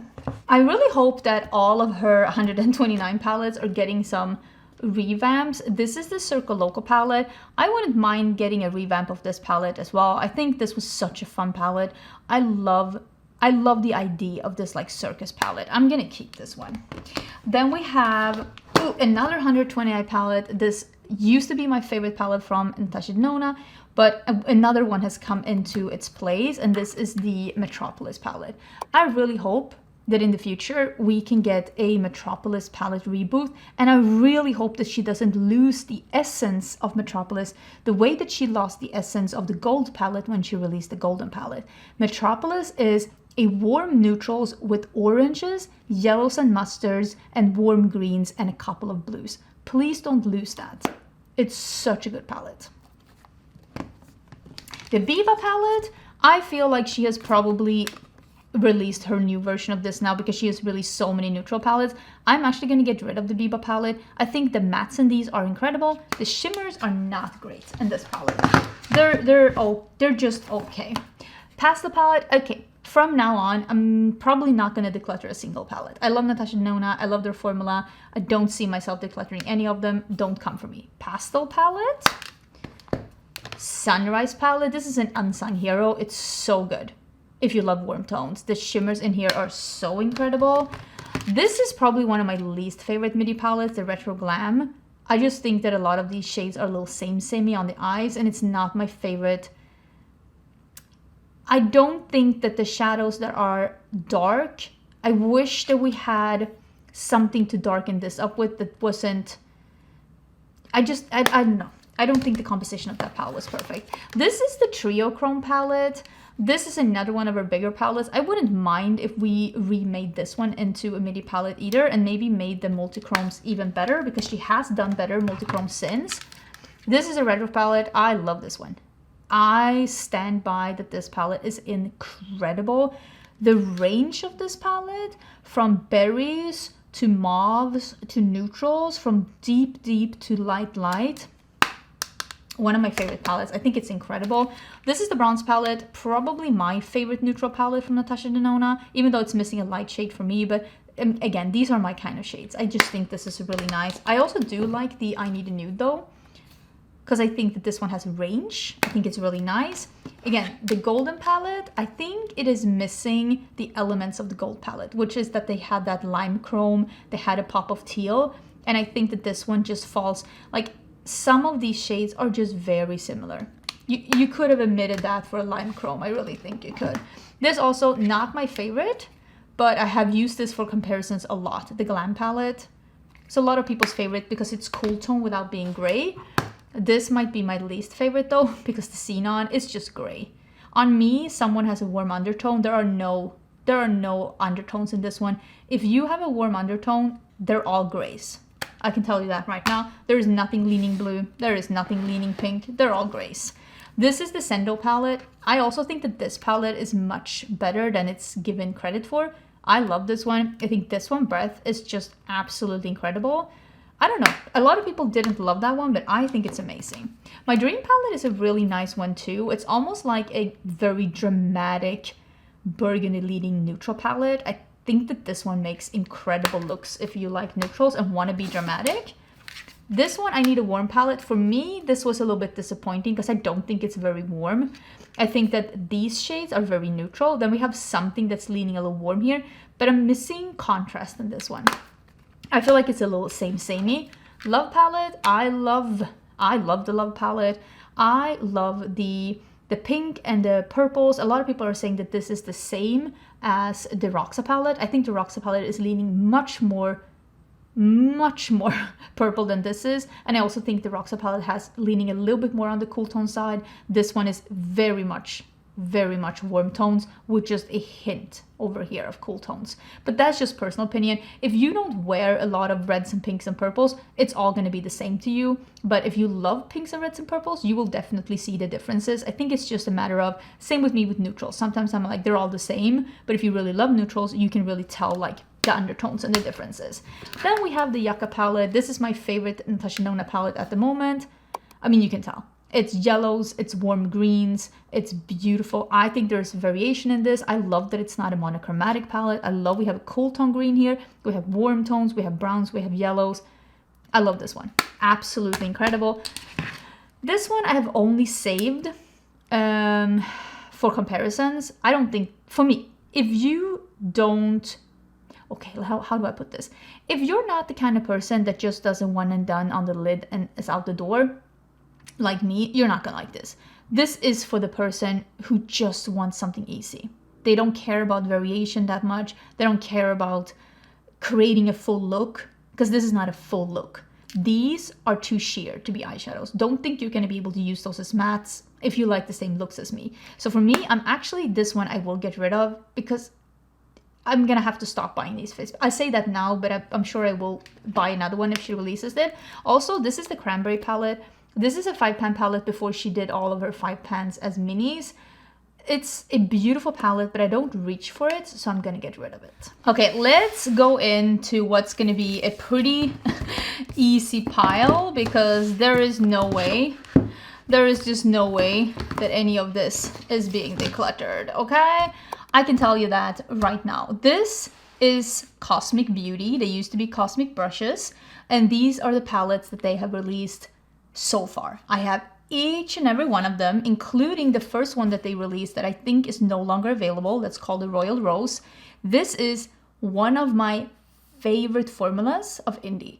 It's an incredible UK indie brand. They make amazing eyeshadows at really, I don't want to say affordable, but like reasonable prices. And I love their color stories. I love their qualities. And again, I think this one might be discontinued, but I still really, I like how it looks. I'm not going to get rid of it. It's a fun color story. And it's a fairly new indie brand in the grand scheme of things. So I don't want to get rid of anything. I want to save it as it is. This is the one that they got really popular with. This is the Serenity palette. Incredible color story. Like actually incredible color story. This was my favorite palette of, I think, 2 years ago. Absolutely beautiful. Love, love, love. Then I think they came out with the Muse palette. It's a little bit more grungy. I know a lot of people who, oh my god, whose favorite color story, like this is their favorite color story. It's a little bit more leaning neutral, but still colorful. It's really fun. And then they did the Delicious Delights. It is very bright. I love this. Very bright, very fun. Loving the lighter, brighter tones. It's almost like pastel, but bright. I'm absolutely blown away.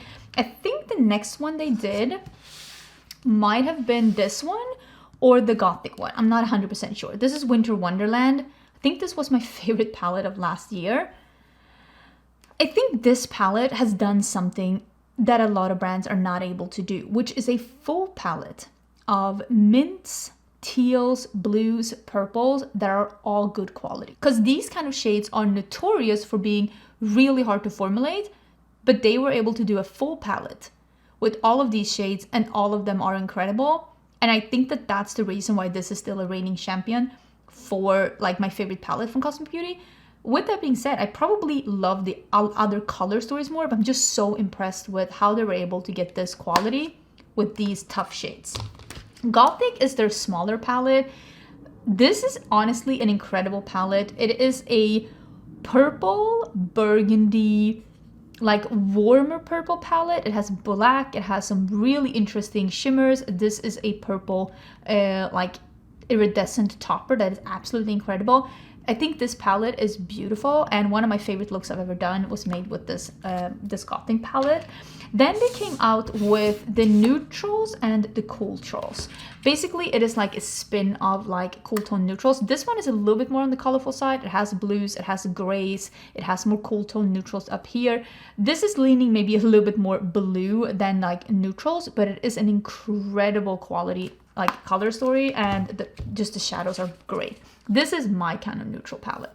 So warm, so yummy. The mustards, the reds, everything is just incredible. But a lot of the browns are actually more neutral leaning. So if you want to make it more neutral leaning, just skip a couple of these warmer shades and you'll be fine. This is an incredible multi-chrome topper that is like a peachy golden. And this is a, I don't know if you can see in here. I don't know if I can show you in the mirror. Yeah, I think you can see it in the mirror. You can see it's like a red base with a green shimmer. Incredible palette. And this is the latest one that they released. This is the Undergrowth palette.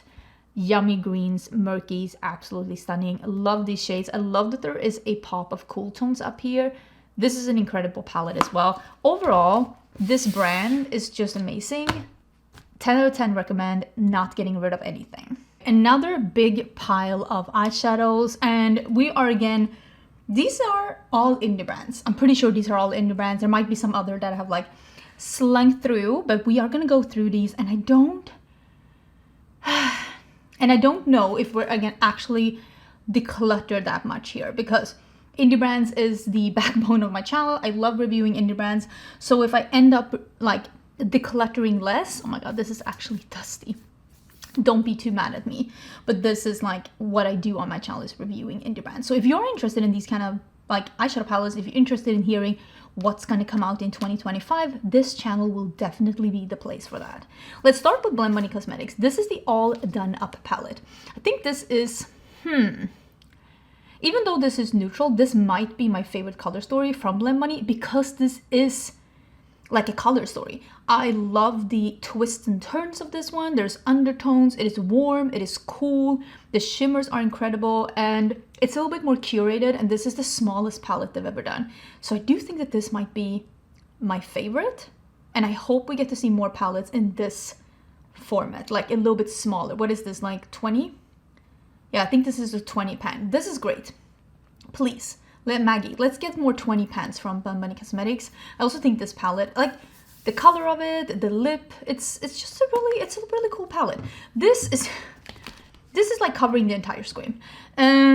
This is, let me put the All Done Up here so we can get it to be even. This is the palette that they did with Alice Atlantis. Nobody needs this many shades. Okay, let me rephrase. If you are a working artist, I'm saying like Alice Atlantis is, I think she does a drag. This will make sense. But this is an incredibly flushed out rainbow palette, to the point where it's like, it's so big. This is a table. Like, you can see it's taking up the entire screen.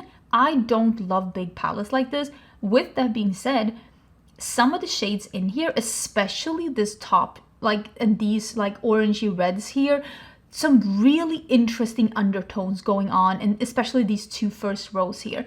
And I wish that instead of giving us everything, Nomad would focus a little bit more on curating the interesting undertones that they clearly can do. I will keep this palette because I think I have all the Nomad palettes, except the face palette that she did. This is so big it doesn't even fit in my cupboard. I have to put this on the side. I don't love that. That is my thoughts on that. This is the Longing palette. This is one of her newer palettes. This is a really nice cool tone palette. Again, if you're looking for a cool tone palette that has everything from neutrals and colors, I think that you will be really happy with this one.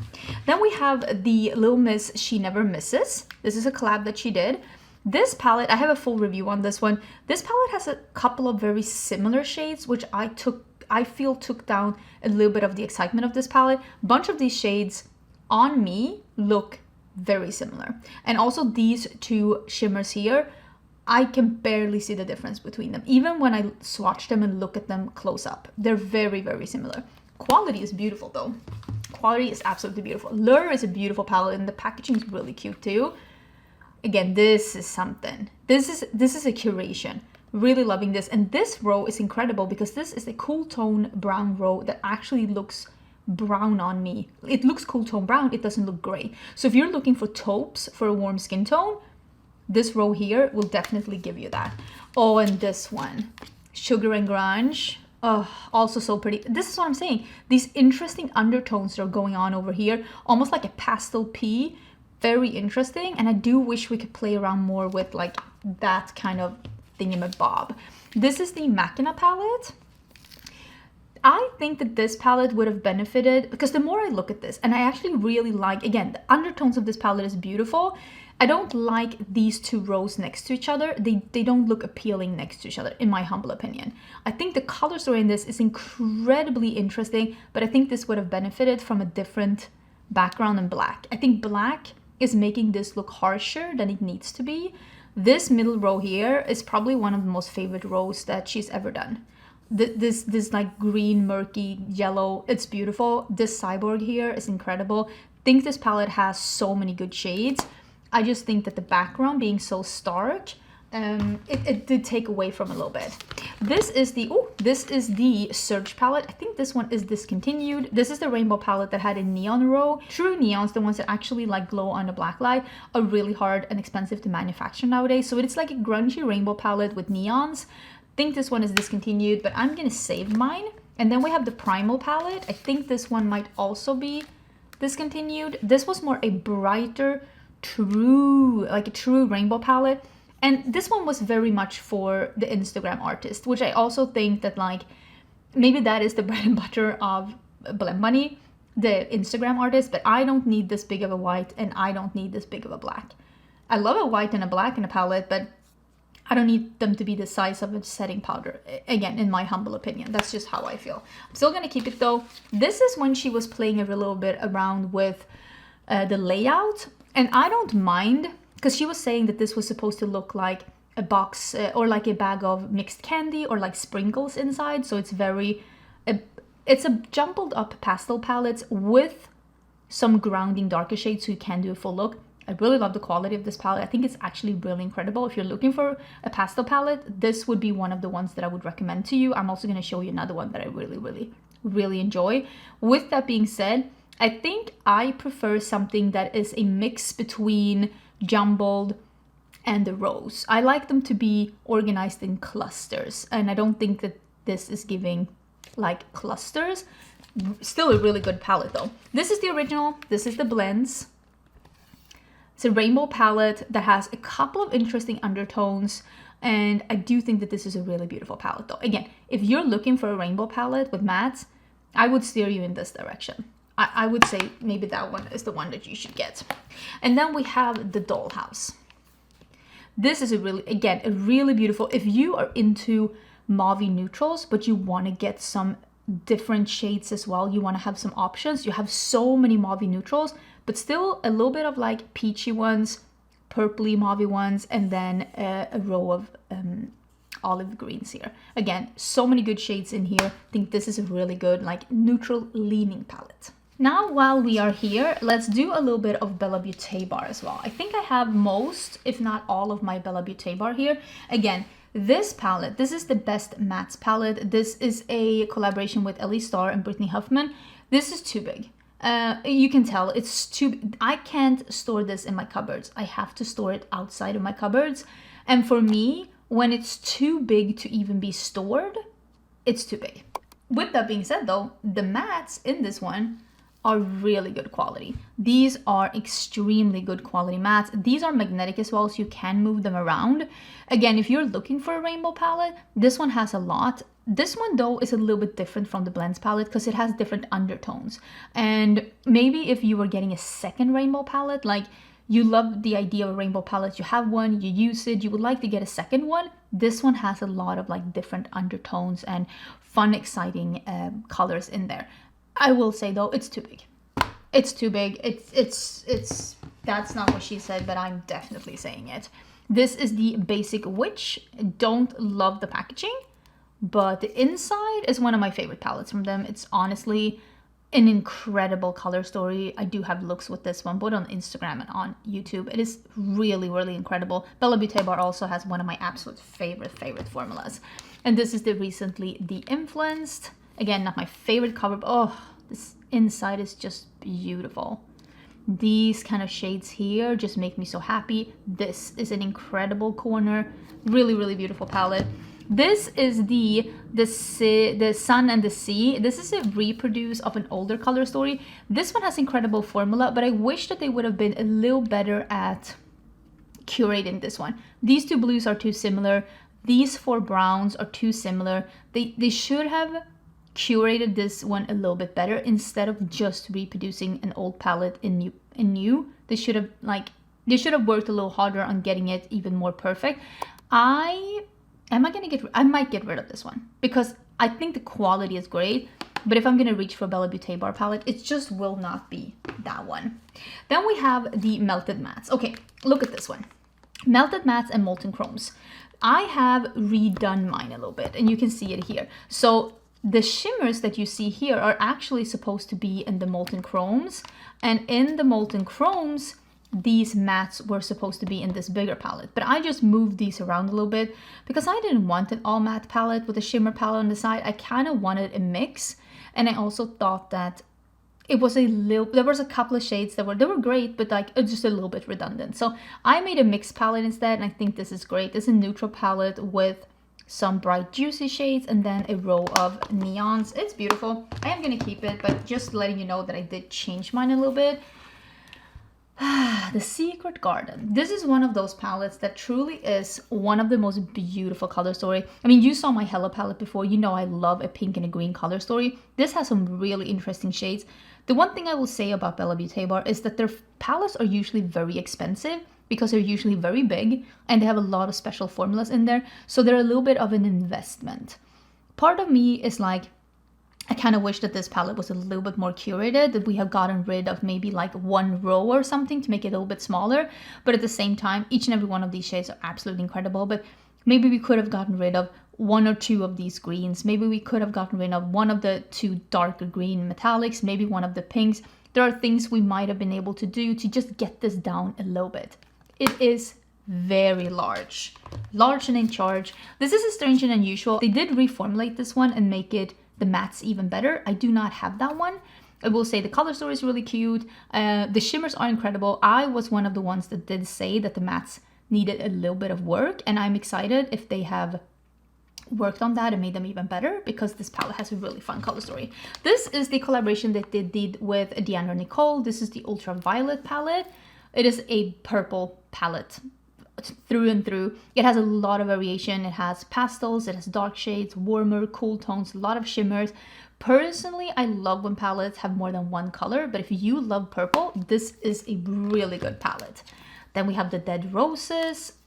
This is a beautiful color story. I like when there is more than one shade. That is red and pink and this coral and purples, and the shimmers in this one is truly incredible.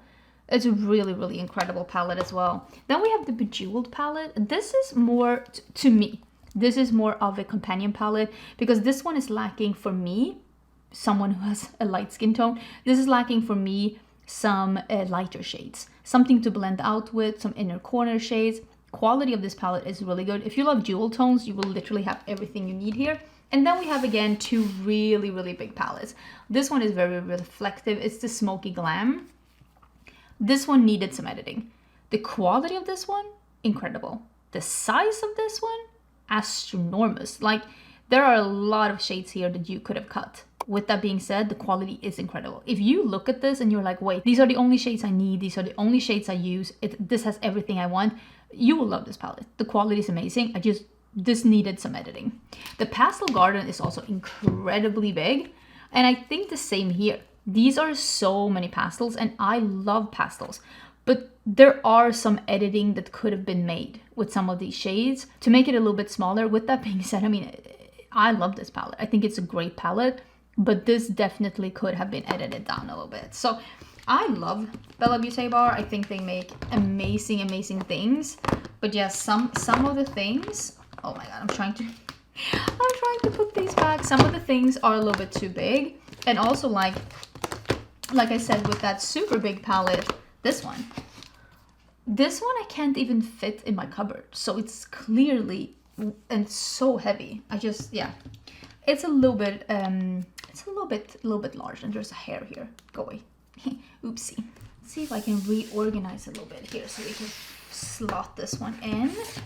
We have the Made by Mitchell quad that I had. This is really, really, really good quality. I did actually really enjoy this one. I'm gonna save this one in my travel palettes and see if I travel with it. I hate the packaging. It's awful, like truly awful. But I'm gonna save it in my and see if I travel with it. Then I have a palette from Floris's. This one is the Floral Engraved Phoenix Makeup Palette. I think this quality is really nice, but I will say I haven't reached for it, so I think I am gonna be decluttering that one.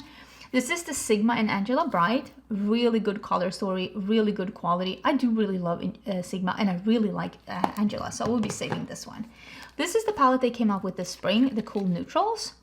It's a really nice neutral palette. I really like this corner here. That's not even cool, but I think that this is a cool palette for people who don't like cool tones. That's what I would say about this one. I'm gonna keep it. Beauty and the Beast.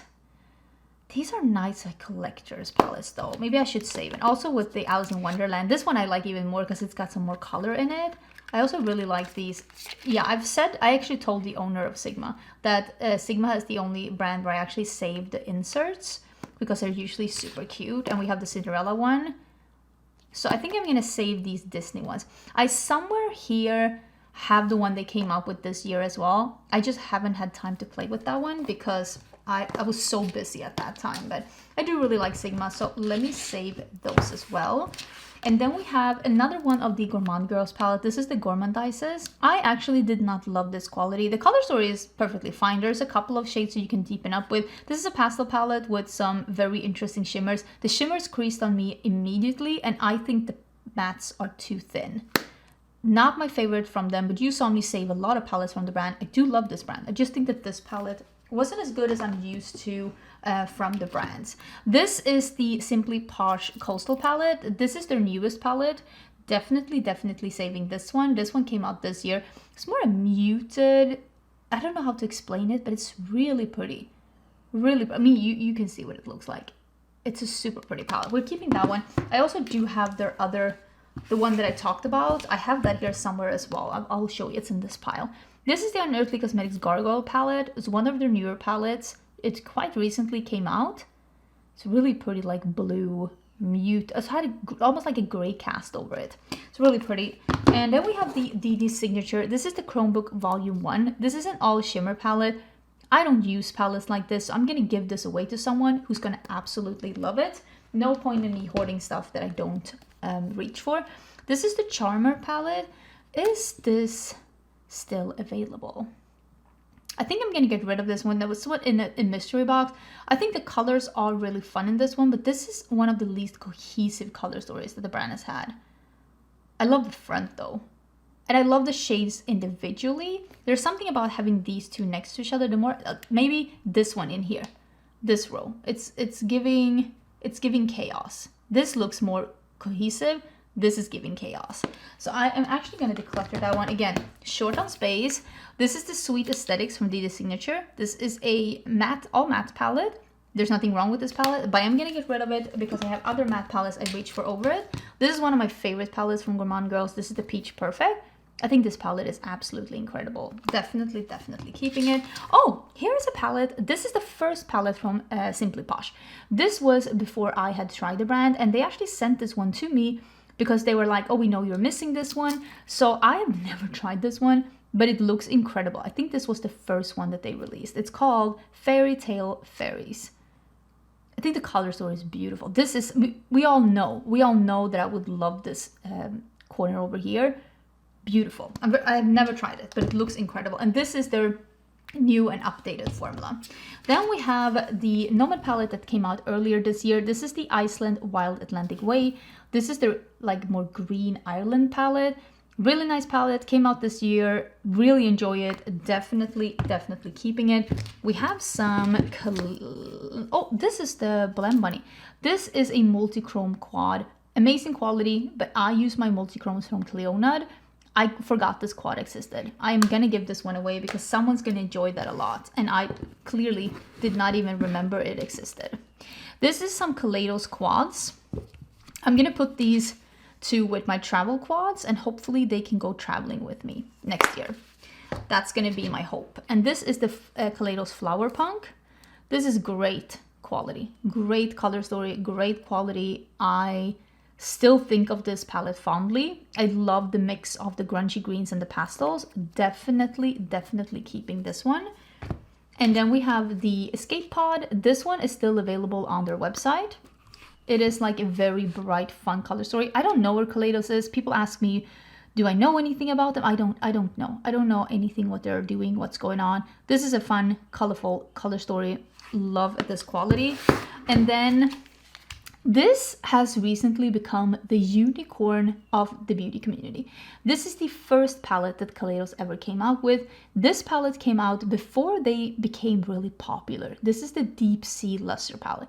It got discontinued and they weren't able to reproduce it because some of the pigments in this palette no longer existed. So I do have this one, and it is a treasured palette in my collection. Again, it reminds me of when I was first getting into indie makeup and how amazed I was. So this is what it looks like. It is a really beautiful palette. With that being said, you can get this.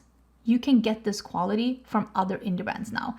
I think a lot of people get hung up on stuff and they get FOMO because they're like, I can't get it, so I need to have it. I'm thinking of Kat Von D Mi Vida Loca. There are better rainbow palettes out there. I'm thinking Vida and Muerte from Melt. There are better palettes than that out there. I'm thinking of this one right here. This is a great palette, but I'm telling you right now, you can get better quality than this from NC Rain, Bella Beauté Bar, Blend Bunny, Gourmande Girls. Like, this is great, but you can get this from indie brands if you were lusting for this one. But I think it's mostly collector's value at this point. Did you think we were done? We are not done. Hello, focus. We have more things to talk about. We have the, maybe let me actually open sesame. We have the Avatar The Last Airbender and Lethal Cosmetics collab that they did this year. This truly was an amazing collab. I cannot explain to you how good they did this one. Incredible quality. This is the air one. No, it's not. This is the fire one. Oh my god, if I can only remember the signs. Beautiful. Absolutely beautiful. This is the air one. Incredible. I love the different pops in here. This is an incredible neutral shimmer as well, and I usually don't get excited about neutral shimmers. This is the water one. Really pretty. And then we have the earth one. This just makes me so happy. It's just not just absolutely glorious. Definitely keeping these. I am definitely keeping these. I'm so excited about them. This is the Citrus Punch palette. This is the reformulated one. Absolutely keeping. Nomad Cosmetics Fuji 5 Lakes. This might be my new favorite palette by them. I think it is absolutely incredible. I love this color story. I also have their newer palette here. I'll show that in my last pile, which is going to be like palettes that I'm in the process of reviewing. This is High Temp, my favorite palette by Unearthly. Also one of their more affordable ones. I love this one. I think it's so good. And then we have the Arttitude Cosmetics Metamorph palette. This is the not the recent palette. I'm gonna actually show you their newer palettes. They have not been shown when I'm filming this video, but once this one goes live, they will have been, so I can show you those as well. I love the quality of this one, but I do think the color story is a little all over the place, and I say that with love. And if you look at this and you're like, wow, but I love it, then get it, because the quality is beautiful. I did drop two of my Cleonad palettes on the ground. Let's hope they survived. Okay, this is gonna be moment of truth. Moment of truth. This is the Paleo palette. It's absolutely beautiful. I think my favorite is the Archeo palette. I think the quality of these are really beautiful, but I do think for the future, they need to think a little bit more about what color stories do they think is going to sell the most. Because I feel like this color story, this is a new release of an old palette, and I think they should have updated the color story. This is my favorite. It survived. This is the Archeo palette. This is also a re-release, but somehow I think this one works better. I do think that they should put in something really deep for the mattes. And then we have the Oceano palette. This is the newer one, but I think that this one has the least cohesive color story. All of these shadows are incredible on their own, but it doesn't 1,000,000% work together as a cohesive color story, which is a shame. But I'm still going to keep them. I love Cleonad. I love being able to follow their journey to creating more palettes. But it doesn't mean that I can't be, I don't want to say critical. I don't think that's the right word. But it doesn't mean that I can't have opinions about the things that they release. Let's get into Ensley Rain, because I have a lot of Ensley Rain to talk about. And, oh, this is a Nomad. This is a Nomad. This is the Venice Amor e Muerte. I really like this palette. I remember when they released this palette. It makes me very, very happy. I think the color story is beautiful. I love the artwork is beautiful and how they open it. I really, really enjoy this one. I'm definitely keeping that one. Let's talk about Ensley Rain. I do have a couple of more palettes from Ensley Rain that are in my things that are getting reviewed and hauled, so we will get to those in a little bit. But overall, these are the palettes that I have. So these are the Moon palettes. They have in Harvest Moon. I'm not going to declutter any of these because I really love this brand, and I don't want to say it's a newer brand, but they have released a lot of palettes. I do hope they release less palettes next year, but it's a newer brand somewhat in my collection in the grand scheme of things, and I really love their quality. One of my favorite indie qualities for me. The mattes work incredibly good. They are pigmented, but not pigmented to the point that you can't blend them, but they're extremely buildable. And the shimmers are really incredible, and they give you variation. So this one is the Harvest Moon. This one is the Strawberry Moon. Look at that. There are some like multi-chromes. There are holochromes. They're just incredible. The shimmers are incredible. And then we have the Flower Moon. Such a beautiful one. Such a beautiful one. And then we have the Cold Moon, which is the Cool Tone palette. A lot of people were asking me to compare this one, and I did do that on my Instagram to the new Icy palette from Huda that we're also going to talk about in a bit. And I think this one has more interesting textures. Some of the shimmers are a little bit flaky though, so you either have to use your finger or spray your brush, but on me, they wear beautifully.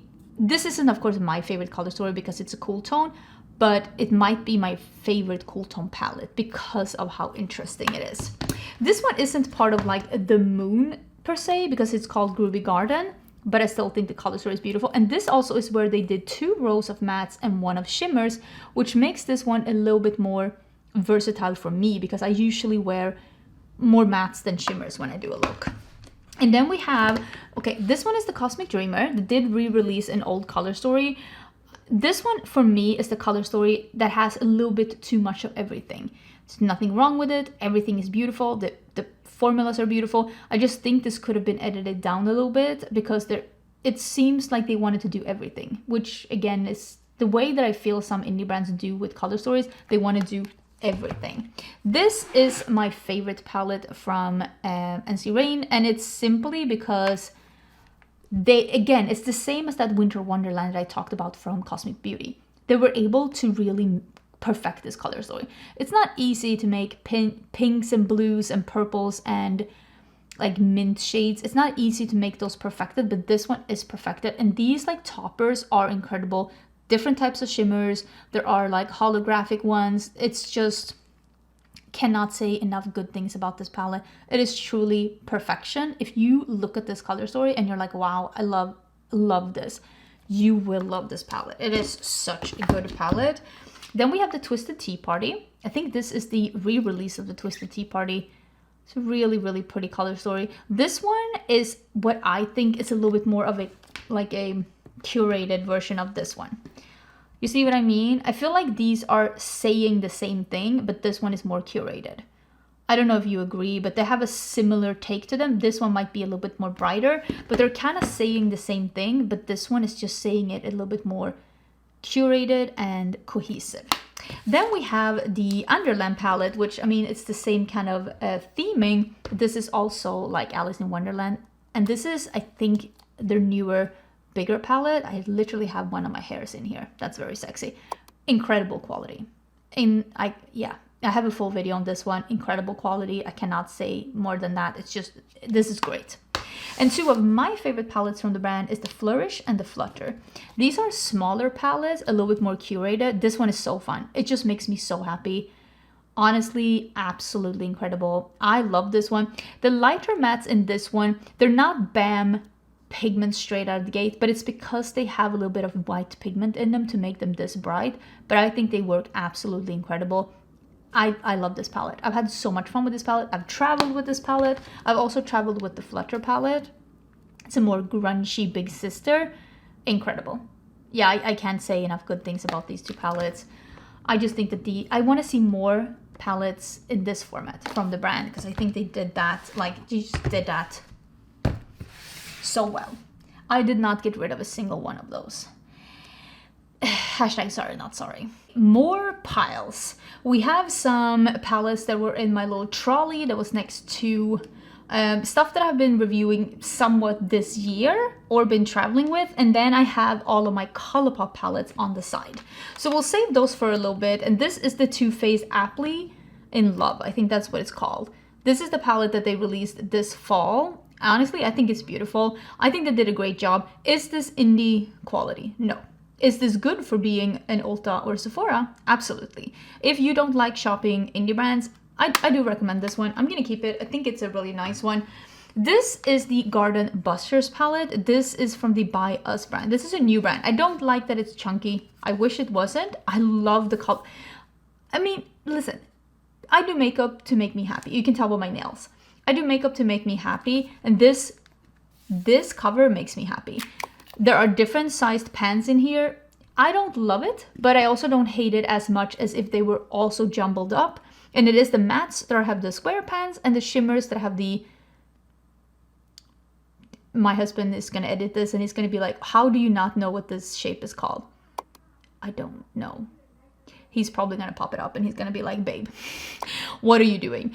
I think this color story, again, is one of those color stories that's trying to do everything. I think they should have either kept it in this color story or in this color story. It didn't need to be a rainbow palette because I don't think it has enough depth to be a rainbow palette. I thought the quality was really good. I liked it. I'm gonna keep it to see what this brand is doing in the future.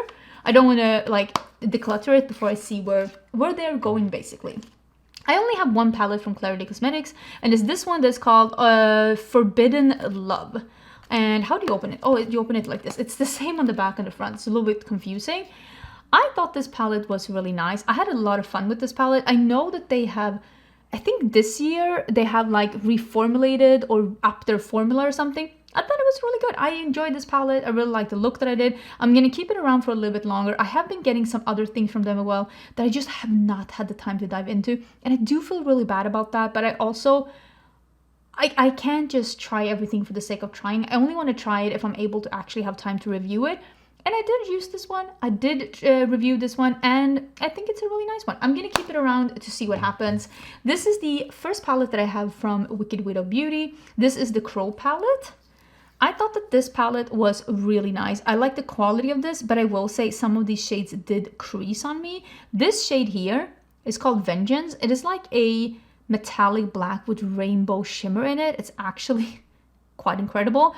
And I just think that this palette was really nice, but some of them did crease on me. But again, this is a brand that I just recently, all three of these are brands that I just recently started like trying. I only have one palette each from them, and we're gonna save it and see if it's brands that I keep reviewing into the next year. This is the Gloss Gods Let's Get Nude. This is a really nice neutral palette. I am actually going to save this one. I think they did a great job with this one. This multi-chrome is so interesting. This is the Glamlight Fresh Pins palette. There's another Glamlight palette actually here in the bottom. Should we take it up? Oh my god. This is probably my favorite, or at least top 3 favorite palettes from Glamlight. This is the Rick and Morty palette. This palette is incredible. This is an interesting rainbow palette. Again, like I said with that other palette, if you are looking for a second rainbow palette, this one will give you so much interesting undertone, interesting shimmers. It's just the orangey reds down here, the really like almost periwinkle over here. It's so beautiful. I had so much fun with this. I love these 2 shades next to each other, like a warm and a cool. Absolutely beautiful. This palette is beautiful. If you have this palette, you don't need the Fresh Prince palette. It is just, this palette is this, but from Wish. It is like the Rick and Morty, but from Wish. There's nothing wrong with this, but it's lacking the interesting undertones. It is lacking the cohesiveness. It's just, the Rick and Morty is such a good palette. Why did we need this one? I don't get it. There's nothing wrong with it, but I don't understand why repeat yourself in a less exciting version. So I'm actually going to get rid of this one because I have this one and it's beautiful and I want to keep it and I love it. This one came out from Nomad this year. This is the Keys Beachy and Peachy. I like this color story. It is a softer rainbow palette. Again, I think they made the same mistake as I said with the Blend Money palette. This palette should not have a black background. It is making this palette look so harsh, and it actually ruined the whole look of this palette. This palette should have had like a light blue, maybe like just waves behind it or something. The black background is ruining everything. Again, I have been saving all my Nomad palettes, so I'm gonna save this one as well. I think it is a really fun one. Oh, here we're getting into some more Fantasy Cosmetica. I told you I had some more. This is the Cradled in Ice. This is when they started doing some 12 pans. Dang, this is good. Dang, this is a good palette. This is such a good palette. Loving these tones here. The shimmers are incredible. If I could give any constructive feedback to this palette, it is that I wish that one of these shimmers would have been like a iridescent topper. I honestly wish that the shades that they had in the highlighter palette that I thought was too intense to be a highlighter palette, I decluttered that in last episode of my declutters. If you didn't see my highlighter and face palette declutter, that has already been published. I wish they put those shades in this palette. I cannot, that would have been perfect. Honestly, perfection. If those were eyeshadow pans, I would have done it myself. That would have been so much better in here. And they did it as a highlighter palette for this, but I just wish they would have put them in the palette instead. It would have made so much more sense. With that being said, love the palette. Definitely keeping it. Here we have the Unearthly Cosmetics Leather and Lace. I think this is a great color story. Not their best color story. They have done better, but this is the new release of this palette. I'm going to keep it for my collection and because it is available. I had someone ask me a while ago, and let me know if this is something you want to see. I'm toying with the idea. I've started planning for it. Someone told me I want to go into indie makeup, but I feel like it's always too colorful. Is there anything for me if I love neutrals? This one. Glaminatrix Cosmetics Barely Neutral. And if you watch this video now, you've probably seen a couple of neutral options. So let me know, do you want to see a video basically like indie makeup for neutral lovers? Like, where do you start? I can definitely do something like this. This is a great neutral palette. It has iridescent topper shades, very, very intense metallics. One of them even being, I think, like a little bit of a multichrome here. I think it's this one that has like, yeah, a greeny gold bronze red kind of situation. Mattes, going from light, going to dark. Very interesting. Very, if you love neutrals, you want to dive into indie makeup, I think you should start here or some of the other ones that I've been talking about. There are some good ones. This is my favorite Lunar Beauty palette. This is the Moonshroom. I mean, at this point, you have kind of gathered what my color selection is. That yellow row makes my heart sing. So good. So incredibly lovely. Absolutely love it. This is so fun. This is the Profusion and Teenage Mutant Ninja Turtles. This is a really fun palette. Let me see if I can open it. You can see that there's like slime here, right? I think that's pretty cool. Let me see if I can open. I think the quality of this one is really good. The purples and blues are pretty weak. I'm going to be honest with you. The shimmers are pretty impressive. I am going to save this one. I need to search and see if this is still available, because I don't think that I will choose this one over any of my indie palettes for me to use. So I might declutter this one because it is limited edition actually, and I will get something from Profusion that is not limited edition, because I want to be able to recommend something to you from Profusion, because I realize that we're all working with different budgets. Some people don't want to order makeup online. They want to be able to step into Walmart or step onto a CVS and get something, and then Profusion is perfect. And also it's very, very affordable. And I will say, from those really affordable brands that I've tried, I'm talking like Wet n Wild, LA Girl, you know what I'm talking about. This is probably the best eyeshadow formula I've tried. With that being said, is it as good as indie? No, but it is really good. It is really good quality. Do I need it in my collection though? Because will I compare this to anything because it's being it's discontinued? That's what I need to ask myself. So I think what I'm gonna do, I'm gonna declutter this one, but if Profusion releases something else that you want to see me like review, I'll pick that one up too, and I will let you know if it's the same good quality as this one, because I do still stand by. This was nice quality. Again, is it as good as indie? No. But it's definitely better than like Wet n Wild. It's better than some e.l.f. shadows I've tried as well. It is definitely better than like the LA Girl shadows I tried. So it is nice. We also have some other things here. This is, I'm pretty sure Flower knows, this is Moonlight Land. This is pretty good quality. Again, will I reach for this over any of my other blue eyeshadows? No, probably not. Oh, actually, okay, don't hate me, but I will get rid of these. These are my least favorite palettes from Nomad Cosmetics. This is the Nomad Air. I don't think that this is the same good quality as Nomad usually has. So I'm actually gonna get rid of these, because even though I love a good small palette for traveling, these are not as good as some of the other quads and small palettes that I own. So I wouldn't pick these over them. So I'm gonna get rid of it. This one though, this is a little gem. This quad, this is the Cena quad from Game Beauty. This one for traveling, are you kidding me?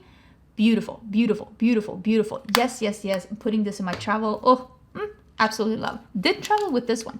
This is the BH Cosmetics Optimistic AF. I brought this one traveling. I will keep this one. This is an incredible fiery yellow red palette, and since it is, again, cardboard, pretty sturdy formula, it doesn't break when I travel with it, so I'm still gonna keep that one as well. I think it is beautiful.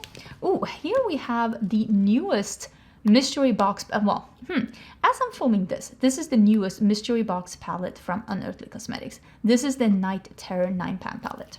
This one recently came out. This is really pretty. I'm gonna keep this one. Love this color story. The curation of this color story is perfection, honestly. Absolutely love. Definitely keeping. Why is there a highlighter palette here? No wonder I never reach more face palettes. I don't even keep them in a good place. I wish these were singles. This quality is A+++. This is the Moonshroom highlighter palette by Lunar Beauty. I need to put this somewhere where I use it more. The formula is incredible. Such a good formula. It's in the wrong place. I need to put that somewhere better. We have the Botanical palette by Beauté, and we have the Wizard palette. Oh, I love this one. I have reached for this palette so much. Love these two lighter shades here. The shimmers are incredible. There is a like a multi-chrome holographic shade over here. It's so, you can't see anything in here, trust me on it, but I do have a video swatching and showing this, as with all the palettes that you're seeing here. All of these palettes, you'll be able to find looks and swatches on my channel. This is incredible. Definitely keeping this one and keeping it with my other Fantasy Cosmetica. I was a little bit disappointed by this one. This is the Beauté Botanica palette. I didn't like this as much as I thought I was gonna like it. I thought it was a little boring. I didn't like the undertones as much as I thought when I got it on my eyes. I didn't think the shimmers were very interesting. It is an affordable palette, but for the first time with Beauté, it also felt like an affordable palette. There was something about this, I didn't fall in love, so I'm gonna get rid of it. Okay, let's get into some ColourPop then, before I get into my newer palettes that I haven't even like reviewed or hauled or anything like that. So let's see what we can do about these palettes. I would like Ideally, I would like to get these palettes down a little bit. That would be my that would be ideal if I can get them down a little bit. This is the So Elemental palette. This one came out this year. I actually I like this one more than I thought I was gonna like this one. I'm gonna keep this. This is like grayish blues that I enjoyed this one. I don't know. I feel like I'm afraid to say this because I heard some people don't liking it, but maybe it's because it was more blue than gray. And for me, I like it because it is more, well, blue than gray. This is the Orange Glad. This is all old, but I do really like this one and I still wear it. Should I still wear it? Probably not, but I do. I do still wear it. Oh my God, there's so much hair here. Nobody look at that. Did anyone see that? Nobody, nobody focus on that. This is the Mandalorian. Absolutely beautiful. I'm gonna keep this one. This is, when I tell you 2 million, zillion, drillion times during this video, I already have that brown and yellow color story other places. This is what I'm talking about. This is what I'm talking about. I love this. I love this palette. Not just because it is my favorite character from Star Wars. Yes, C-3PO, favorite character from Star Wars. Love the snarkiness. But this is my dream neutral palette. Such a good palette. Absolutely love it. These two I talked about quite recently. Or kid you not. This is high quality, like berry shades. If you are looking for berry shades, this is high-end quality at a drugstore price. You're looking for red shadows, these high-end quality drugstore price. Cannot recommend those two palettes enough. They're absolutely incredible. Here's the Rock On palette. This is, first of all, this color, like, look at this. Oh, this is a really good neutral palette too. I think I'm gonna save this one too. I actually really enjoyed that one. Again, Star Wars. Is this my favorite color story? No. But it's Star Wars. Come on. What do you want from me? This is the Tinkerbell palette. I actually really like the quality of this one, but I think it's time to let this one go because I have not reached for it. And if I want these kind of greens, I now have other palettes that have it. So I think it's time to let that one go. Again, Mandalorian. Is this my favorite color story? No, but it's Star Wars. Give me a break. I love this one. Blue Velvet. This one is the ColourPop and Target collection. If you are looking for blue shadows to add to your collection, get this one. Like, truly, get this one. This is amazing quality. Not great for the price. This is great quality blues at an affordable price. I wish it didn't have this packaging, but I will let that slide for that price tag and that quality. This is a palette that they released and then discontinued kind of immediately. This is Into the Limelight. I love this one. I absolutely love this one. Definitely keeping it. I don't know why they discontinued it. I still use mine. This is the Mint to Be. You know what? I think I'm going to get rid of this one. I get these shades from other brands now. Then we have the Lush Life. One of the better palettes that they've ever released, but it's discontinued. It's older. And I think I'm going to let this one go. It's beautiful though. Don't get me wrong. Love this, but I think I'm going to let it go. Golden Hour was released this year. And I did do a review on this one. I think this is a really nice, golden neutral palette. I'm going to keep it for now because, again, I am reviewing some ColourPop and I want to keep, like, the newer palettes. We have some Hocus Pocus palettes here. Isn't there another one? I feel like there should be another one. I'm sure it's here somewhere. Or maybe it's not. Who knows? This is the original one. Oh, if I was only in frame. I think it's really nice. I actually really enjoyed this one. I think I'm going to save the original one and I'm going to declutter the second one because I haven't reached for any of these, but I think that this will still have like a collector's value in my collection to compare to. Let me see if I can put these on this side instead. Precious Metals. It's a really nice palette, but it didn't need to be this big. But I think the quality is really beautiful, but I am going to save that one. And then, oh my God, the Pokemon palette. I think this is a fairly decent palette. I think the quality of these are really good. This is a rainbow palette. I like the looks that I've done with this one. I think it's nice quality. There are some of those like glitter shades in here, but I feel like with all the palettes that are trying to keep the cost down a little bit, they do include a couple of those like glittery shades. There are 3 in here. Not ideal. I would just up the price. Just up the price or put in mattes, but that's just my personal opinion. I mean, look at the art. It's really cute. I'm gonna save this one. Let's go get this bigger palette out of the way, actually. So this is the It's a Mood. I think that this is probably the best bigger palette that they've done. This one though has those not good. Do I need this? Because just as I said it, this one has the not good press glitter formula. The press glitter formula is actually, according to me, like unusable. This is a great palette. Do I need this one? The press glitters, I think, is making me not want it. This one though, I wish Colourpop would make even more like fun color stories like this. I had so much fun with this one. We're definitely keeping that. This is an unsung hero. If you love fiery colors and warm neutrals, this is great. It truly is a great palette. The shades in here are really good quality. I think this palette is great. Let's keep that one. Ooh, I also have, oh, this is so cute. It's the Muppets Holidays, Holidays, Holidays. Wait, I really like this palette. I love these two shades here. I kind of want to keep it. Okay. I'll keep that one. This is one of the most interesting stories that they have ever done. And a color story, like this muted, dusky, neutral color story. It's almost like grungy neutral pastels. It's such an interesting undertone. Again, if you love neutrals and you want to have something that will stick out in your collection, I cannot recommend this one enough. I think this one is actually beautiful. I'm still keeping it. I think it's beautiful. Lost in Love was this year's Valentine's palette, right? I think this was good, but not as good as the last year's holiday palette, so I'm gonna get rid of it. We have the Star Wars palette here. I think not only is this good quality, but I mean, it's the original Star Wars.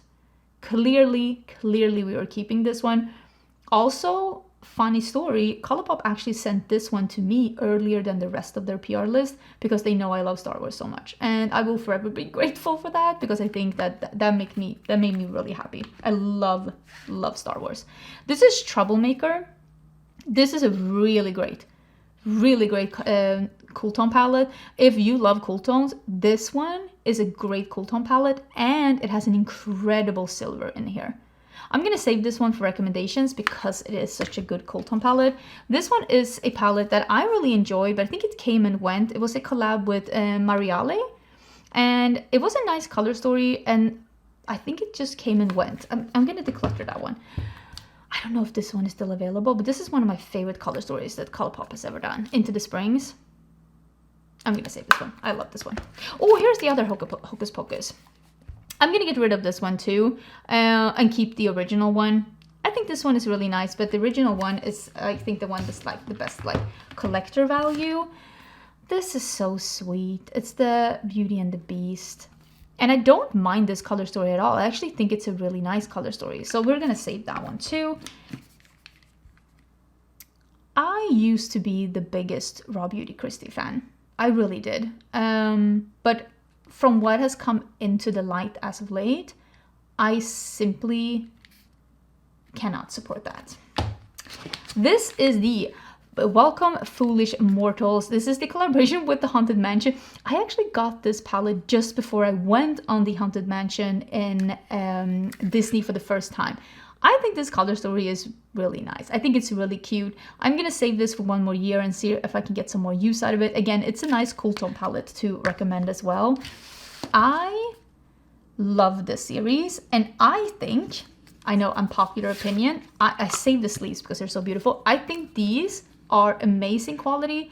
I am really happy with this color story. I know this is just a brownie green, but this one works with all of these shades because of the undertone. You can deepen up the blue, you can deepen up the red, you can deepen up this and this with this shade. This shade works with every matte in here. This one, this one, this one, all of them, which makes this palette incredibly versatile. If they would have put in a green in here, yes, it would have represented the series more, but it also would have looked like the Twister palette. You know, the game Twister? We all know the game. This shade made this palette into an actually versatile, usable palette, and the quality is great. I will die on that hill. One of the better color stories that Colourpop has ever released. Quality is great. Definitely saving. With the Legends of Korra, oh, this packaging is so good. They made a couple of different choices, and they did actually do a little bit more of the green and a little bit more of the blue. And I like this one too. And I like that they only did one yellow and they made it a little bit more mustard to not make it too clownish. Again, this is a beautiful palette. I think the quality is beautiful. I mean, look at this palette. Look at how beautiful the inside is. I think they did a great job. And I'm going to be honest, as someone who has seen the series, I think both of these palettes are great. I think that this is one of the better execution of collabs that Colourpop has ever done. And I think it would have been impossible for them to please everyone, but I do think they did a great job. And the quality is amazing, and I still use them, and I think they're great. I will die on that hill. Here are some of the newer palettes. Oh, and then also this one. This is the Flirty Talk palette. This is the Valentine's palette from 2 years ago. I think this is a really, really great palette, but I am actually going to get rid of it because it is a little bit older. And if I want to use this kind of a color story, I do have other things. And Colourpop has a tendency of coming up with so many palettes that eventually, if you're not reaching for them on a somewhat monthly basis, you do kind of have to get rid of them. Did reach for this a lot last year, not as much this year. Okay. Here is the Twilight palette. These are newer palettes. I'm going to be saving all of these because I'm still in the middle of they're going to be part of a review. So this is the Twilight palette. For this color story, I think they did a really good job. Did it need to be inspired by the blue film that was over the movie? I don't know about that, but it is what it is. I don't know enough about Bratz to say whether or not this is a good color story, but I think it's an interesting color story. I wish it didn't have those glittery shades, but I guess that's just what Colourpop does now. This is the Frosty the Snowman. This color story is very interesting. Again, I did wish it didn't have those pressed glitter things. This is the one. This. But again, I guess that's just what we do right now. I think that this one has a very interesting color story. Then we have the After Hours. This is actually really nice. I love the burgundy tones of this one. And I will say the glittery shades in this is not as chunky as they were in some of the other palettes that I showed. I feel like they made them a little easier to use here. And then this is the Stranger Things collab. I think the quality of this one is actually really good. I think that this is a very interesting color story. I think there's a lot of things that you can do with this color story. Again, it does have two of those glitter shades. This one actually is smoother. This one is a little bit more gritty. I'm a broken record. I wish we didn't have those in palettes, but here we are basically. Those were the Colourpop palettes. Let's take out the palettes that are the absolute newest in my collection that hasn't even been reviewed or hauled yet. Final little batch. These are things that are unused or in different, because I have different baskets. Things that are to be hauled, things that are to be used, things that are to be reviewed. So many different baskets. This one I bought when I was in Australia. This is from Sueva. This is a little quad. Again, I'm going to put this together as soon as I review it. I'm going to put this together with my travel things. It's actually a really nice rosy quad. I mean, all of these, I can tell you already, we're keeping all of these. This is the Nighttime Realness. This is by Trixie Cosmetics. I got this as a gift from another creator, and I still have not gotten into it. This year has been crazy. Again, I really hope that brands release less next year and really think through all of the releases, or release like NC Rain is doing, smaller things that I can deal with too. So I am still planning to use this at some point. I just have not gotten to it. These are full of glue for some reason. Okay. This is the Coca-Cola and Glamlight collab. I've only, okay, not true. I have used this one. And I have swatched these. This is not their great formula. That's why I decided to not include them in the video. I'm just going to be doing another look with them and then reviewing them. At least this one. It's not their normal great formula. This one might be. I don't know. I haven't used it yet. This is the Cherry Cola. I was just surprised when I used this one. I was like, oh, okay. Because I was going to include them in one of those 4 or 6 indie palettes and different looks, but then I used this one when I was going to a party, and I was like, wait, I don't love it, so I decided to include another palette instead. But yeah, at some point I will definitely be getting to that as well. These are the new palettes by Makeup Revolution. Oh, these are closed. Okay, sorry. I'm not going to open them right now. These are the Icon palettes. So they released a couple of these new palettes, and I've been hearing that these are really, really good quality. This one has 2 creams in there as well. And then we have this one that I think is probably my favorite. This one is called the Enchanted Icon with the little purpley mauvey shades. I have heard that these are great quality, and we're definitely going to be trying out at least one of them and seeing if they actually are that great quality that people are saying, because like I'm interested and you're probably interested too. I just haven't had time yet, but they're in my pile of like stuff to use. Then in my pile of stuff to review is the Enchanted Autumn. This is the collaboration between Fantasy Cosmetica and Amanda from Makeup Just for Fun, and they did a fall palette. Look at this mirror and you can see I have a tailspin t-shirt on. Yes, very much loving that. This is a take on a more grungy, like muted fall color story with almost like a grayish base on it without oranges. I think she did such a great job. She created her own dream palette, and I love Fantasy Cosmetica and I love Amanda. I'm a little bit biased with this palette, but I do think it's a really nice palette, and I'm keeping all of these, but like this is Bella Beauté Bar's Poison Garden. Wow, is this a great palette. Wow, is this a great palette. The quality of these shades are incredible. This corner right here makes me so happy. These blues makes me so happy. There is a holographic shadow in here. I don't know what to say, but this is so fun. This is so fun, but they have released a lot of palettes this year. Let me show you another one that's new, because yeah, we have 2 palettes that are new from this brand. This is the Vamp palette. So I really hope that next year they keep releasing these amazing palettes, but maybe not as many. Quality of this one is great too. I have looks with both of these, but I'm just like, maybe we need to chill a little bit. This is the Icy Nude by Huda Beauty. This I just got. This is really hard to show because it's so reflective. But this is, according to me, and I didn't think that when I bought it, because I never buy things I think I'm not gonna like. This one is too many light shades that are too similar when you swatch them out. And I just think that this palette doesn't have enough variety. And some of them even look the same on me. And again, I have light medium skin with a warm undertone. I just think that this palette needed a little bit more work. It also is an old school pressed glitter in here. Gritty, awful. Absolutely awful. This doesn't belong in a 2024 palette.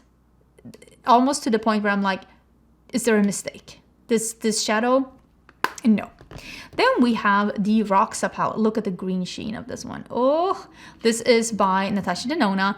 I think this palette is beautiful. I love the purpley tones. I love that there is a little bit of warmth going on over here. I love the different shades of shimmers, because I feel like sometimes Natasha Denona has a tendency of putting mattes that are very different, but some shimmers that are quite similar. Here I feel like all the shimmers are very different, and I think that the curation of this palette is amazing, and I love the quality of it. I need to use it at least once more before I actually review it. Then we have the palette that Oden's Eye released before their Christmas palettes, and this is the Eternal Twilight palette. They did a more like a mega palette. This is what it looks like. There are some really nice shades in here, but this is not my favorite palette from the brand. I do think that there are some themes of shades that we have seen before from the brand, especially in this corner here. And I also think that some of these shimmers are a little bit more on the flaky side, which isn't my favorite. There are some shimmers though that are incredible, like this Mistletoe. So incredible. So there are some shades here that are really amazing. I just think again that this palette probably would have been better off with just being this one with this front. That's just my personal opinion on it. It probably would have been even better then. With that being said, if you love a mega palette, if you love the color story that I'm showing you, I don't think you'd be disappointed with this palette. It's not bad quality, it's just that I prefer smaller palettes. Let's go into a pile of palettes that are, I picked these up from downstairs. I told you I had the new version of the classic Autumn. So this is the updated, oh my god, can I open this? This is the updated matte formula from DD Signature. So this is the one that I'm going to be saving instead of the one that I got rid of. Same with this one, that is the Jingle Bell Ruby. This is the updated matte formula. So these are the ones I'm going to be saving. These are really nice. That crispy holidays is just absolutely amazing. I think you would love that shimmer. It's so beautiful. And then we have these from NC Rain. I hope that they have revealed the What the Fox when this palette is going live, because I already have it, but I'm pretty sure, because they said they were going to reveal it around the 13th of December, and that is when I'm planning to have this video live. But as I'm filming this, they just released they revealed the Happy Go Lucky today. This is the Nutty by Nature. This is the first of the 6 pans that they revealed. They are going to be releasing 1 6-pan shadow palette per month. I don't know, for a year? I don't know how long, but for a bit. And so far I have 3 of them. This is the first one, yellow and browns. How many times do I need to say it? Again, I just took out the plastic in this one. This one I haven't done anything with. This is the Happy Go Lucky. How cute is that? It's like a neutral peachy palette with a pop of this mint would look so good together with these. Such a beautiful palette. And then we have the one that they are releasing for December, the What the Fox. And again, I really hope that they are still going to be showing this one, because now I'm showing this one. And this one is, look at that. This was almost like a cool toned green palette with this almost burgundy brown. This clever, I see it here. This is an extremely intense green topper. It looks bananas. And this one is a bronze to a green. You can see there, bronze to a green, which is actually going to look really good with these shades. This is incredible. This looks so good. I just hope the brand has shown these, because now I'm showing these. No, I would never put this video live if they didn't show it, but I wanted to let you know that these are something that Ensley Rain is doing, and I love the quality. And if you wanted to try something smaller, that could be nice. This is the Nomad Cosmetics Polar Express. And as you can tell, this is still in the box, because I have not been able to do anything with this because I didn't have time. This one has already been revealed, already been released, and this is what it looks like. This is the holiday palette for this year. Blue, white, look at the hot cocoa, and a neutral row, and then a muted red row. I think a lot of people will really enjoy this. This will make the most amazing cool tone smoky eye. It's like a cool tone dark taupe metallic, really pretty. I love these kind of shades. I love blues. This makes me very happy. I understand some people. I saw somebody writing in a group chat that I am on an Instagram, somebody writing, I think more people look good in blue than think they look good in blue. And I could not agree more. Why am I not getting this one in here? Hello? I cannot agree more. I think there's a lot of people out there that say that they don't look good in different shades. And it's not that they wouldn't look good in it. It's just that you're not used to seeing yourself in that. I would say experiment a little bit. You might find some new favorite colors. Okay, let's save these for last. This is the Calavera palette by Gourmande Girls. I just recently did a video where I included this one. It's a rainbow palette from Gourmande Girls. Has a lot of really interesting shades in there. We also have, this is the Harvest of Souls for Fantasy Cosmetica.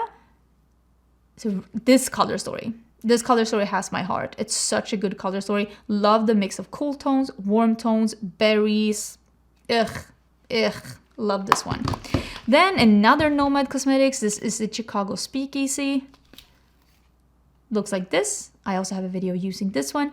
I really, again, I like the pop of green here, and then just muted purples, warm neutrals, and then just a little pop of green. This is like a blue to, I don't know if you can see. Yeah, you can see it's like a blue to a green duochrome in there. It's very exciting. And then it is the Blend Bunny and Robert Welch Divination palette, the collab that they did.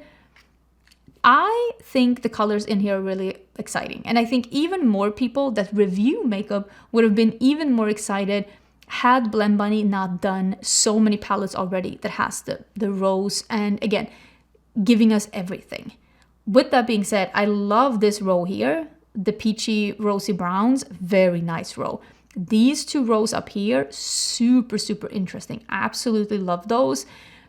But again, I think I, as an individual, want to see something different from Blend Bunny. With that being said, this is great quality. I can't complain about the quality. It's just that sometimes you're like, I wish I could see something more. These are two palettes that, as I'm filming this, have not been revealed yet. This is the Arttitude Cosmetics Urban Neutrals and Vintage Neutrals.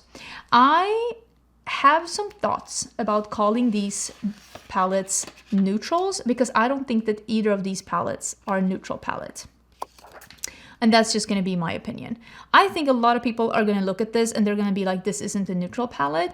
But maybe that's in the same way that like the Cool Trolls is not a neutral palette either from Cosmic Beauty. But this one has like a lot of very colorful shades in here. And it might also be that this palette the layout is very jumbled up. And maybe if it was a little bit more arranged color-wise, you would have been able to see that it's leaning more neutral than it is.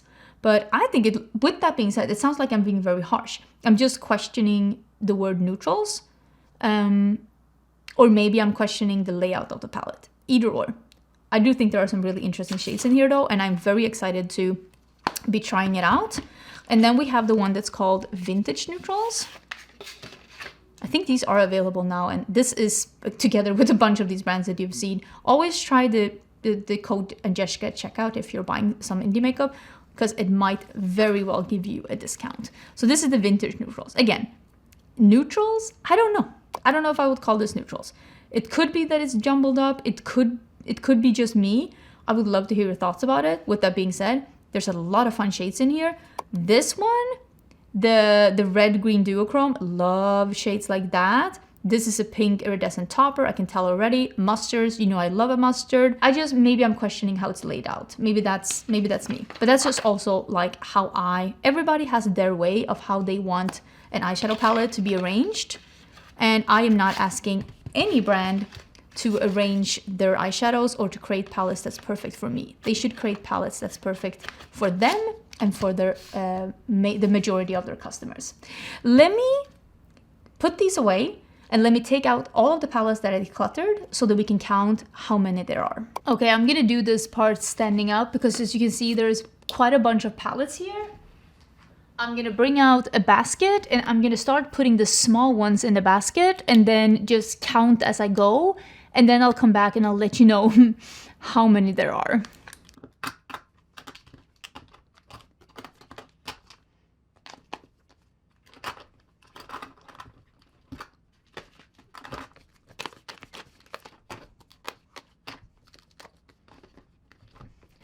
Okay, that was 30 palettes. Okay, 31, 32, 33, 34, 35.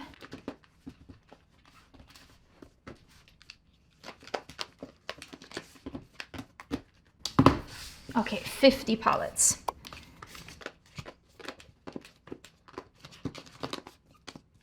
$60 palettes.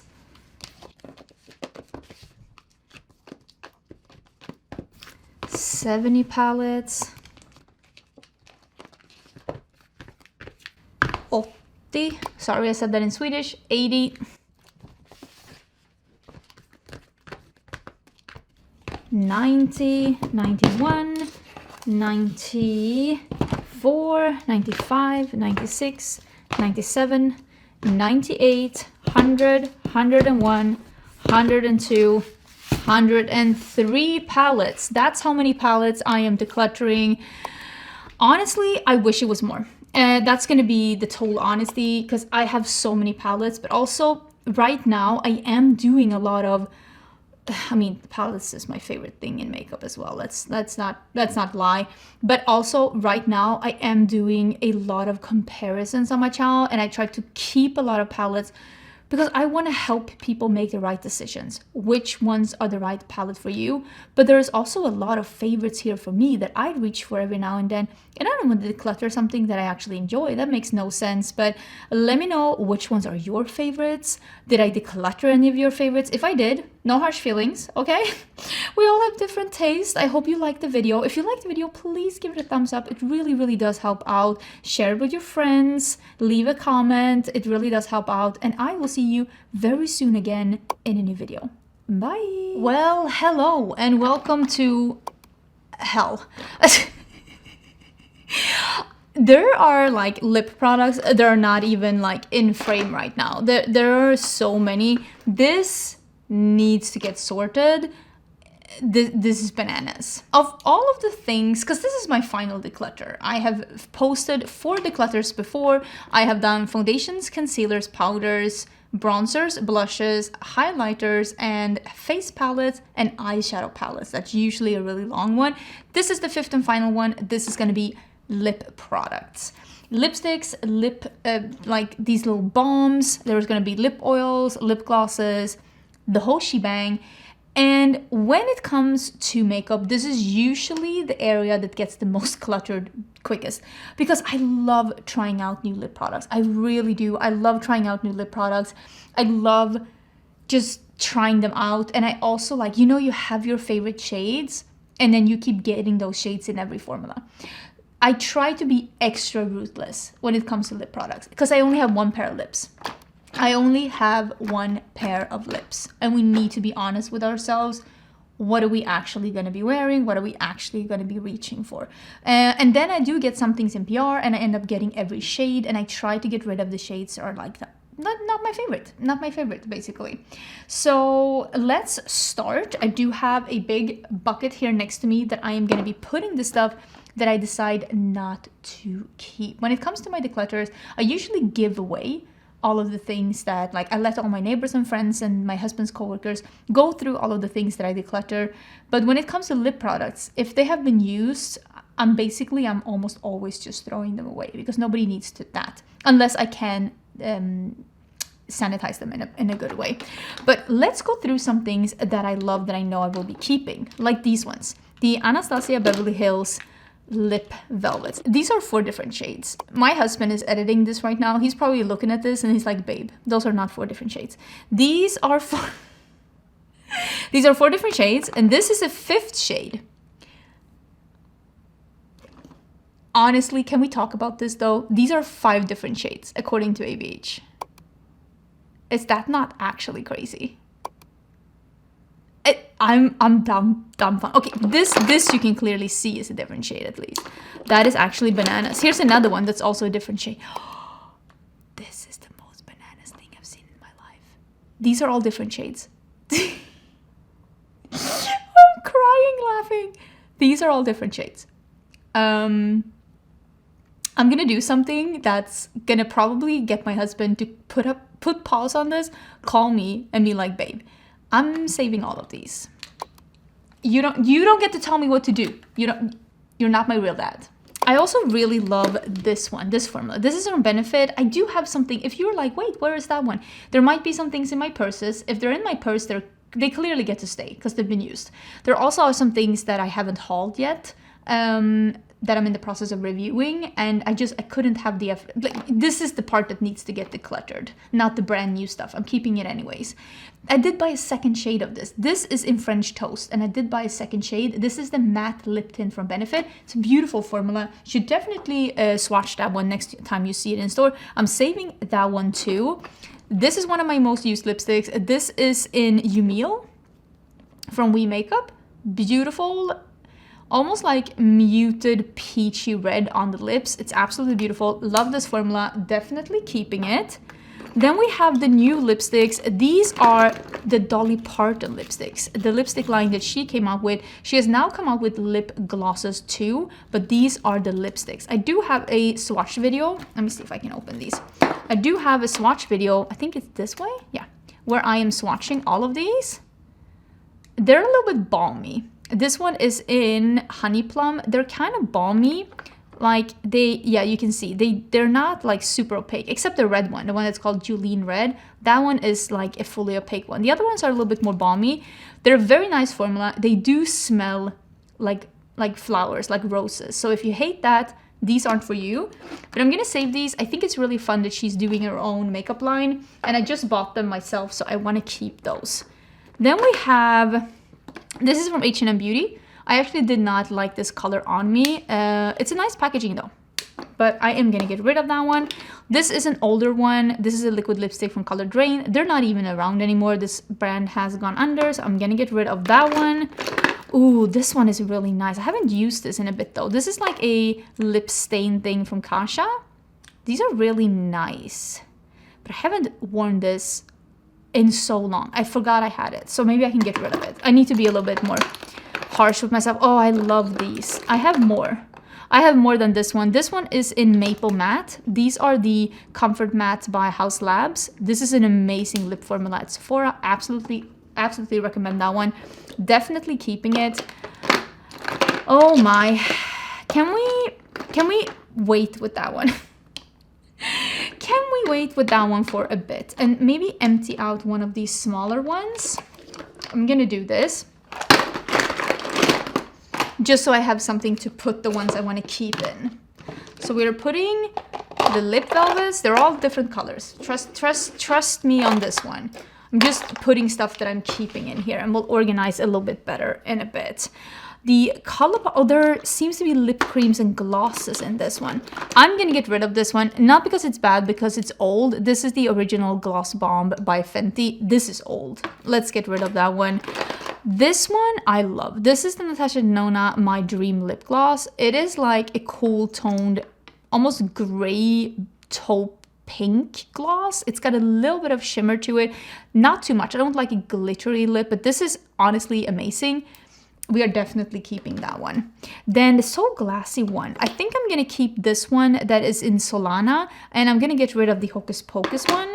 I think this one is an okay formula, but I don't reach for it over my other formulas. This is the Yummy Gloss from CoverGirl. I wish it gave this color, but it's just clear on the lips. Not my absolute favorite. I have...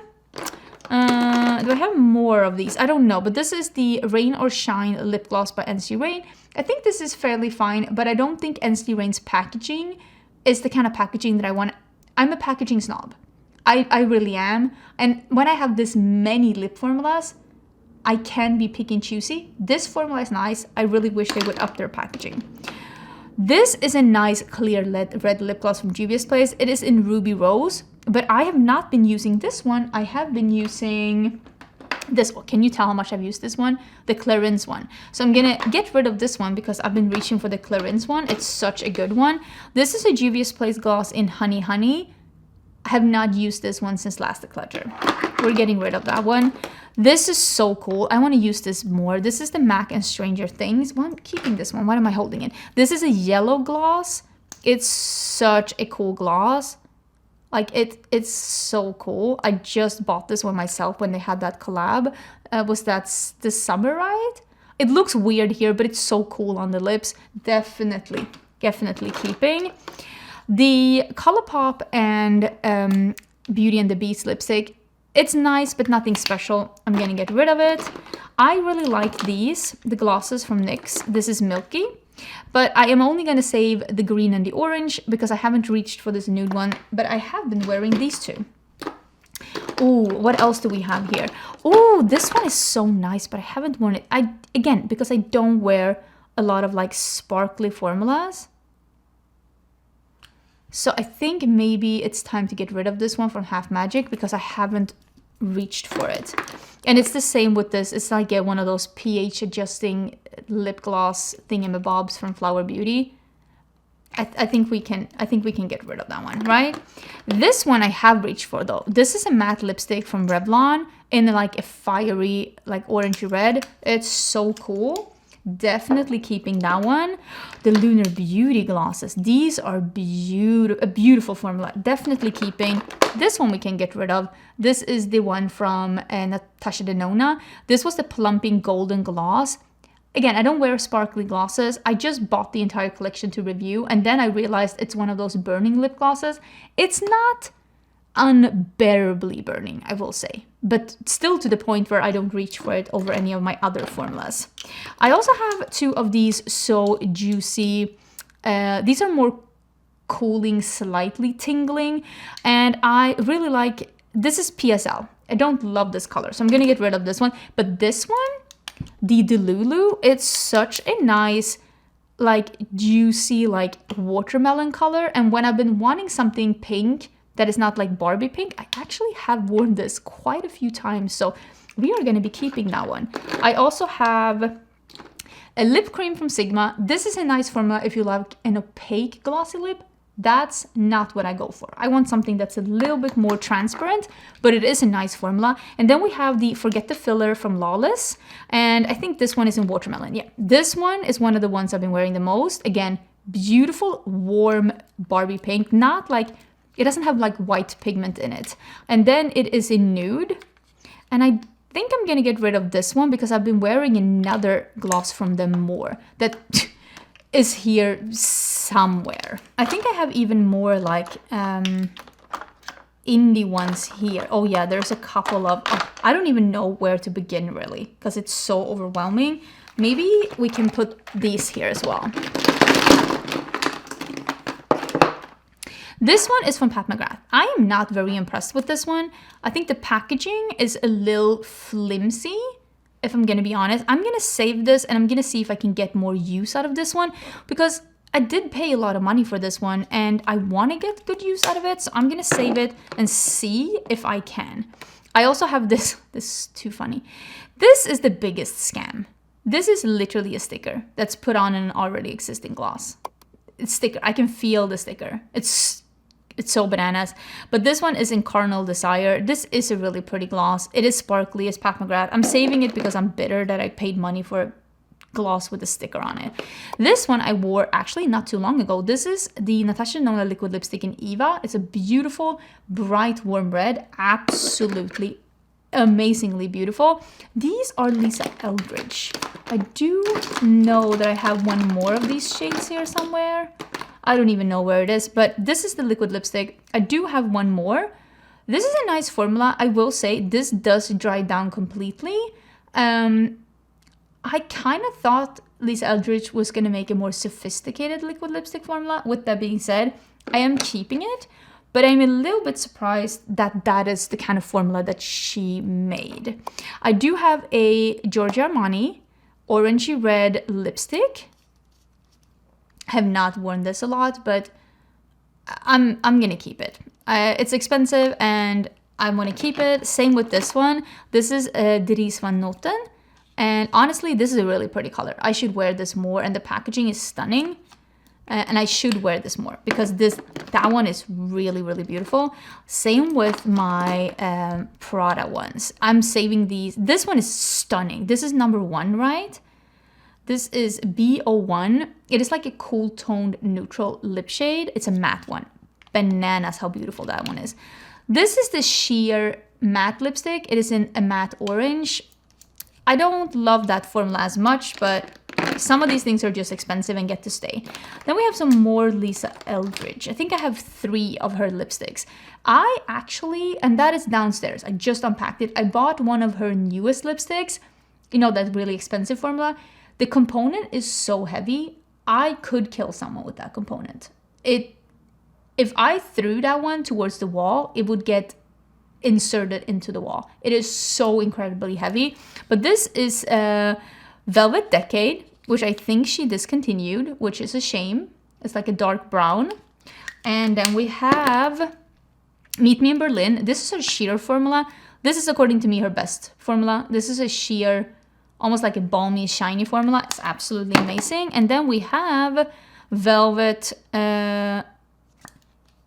this says Velvet Affair. Yeah, and the other one was Velvet Decade, right? Yeah, this is Velvet Affair. It's a lighter one. It's really, really a beautiful color. I don't know if I have any more Lisa Eldridge here. I do know that I have one more liquid lipstick, but I don't even know where it is. This is from Hourglass. I think for being expensive lipsticks, this is a little Shinchi. This is in Sahara. I have not worn this one single time since my last declutter. I'm gonna get rid of this one. I know it's expensive, but I have not worn it. This is the Ultra Glossy Lip from the Beauty and the Beast collection. This actually reminds me a little bit of that one from Natasha Denona. The formula is kind of similar. There's some cool tone sparkles in it, but the one from Natasha Denona is just a little bit more, like you can see, lighter and even more like creamier. I do prefer that one. I do think though that this one is a nice one, but I have Natasha Denona one that I prefer, so I'm gonna keep that one instead. Then we have a Gucci one. This is so beautiful. Every time I wear this, people ask me what I'm wearing, and it's a Royal Scandal. This is truly a grayish taupe. It's so pretty. It's a very unique color. You can see it's like gray. It's a very, very unique one. And like I said, this is called a Royal Scandal. Very, very unique. There's another one from Gucci here, and this is called The Girl from Paris. This is a beautiful color, and this almost is like the one that I just decluttered from Hourglass, but this is a better formula. So I'm gonna keep the one from Gucci. And then we have, this one is from Hindash. I don't really know what happened with the Hindash brand. They released one thing this year, but they haven't released any more in this formula, and I don't love this color, so I think I'm actually going to declutter this one. I love the Hindash eyeliner though. They're amazing. Then we have this is the sheer formula, the Painted Veil, the sheer formula from Gucci. This I need to use more. It's so beautiful. Like, it's this beautiful, like, sheer balmy formula. It's so beautiful. I need to use that one more. And then these are my favorite formula from Gucci. This is their shiny glossy lipsticks. They're like glossy. And look at this one. It's like a warm orange. I wear this one all the time. The other one is called Lynette Stone. This is Louis Orange. And Lynette Stone is like it's like a cool tone beige. These are incredible. Very expensive, but incredible formula. The best lip formula from Gucci.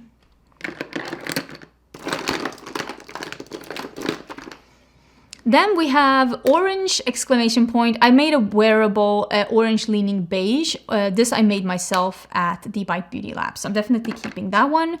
And then we have some Saint Laurent ones. I have the, what are these shades? This is the Rouge Volupté Candy Glaze in number 4.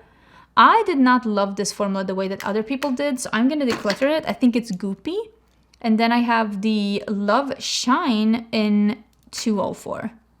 And I think this is the one that's a little bit more, yeah, a little bit more balmy and not as goopy. I like this one more. I think the other one is more goopy, and this one is more like a little lighter on the lip, not so thick. I don't love the thick formula. This is a beautiful color. This is Love Rendezvous from Lancôme. I got this in Europe, and I don't know if it's available even here. I've had this for a really long time though. I'm gonna declutter this one because the one from Gucci is a similar color, because it's just, I've had this for such a long time. And I feel like I have another one of these. Maybe I don't. This is also from Lancôme, and this is an orange gloss. Same here. I have not worn this a really long time. I've been wearing this one. That's the truth. And this one, the orange. Yeah. So let's get rid of some of these that I haven't worn. A lot of Charlotte Tilbury here, Natasha Denona. This one is a Givenchy. It's a balm gloss. It's like an almost grayish purple tint to this one. It's a very interesting undertone, and I'm actually going to keep this one. I want to get some more use out of it because it is a very interesting formula, and it doesn't have glitter, and I don't love when things have glitter in them. This one, we have a couple of Charlotte Tilbury. This is the new red one that she released this year. This one is in Mark of a Kiss. Let's keep that one. Honestly, I think all of these Charlotte Tilbury ones, I have 2 of the slim ones. I don't even know if these are available anymore. Huh. Same as the Gucci one. It's like a slim, shiny lipstick. A really nice formula. And then we have, so I have 2 of those. And then we have Walk of No Shame, Stone Roast, and Super Fabulous. Super Fabulous is such a good color. Look at that. It's like a medium 90s beige. Stone Rose is the closest you are going to get to an orange from Charlotte Tilbury. Look at that. It's almost an orange. I need to wear that one more. It's such a beautiful one. And I also have one from Natasha Denona here. It's Noah. This is one of my most worn nudes. It is a little bit similar to that other one I showed you, that it is, this one has more brown than the Gucci one. You can see the Gucci one is even more gray, but it is like a taupe.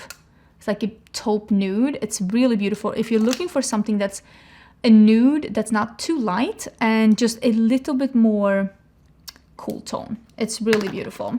And I also have a Vive here. This is in 90s. This is more of a almost warm chocolate brown. It's a really nice color. I've been traveling with this one a lot. Okay, let me see if I can put, because I have more expensive formulas here. And I have some more expensive formulas here. Like you can see I have another Natasha Denona here. Is this Charlotte? Yeah. This is a yellowy brown. I don't even know if this one is still available, but if you're looking for a yellow leaning beige, Charlotte is the one. Let me put it next to so you can see. It's a beige, but it has a little bit of a yellow undertone. It's a really interesting, again, if you want to try something different with your nudes, Charlotte will definitely be the one. Do I have any more like luxury expensive ones here? I don't think so. Oh, here's another one of the Vive ones.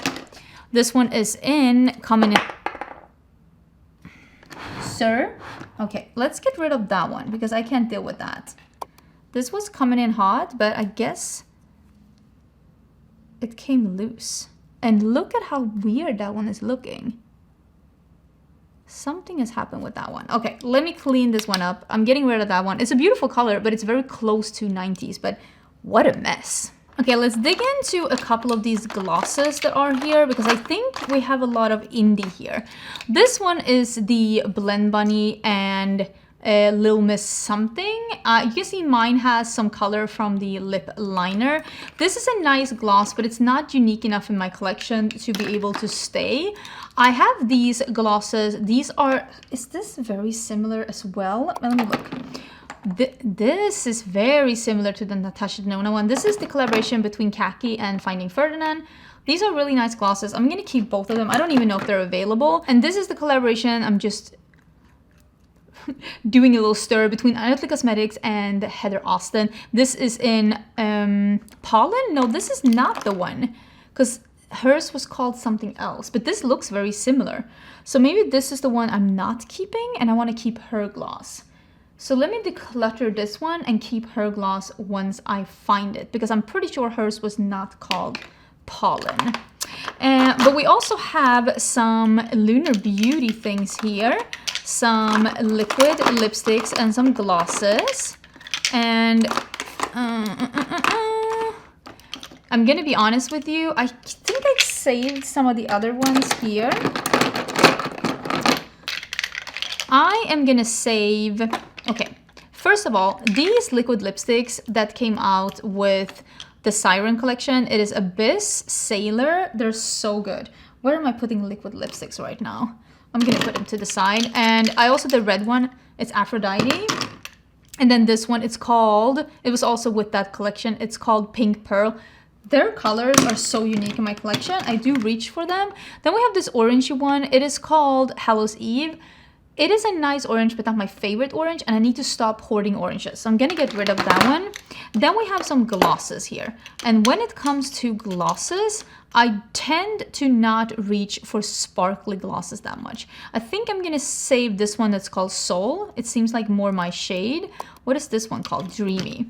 I'll save these two. They're more like shades that, let me put them with the glosses. They're more shades that I would actually like reach for. These are the Ravi Beauty lipsticks. These are really, really nice. I have not been using them enough though.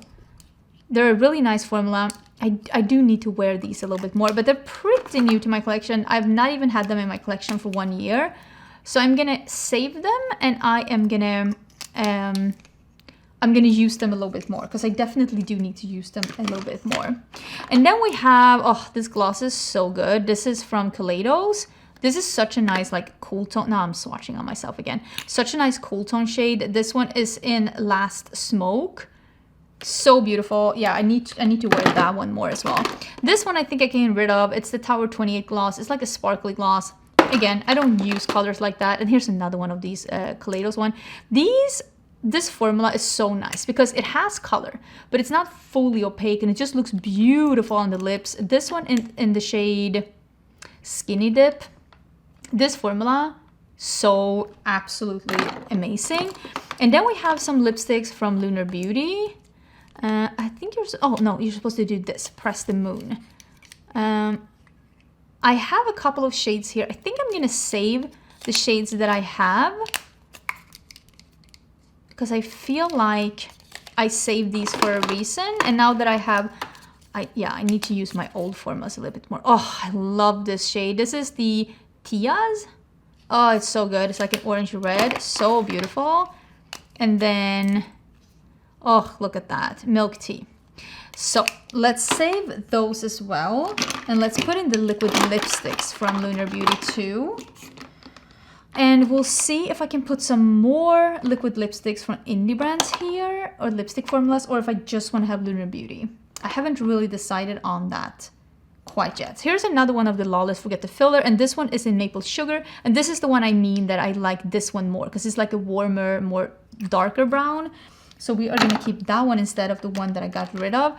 This is a really nice liquid lipstick. I actually quite recently wore this one. It is an orangey red from REM Beauty, and it is called Topless. I don't even know if this one is still available. I don't think it is, but I love it. So I'm gonna keep it. But yeah, I don't know if it's available. I'm gonna put it here, or maybe I'll put some more like liquid lipsticks here, and we'll see if we can do one for liquid lipsticks or if I want to do like drugstore. I have no idea. These shades from Ace Beauté are so nice, but I haven't worn them in a bit.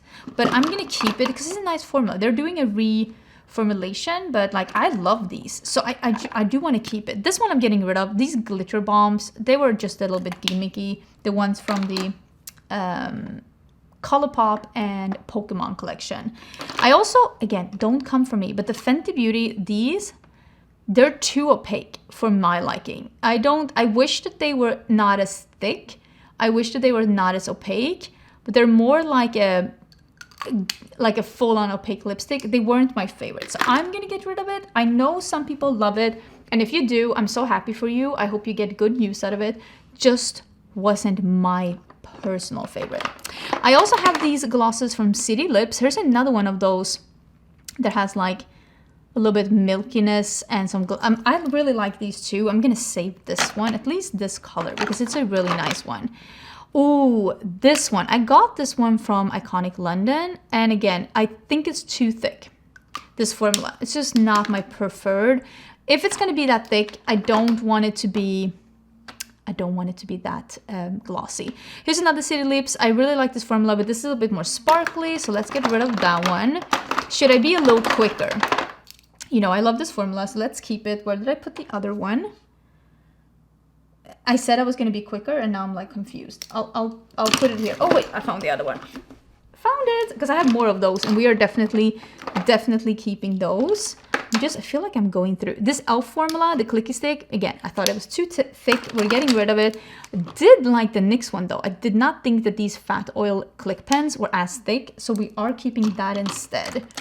And then we have, oh, I love these, the LH Cosmetics ones. They are so nice. I have a bunch of these, and I did get rid of quite a few shades last year, so I think I'm just gonna save the ones that I have now, because I think they're so nice. And then we have Black Honey. I feel like everybody that is a makeup reviewer needs a Black Honey, so let me save that one.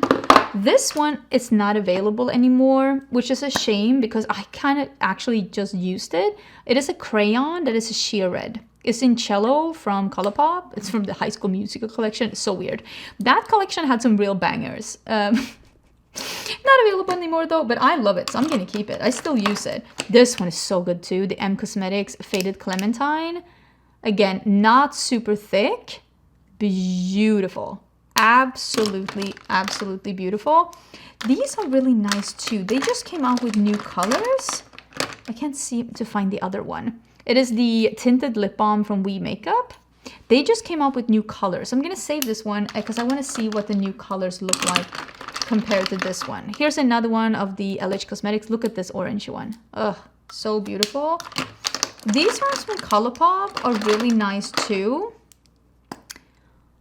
I wonder, this one I've used a lot, the Indulge Me. Maybe I can get rid of the pink one. I don't wear pink lips a lot. And we have a red one here too.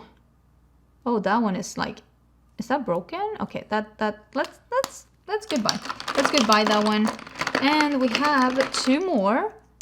This is from a discontinued collection. I'll save that nude one. That will be good. I'll save the nude one. And here's another one from the Muppets one. I saved one, okay? Everybody calm down. Ooh, is another one from the Muppets. Oh, is this a little orangey? That is pretty though. Okay, calm down, Angie. You have so many. This one I love. This is from Moira. This is called Warm Nude. I think these are the, what is it called? Signature lipsticks. These. Shiny, glossy, without being goopy. They're beautiful. Beautiful. And that's what I'm saying. Sometimes you don't need to get the expensive one to get a good one. This one from Milani. I didn't love it. I didn't love the color. I thought it didn't look great on me. Jones Road one. Have not worn this one since the last Declutter. It's a little bit metallic, but actually looks good on the lips. Even more LH Cosmetics ones. I'm gonna save these because I love that formula. And here's another one of those e.l.f. ones. Again, didn't love the formula. More LH Cosmetics. I'm saving it. Look at these. Oh, they're so beautiful. Absolutely love them. Another one. Ooh, here are the ones from Makeup by Mario. I have Mauve Glow and I have Honey Glow. Honey Glow I have reached for. Mauve Glow I haven't worn in a hot minute, but I'm gonna save them. I also have these in the red and orange version. I think I have those at my desk. Let me go get those. Found them. And I found some other things as well. Of course I did. Let me just put those here. But yeah, I have those. Oh, now I can't find the red one. The red one is probably in my purse, which tells you how much I like these, especially these that came in the jelly colorful shades. I love those. We're definitely keeping those. I have a Bare Minerals. I tried this long-lasting matte lipstick. This is too matte and too drying. So I tried one, but I'm gonna get rid of this one. I didn't like it. Here's another one of these ABH ones. Don't judge me. I love the formula. We have a couple of these. I saw one here as well, the Lawless. These are the tinted balms. This is the one I've been using the most. It is a brown one. It's called Amaretto. That's the name. Absolutely love these. And I also have it here in Whisper, which is a lighter one. So I'm going to keep both of these. I've been using them. I actually really like this formula. Again, it's not goopy on the lips. I just prefer something that's thinner, quite honestly. I also found the other shade from Benefit that I bought. This one is in Guilty Pleasure. It's like a more orangey, muted orangey red. It's really pretty. So definitely keeping that one as well. More Natasha Denona. This is the My Dream lipstick. That's actually a really nice wearable shade on me. I like it a lot. So we're going to keep that one. And we have some Merit here as well. How am I going to be... Let me go through these first. Here is an Hourglass one. Oh, I remember really liking this one, but I forgot I had it. This isn't super goopy. It's more like sheer and see-through. I have it in the shade Rice. Okay. That's nice. I need to wear that one a bit more. I have some of these Tarte ones, and then I have this one from Lottie London. I have not been wearing this a lot, so let me get rid of that one. Okay, there are a couple of these that I like, and a couple of these that are not my favorite. This one, the plump one, I think these are fine, but they're a little goopy. My favorite are actually the ones that are called Shift. There's another one of the plump. It's an orange one. This is the shimmery one. But these are the Shift ones. They do give you like a pink sheen. You can see here.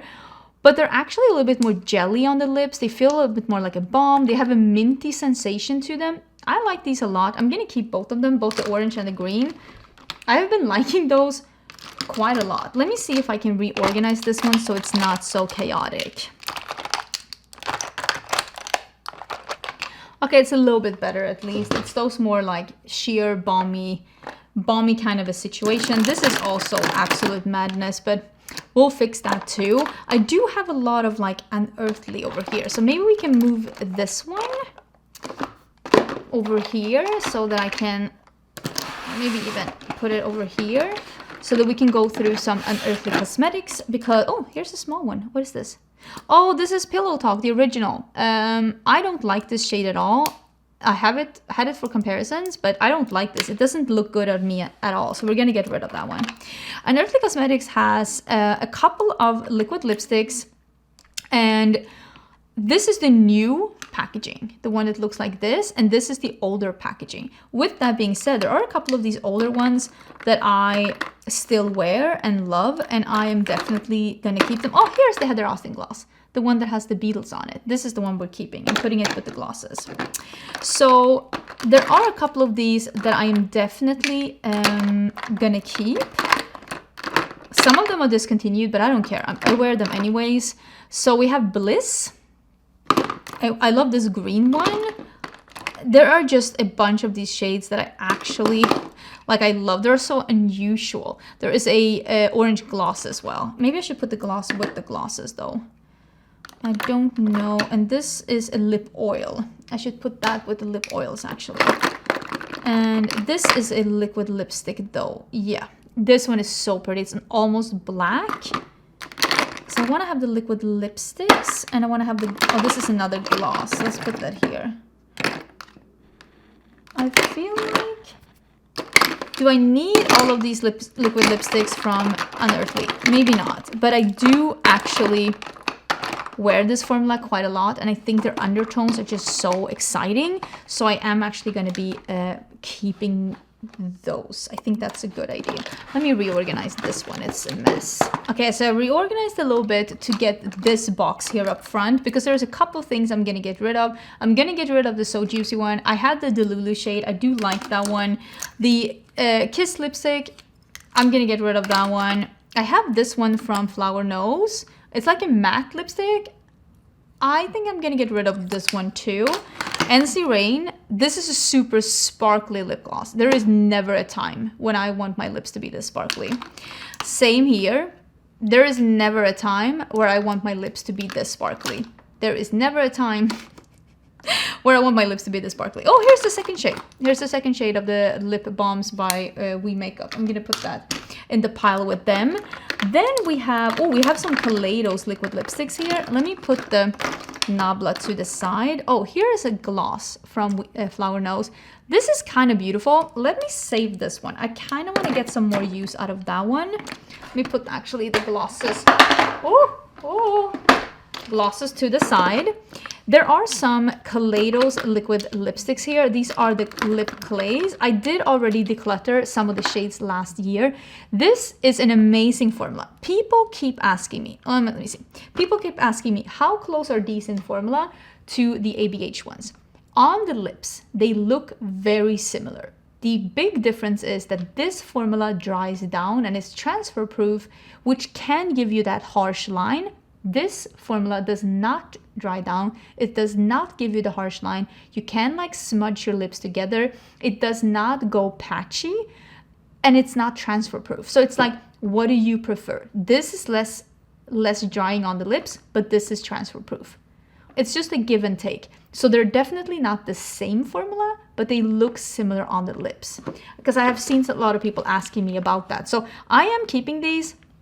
I am in my matte girl era period again, so maybe I'll get even more use out of those.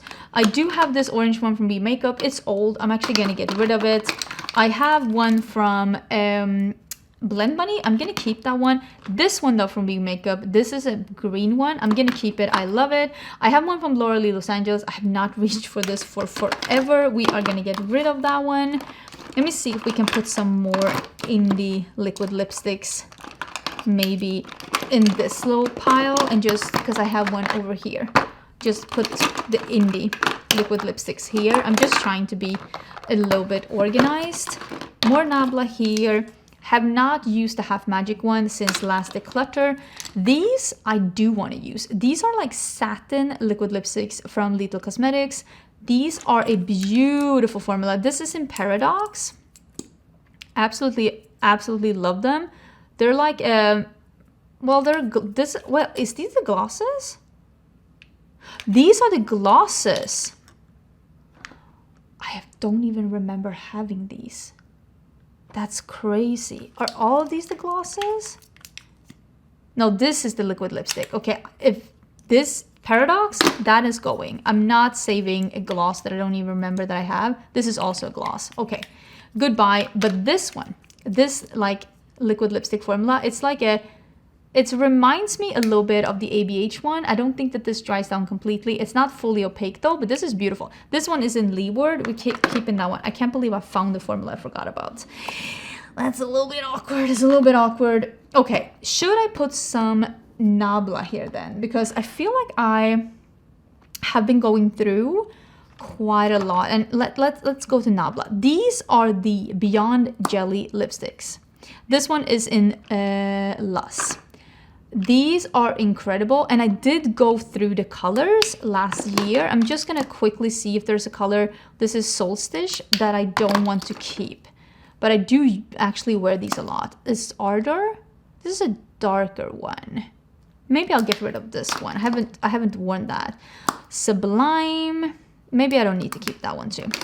And Lunar. This is the one I use the most. It's like a warm beige. It's so good. Oh, you can see I've used it quite a lot. So let's keep those three shades. And then I have some more Nabla here. They released this like matte formula that is a little bit like, almost like a blurring, what do I want to call it? Like not a fully opaque, like blurry, you can make it into an ombre lip. This isn't my absolute favorite formula from them. And I kind of want to see what colors I want to keep, because I want to keep at least one. That is a really cool one. Okay, I'm not keeping that because I don't wear purple lips. I'm sorry. That's going. What else do we have? That also seems a little bit more purpley. Okay, let's not keep that one either. I think I'm gonna keep like one or two. I think I'm gonna keep the Cool Tone Beige. This one, it's called Celeste. That's a really interesting shade. We'll keep that one. And I also want to keep this reddish one. It's called Aphrodite. Those kind of like blurry red lips can be really, really pretty. So we're saving that one too. And then we're getting rid of this one. It is called Saint. Okay, look at us being good. We have some Merit. I also have some Merit over here in another box to the side. I really enjoy the Merit lipsticks. I have it in Ginger, Vermilion, Antibes, and Asquarian. Ginger is the newest one. I'm gonna keep all of these, by the way. This formula, I wonder where I'm gonna put this. Ginger is the newest shade, and this is the only one that I have in that like sheer formula, and it is like a, yeah, like a ginger beige color. That's really pretty. Again, I love these like lighter, not goopy colors on the lips. I just have been very into that. Ooh, another Natasha Denona lipstick. This is in Berry Pop. I'm gonna get rid of this. I don't wear lipsticks like this. I prefer a warmer red. This is Melt. Oh, these are the Melt lipsticks that they did in collab. Oh my god, there's so much here. Oh, this is the Bullet lipstick from Natasha Denona. I don't remember if this is a satin or a matte. Oh, this is a matte. Okay, I'm gonna get rid of this one and I'm keeping the liquid lipstick, the one that I had, because I like that one better. And we also have the Give Beauty lipsticks here. I really like the Give Beauty formula, especially Original Recipe is a great. This is a great classic red lipstick. Definitely keeping that one. Bullet lipstick. And then we have two more neutral shades. These are really nice lipsticks. Again, I want to be able to wear these even more. Now that I have less things, hopefully I can, because I've gotten rid of quite a lot. Oh, here's another one, more of these House Labs. I love these. I'm definitely keeping them as well. I have the Rare Beauty. I think, yeah, I have a couple of these Rare Beauty. This is in Limitless and Brave. These liquid lipsticks from Rare Beauty. I haven't worn these in a bit, but I do think it's a really interesting formula. It's like a little bit like moussey. You can tell it's a little bit like moussey. It's a nice formula. I like the Brave color more than I like this color, so I think I'm actually gonna get rid of this one and I'll save the Brave one, and I'll have that with liquid lipsticks. I have another City Lips. I did save one of these. I'm gonna keep that one, and more City Lips. Again, love the formula. Don't need all the shades. This is the Makeup Forever Rouge Artist and Striking Spice. Oh my god, look at how melted this is. It's never used. That is crazy. We're definitely using that one. Why haven't I used that one? It looks so pretty. They just disappear in this. This is a really nice formula that nobody talks about. It's from Beauty. It's their slim lipsticks. They're so nice. This one isn't, oh my god, the text. This is Lingerie. I've used that so much. I absolutely love it. And then we have Cuddly, which is a darker color. These are so nice. I'm definitely keeping those. I love those. So beautiful. And, oh, the Linda Hallberg. I have not used this in so long. Let's get rid of that one. And another Natasha Denona. This is in Athena. I think this was a limited edition shade that's no longer available. Let's actually get rid of that one. That's probably really old.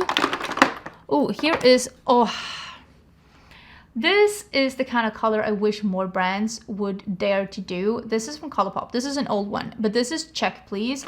It is like a true carrot orange. It is such a fun color. I'm keeping it just because this is such a fun color. It's just, it's so fun. I'm sorry, it's so fun. I am keeping that. I don't know exactly where. Is that a bug? Are you in my... Sir, I need to get rid of this bug. But yeah, I'm definitely I want to like keep that Check Please because it's such a fun color. Ooh, here is more of the Linda Hallberg. I've not remembered these in such a hot minute. This is such a nice color though. I think this is in the Nougat one, right? Deep Nougat. They're the liquid lipsticks. This is such a fun color. This is an orange red, which is nice, but I have orange reds. But let me save that Deep Nougat one because that is a fun shade for sure. Here is, oh, the Fenty Beauty lip stains. These are nice. These are nice. Let me save that one too. I really like those. And then we have Board Meeting from Huda Beauty. The matte lipstick. This is a really nice formula. Let's save that one too. I think I have another one of her lipsticks here somewhere. Oh, the Sigma ones. This is in Red Velvet. This is such a fun color. I love this color. There's something about the undertone of this one that's just very different. I love wearing that one. I need to, me with all of these. I need to wear that one again. Another one of the City Lips. I already saved one. This is also from Makeup Forever, also unused. One of them is a shiny formula. Oh, I bought these on sale, I remember. And then apparently I never got to use them. Don't judge me too hard. I will use them, I think, eventually. Oh, here's another one of the Infinity Points. This is in Deja Vu. I think I'm just gonna save the other one because this is so similar to a lot of other shades that I have. These are the ones from here. These are the ones from Melt that Bailey Sarian did. And I have a video swatching all of these. I mean, I'm never gonna use a color like this, even to like, it's just not gonna happen. Then we have Nutmeg. I don't know. Hemlock. I haven't reached for these at all. Wolfsbane. This is a really cool color. I think I'm gonna save this one because there are times when I want something like that. I do remember really liking this one though.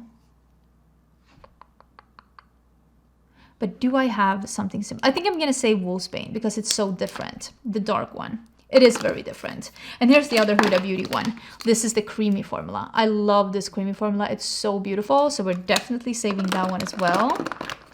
And we have a lot of Oden's Eye and a lot of Makeup Revolution here. And we also have two of the lipsticks from Ace Beauté. I think I'm going to get rid of the Bullet lipsticks. I think I'm going to get rid of those two. And then we have the Oden's Eye. I don't even know if they make these anymore. I don't think they do. So maybe I should get rid of them because they're pretty old at this point. No need to be saving old things. This one I have more colors of, so I'll put this to the side. Then we have the ones from BK Beauty. I think Oops, I think that BK Beauty is discontinuing their makeup. So this is Grace. It's a beautiful color. This one is the one that's an orangey one. It's called Empower. I actually wore this not too long ago. And then we have Kindness. I think they discontinued these lipsticks. I don't know why, but I'm pretty sure they're either have been on a deep discount or they're not around anymore. Maybe they're just wanting to do brushes. I think that's a shame though, because I think you limit yourself if you're a brand who only does brushes. But yeah, I'm gonna get rid of these because I'm fairly sure that they're no longer around. And as you can tell, I already have, too many lip formulas. I'm gonna move some stuff around and I'm gonna put the ABH ones here with the other liquid lipstick formulas and just put the bullet lipsticks together.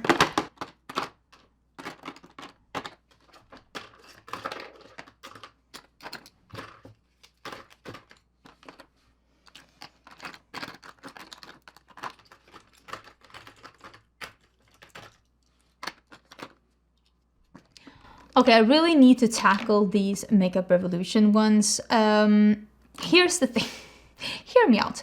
This formula is amazing. I don't remember what this formula is called, but it's a satin formula. It looks like this from Makeup Revolution, and it is an amazing formula. I was sent all the shades, and I lip swatched them, and I don't want to keep all of them. Maybe I can just take them out, and we can see which ones I want to keep, because I can't keep every single shade. But there are some shades like this one that I've actually been like traveling with and that I would like to keep. But there's no point in me keeping every single shade.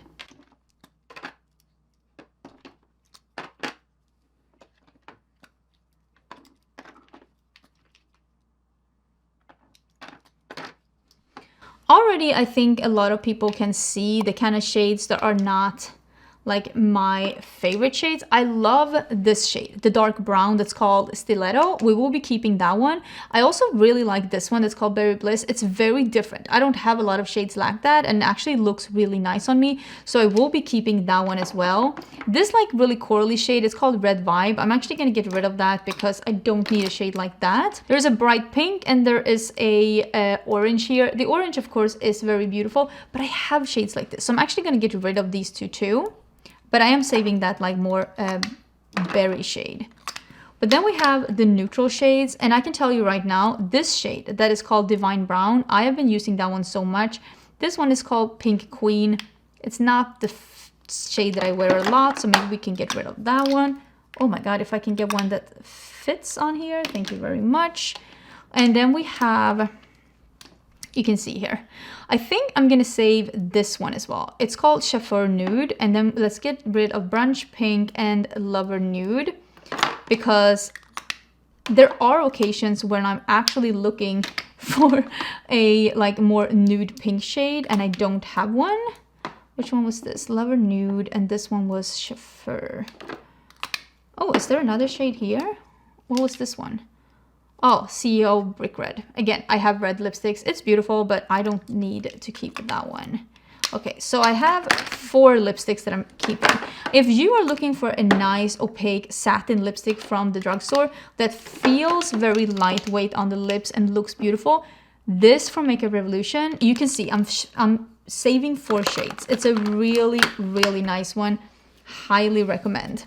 Okay, I'm actually starting to get like rid of some things here. So let me put this one to the side. We have this big one with lip oils, and then we have another with lipsticks here, and we also have, let us move this one from Unearthly because we've already done that one. We have another one with some indie things on the side here as well. Let me see if I can just get some stuff in here so we can actually see. So these have been done. This have been done. This have been done. This have been done. This one. We have this one, and this one left. Oh, and this one, of course. So let's start with this one that's a little bit more of a mixed bag. Let me actually get that one out. And we'll put that one here so we can see it. There is this beautiful dewy plump from Give Beauty. We're saving that one and we're putting it with the glosses. Where did I put the glosses? Oh, it's over here. Putting it with the glosses. Oh, here's another Merit lipstick. I didn't think, oh, it's Cabo. Oh, I forgot I had this one. I'm gonna put this with the Merit lipsticks. I wanna get some good use out of that one. That's really pretty too. It's really pretty too. Rare Beauty, I think I have 2 or maybe 3. Yeah, because I have a red one as well of their lipsticks. These are really nice. This one is in Fun. Let me open them up. So the one in the middle is Fun. Then we have Talented. And then we have the red one, which is Devoted. Devoted is on me a very clear, almost cool tone red on me. I think all of these are really pretty. I'm actually going to get rid of Fun because I have shades like that in my collection that I reach for more. And I will save these 2 shades. This is a really nice formula, actually. I think Rare Beauty did really good with this bullet lipstick formula. This one is from Sephora. I don't like this packaging. It's very, very like weird. It's a nice orange lipstick. This is a little bit too corally orange to be my favorite. I want it to be more warm orange, like the one I showed you from Gucci before. That one is so beautiful. This is such a cool indie brand. This is from Queen Musia. I'm saving one of their lipstick. It's in Becky Sharp. It is again one of those like more mauvey ones that I don't have too many of. This is a really cool brand. I want to keep it around because I want to see what else they do. Oh, and here are some more of the We Makeup lipsticks. This one is in 09. These are so nice. Why am I so out of frame? These are so nice. I really want to keep these formulas, and this is from number 5. They're incredibly beautiful on, super opaque, stunning formula. I don't know exactly where we are putting. Maybe I can put, because I'm trying to figure out, let me put these in a different position. I will put the Merit in the, I'm trying to organize myself here. I'll put the Merit in the bottom. And then the Rare Beauty on top. Okay, perfect, perfect, perfect. I also have some Lawless here. This formula is really nice. These are the Lawless satin lipsticks. We have it in Cookie, which is really nice. It has some, it's probably been too warm, honestly. We live in Texas. This is Tropic. I love this. It's like a muted coral. It's a beautiful shade. And we have 2 more shades in Soft Truffle. Ooh. It's more of a, again, more like a beigey with a little bit of a pink undertone. And then we have Morocco. It's like a darker one. Maybe I'll get rid of the Morocco one because I feel like I've seen a lot of darker ones. Or is it me getting rid of a lot of darker ones? I don't know. I'll get rid of that one and I'll save these 2. And then I have from MAC. These are the new shiny ones. It's Thanks It's MAC. Beautiful color. And it is business casual, right? Yeah. This is such a nice 90s red brown. Absolutely beautiful. And then we have, oh, a Makeup by Mario. I wasn't overly impressed by this one. It's Uptown Girl. I thought this formula was, it was okay. I wasn't blown away by this one, if I'm gonna be honest. I'm gonna get rid of that one. And then I have 2 MAC in Impulsive and Devoted to Chili. These are the Powder Kiss lipsticks. Stunning formula. But I haven't used them enough, but I want to. I have an ambition. I have an ambition to use those more. I just haven't. Okay, there we go. Look at me, organizing stuff. That feels better. That does feel better. Maybe I can put actually the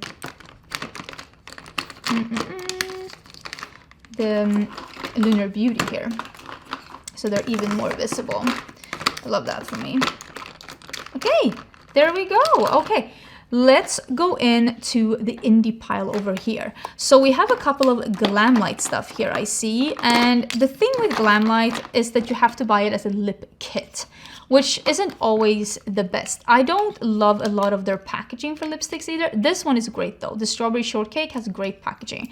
I will say, this red lipstick, the one in the Betty Boop, this is an amazing formulation. I want to keep this because I think the formulation is so good. And then this one, it's such an interesting pink. I don't wear pink a lot, but the Strawberry Shortcake pink is really interesting. So I'm gonna keep it. Then we have 2 nude ones that are the Hershey ones. I don't even remember how I feel about these. I remember liking, okay, I'm gonna I'm gonna give these another whirl because I feel like I have the lip liners and I want to give this another try. I'm gonna put them to the side. Then we have some Oden's Eye.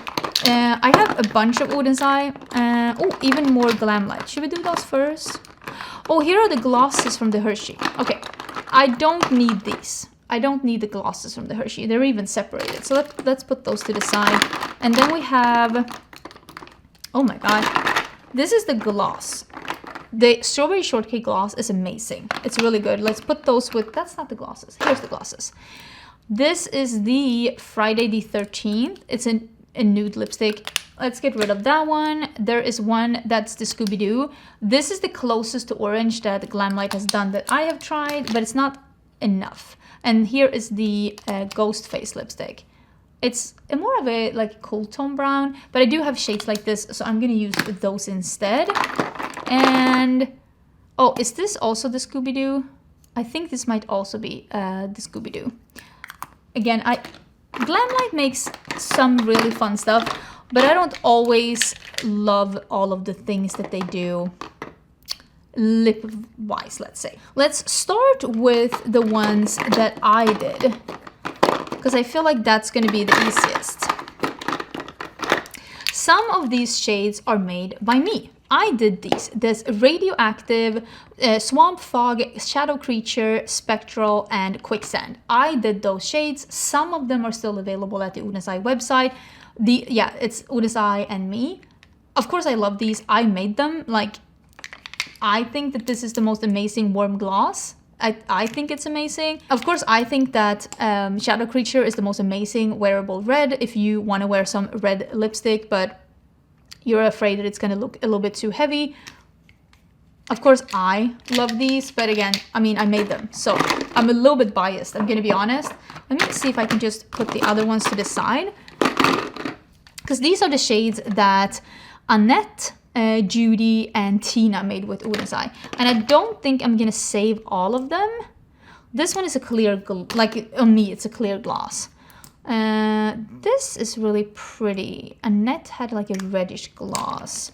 I remember Judy having some really cute things. This is a pink matte lipstick. I actually like this one more than I thought, and I'm gonna keep that because it's so different in my collection. This is, oh my god, did I just get that on something? I did. My bad. This is a really pretty red gloss. I'm fairly sure there was like Judy that I thought had like the shades that were the most like my type. I'm gonna save the red gloss that Judy did. Yeah, this was the red gloss. This is also Annette's. This is the brown gloss. That is really pretty though. It's kind of similar to what I did. This is Breath of Fire. What kind of a gloss is this? It's like a peachy one. I just feel like I have a lot of stuff like that. And this is the one that Tina did. Oh, that's a warm brown. But again, I have that with my Quicksand. And that's even warmer. And that's just more my style. Oh, that's a really nice coral. I think I'm going to save... I know I'm being a little harsh, but I have so many lip products. And I think I'm going to save two of the ones that Judy did. Because they were truly like unique to my collection. And at the end of the day, I think that that's what I'm looking for right now. Just really like unique things. And I might end up putting some indie glosses here just to separate them a little bit, because at the end of the day, sometimes I am just looking for like an indie gloss, and then I like having them a little bit separate. I think I'm gonna do it like this instead. Okay, I think this one and this one are the two that we have left. So let's start with the one that we see here with all of these lip treatments, lip balms. That's what this is. This one though is a lip stain from Makeup Revolution. We can get rid of that one. The City Lips Night Oil. I don't know why this is here. And let me actually put some on right now. This is a really nice lip treatment from City Beauty. I'm putting some on. But there's no point in having it here, so I'm going to move it to a better spot. I also really like this lip oil from Typology. It's like this bright orange. It's so fun. It looks so pretty on the lips, so we're definitely saving that one. Okay, how am I doing this? This lip oil from Unearthly is so pretty, and I think she's coming out with more shades. Look at that. It's so cute. And this is a great formula, so we're definitely saving that. Love this yellow lip oil from, look at that. I've used this so much. This is why it looks like this. Look at how beautiful this is. This is from Fantasy Cosmetica. Absolutely love it. Let me just take out some things that I love. I actually really like these from Merit. I remember when I first tried these from Merit, I was a little bit harsh. I was like, I don't like them. I don't see what's special with them. You know what I don't like? The applicator. The formula, I love. The applicator, not so much. We have the black pink from Gourmande Girls. We have, oh, I love these, so juicy. This is a lip stain from Clarins. I do use these. These, oh, here's the other one from Makeup by Mario. It wasn't in my purse, it was just here. Let me put these together with the other ones here. And I love these from Naturium. You can tell the orange has been very well used. Love that one a lot. Do I have even more of these? Yeah, I have the Tower 28 one. Is this the one without any color? Is this one with, oh, this is the one that has the red one. This one is so pretty though. But do I need another one? Because this one is also that, right? Okay, I think since these are my favorite, the Naturium one, I think I'm gonna save those. I have more of these lip stains. Did I need all of these? Are these even the same? Okay, let me get rid of these because they seem the same. Blend Bunny's blue lip oil was not my favorite. Let's get rid of that one. Oh, here's another one of these Lawless ones. Oh, I think it was also leaking on that one. Oh, now I'm all over. I need to wash my hands. Hear me out. Let's do a little bit of like just rapid speed. Why are these so sticky? Some of these are like really sticky. Is it the Blend Bunny? I don't know, but let's do some rapid speed. This is so sticky. I need to wipe that one down. I need to wipe. What is going on? That is so sticky. Okay. I said I was going to do rapid fire. I was doing the opposite of rapid fire. I'm just going to go through these and we are going to keep some and get rid of some. I'm getting rid of some of these because I'm not using them. Oh, I do love the Sigma Renew lip oil though. This one I haven't used in a hot minute. So let's get rid of that one. Is it the Lunar Beauty one that is leaking? This is also very sticky. I don't know.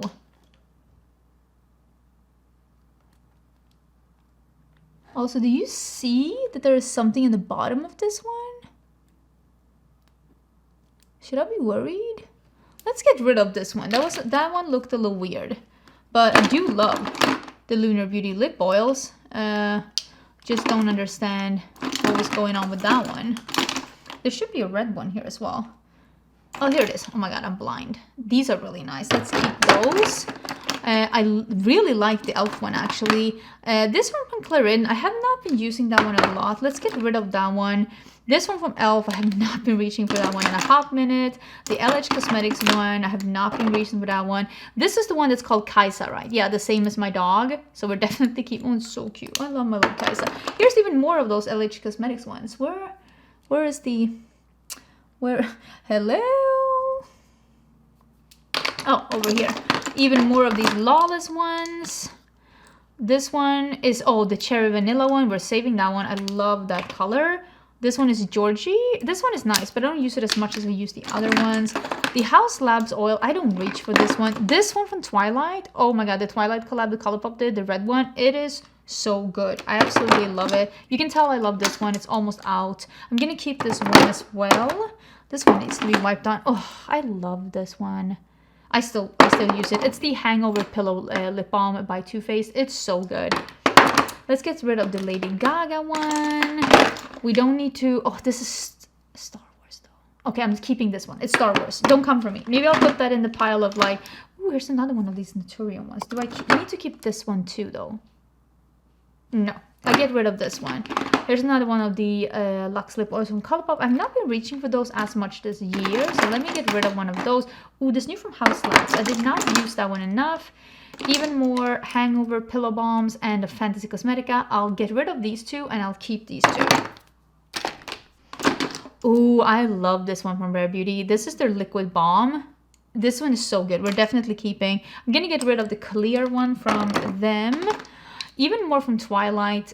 I think I'm saving the red one and I'm gonna get rid of the other two. Okay, I absolutely love this colored balm from Bare Minerals. I have all the shades. They sent me all the shades, but I don't need to keep all the shades. So let's figure out which ones not to keep. And maybe I don't need the clear one. Maybe I don't need the berry one. This one I have even traveled with. It's like an orangey brown. It's called Grateful. Absolutely love it. This one is Devoted. Maybe not, but I do want to keep... Ooh, this one I have used quite recently. Strength. And I did use a pinky one. Which one was that? I think it might have been this one that I'm holding right now. Oh, this one I've clearly used a lot as well. Okay, let me save this one too. The Friendship, and then I think this pink one I used recently, the Affection. Because it's like really nice to just give like a warmer pink lip. And I'll get rid of 4 shades because I can't keep all of them, even though I will say I absolutely love that formula. Okay, maybe it was the Lunar Beauty oil that was like very sticky. So let's see if we can get some of these back in.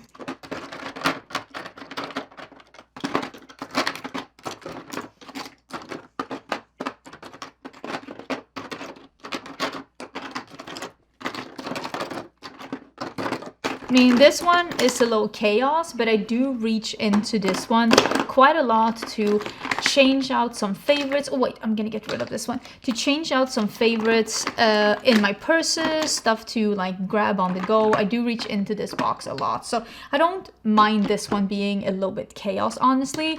Now we are gonna tackle the last one with lipsticks.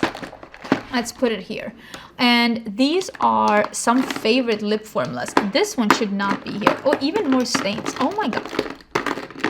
Even more stains. Where should I put these? So I'm gonna put these with the lip glosses so that I can remember to wear those. And this is also a stain. The one from what's her face? The one from Huda Beauty. I really like this one too. Let me put the stains together with the glosses and maybe I will remember to use those better. Oh, here's another one of those Makeup Revolution ones. Wait, do I want this one instead? Wait, where did I put it? Let me double check so I'm not getting the wrong one. Because this was the Pinky Nude. They're very similar. I think I might actually save the other one. Instead of Chauffeur, I might keep this one. It is called Wifey Dusky Pink because it was even more pink. And I think that might be what I'm looking for. We have these from Fantasy Cosmetica. This one has the wrong label. It's actually a green one. Oh my god, I'm so out of frame. It's so beautiful. These Fantasy Cosmetica one are amazing. Like, they're a glowy satin formula. Such a beautiful one. And then this one, it's like an orange. Like, look at that. This is what I'm saying, that like I have really good lipstick formulas if I want to reach for a lipstick. Maybe I'll put these with the Indie, some here. And then we have a lot of Juvia's Place. I have some still from OPV Beauty. I have no idea if that brand is still around or not. They haven't released anything. I don't know what's going on, but I still love these and I'm still gonna keep these shades because I think they're amazing. I just have no idea what's going on. You ask me and I still have no idea. Okay, this one, let's put those to the side. It's from H&M Beauty. I'm gonna get rid of that one too. We have some knob lacquer. These limited edition shades. This packaging is so stunning. This formula, I love this matte lipstick formula. I think it is thin, comfortable, beautiful, matte. I love it. I haven't even worn this shade, but I think it's such a cool shade. I want to wear it.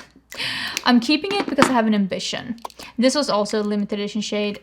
I haven't worn this either, but I have an ambition. And the packaging is, I'm sorry. This one I have worn. This is, again, one of those like more... When I'm looking for a pink, I have been looking into my Nablas. I think I did limit down the shades last time to the ones that I actually want. This formula is just really nice. This is Eclipse Nude. Such a nice nude shade. And then we have Heat Wave Clay. Look at that. Yeah, I have already limited down that like the shades that I want from this collection. This is Naked Mauve. And then the last one that I saved is Coffee Nude. So I'm gonna I'm gonna save all of those. Don't come for me. But I also have a lot of... Oh, there's another one here. Glam On. Ooh, I love these. I'm a big fan. There are some Juvia's Place here. We have Soil and Nile. This is such a good yellowy brown. It is a little darker than Charlotte from Natasha Denona. Soil is a beautiful... I still have not worn this, but look at that. Such a nice, like, orangey red. I really need to wear that one. It's so... Every time I open it, I'm like, oh my god. I think I've just... Yeah, I need a better way to sort these. Okay, this formula from Juvia's Place, I still think this is my favorite thing that Juvia's Place has in their collection. Their matte lipstick formula is amazing, and I'm not going to get rid of any of these because I quite honestly think it's a beautiful formula. They have so many nice ones. Look at this one. This is Frenemy.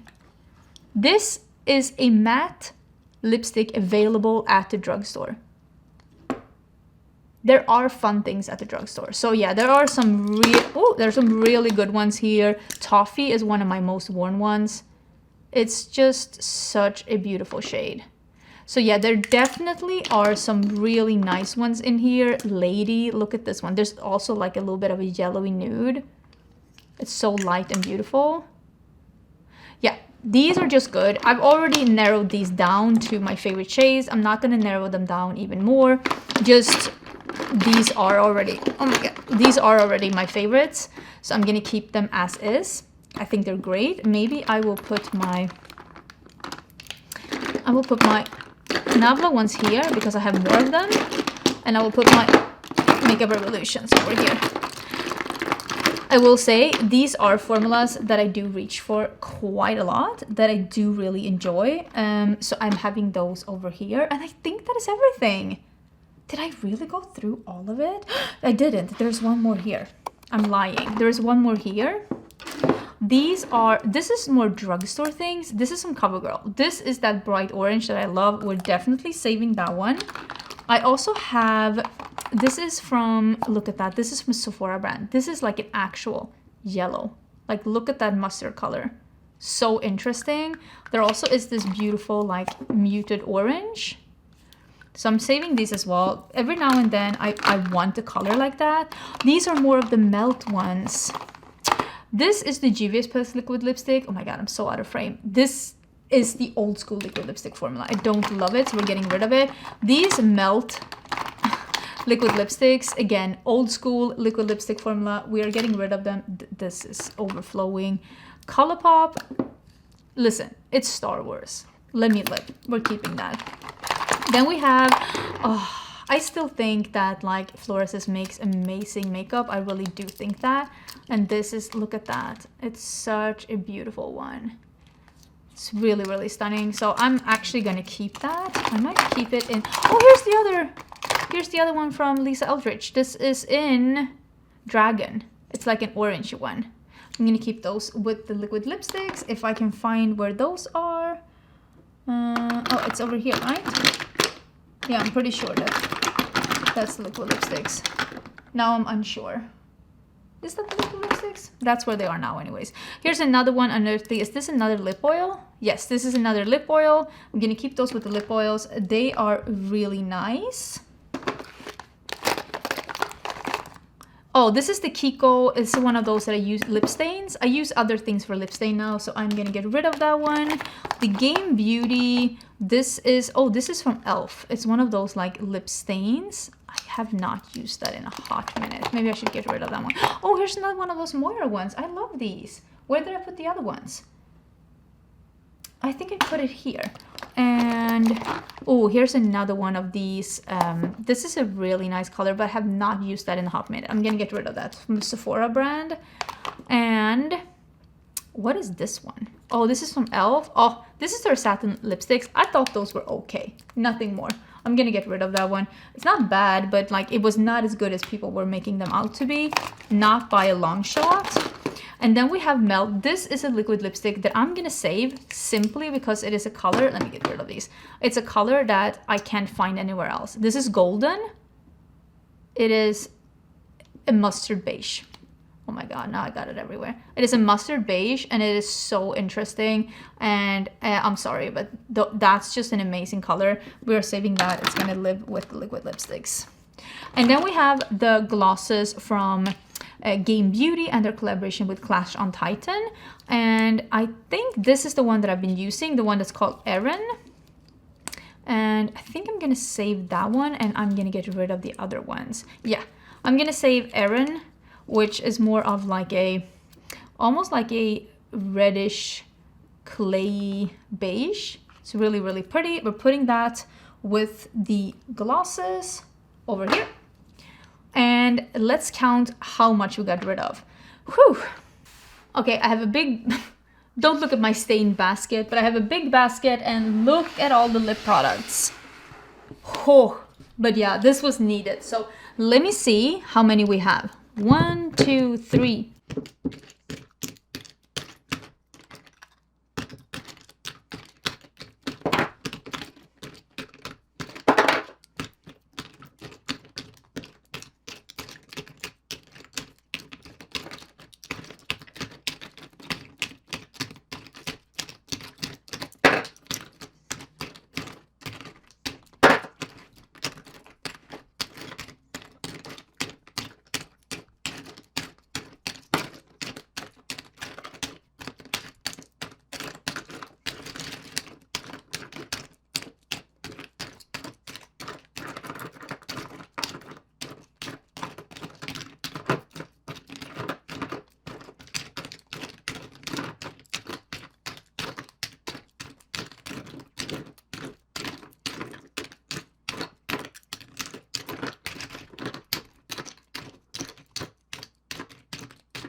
$149.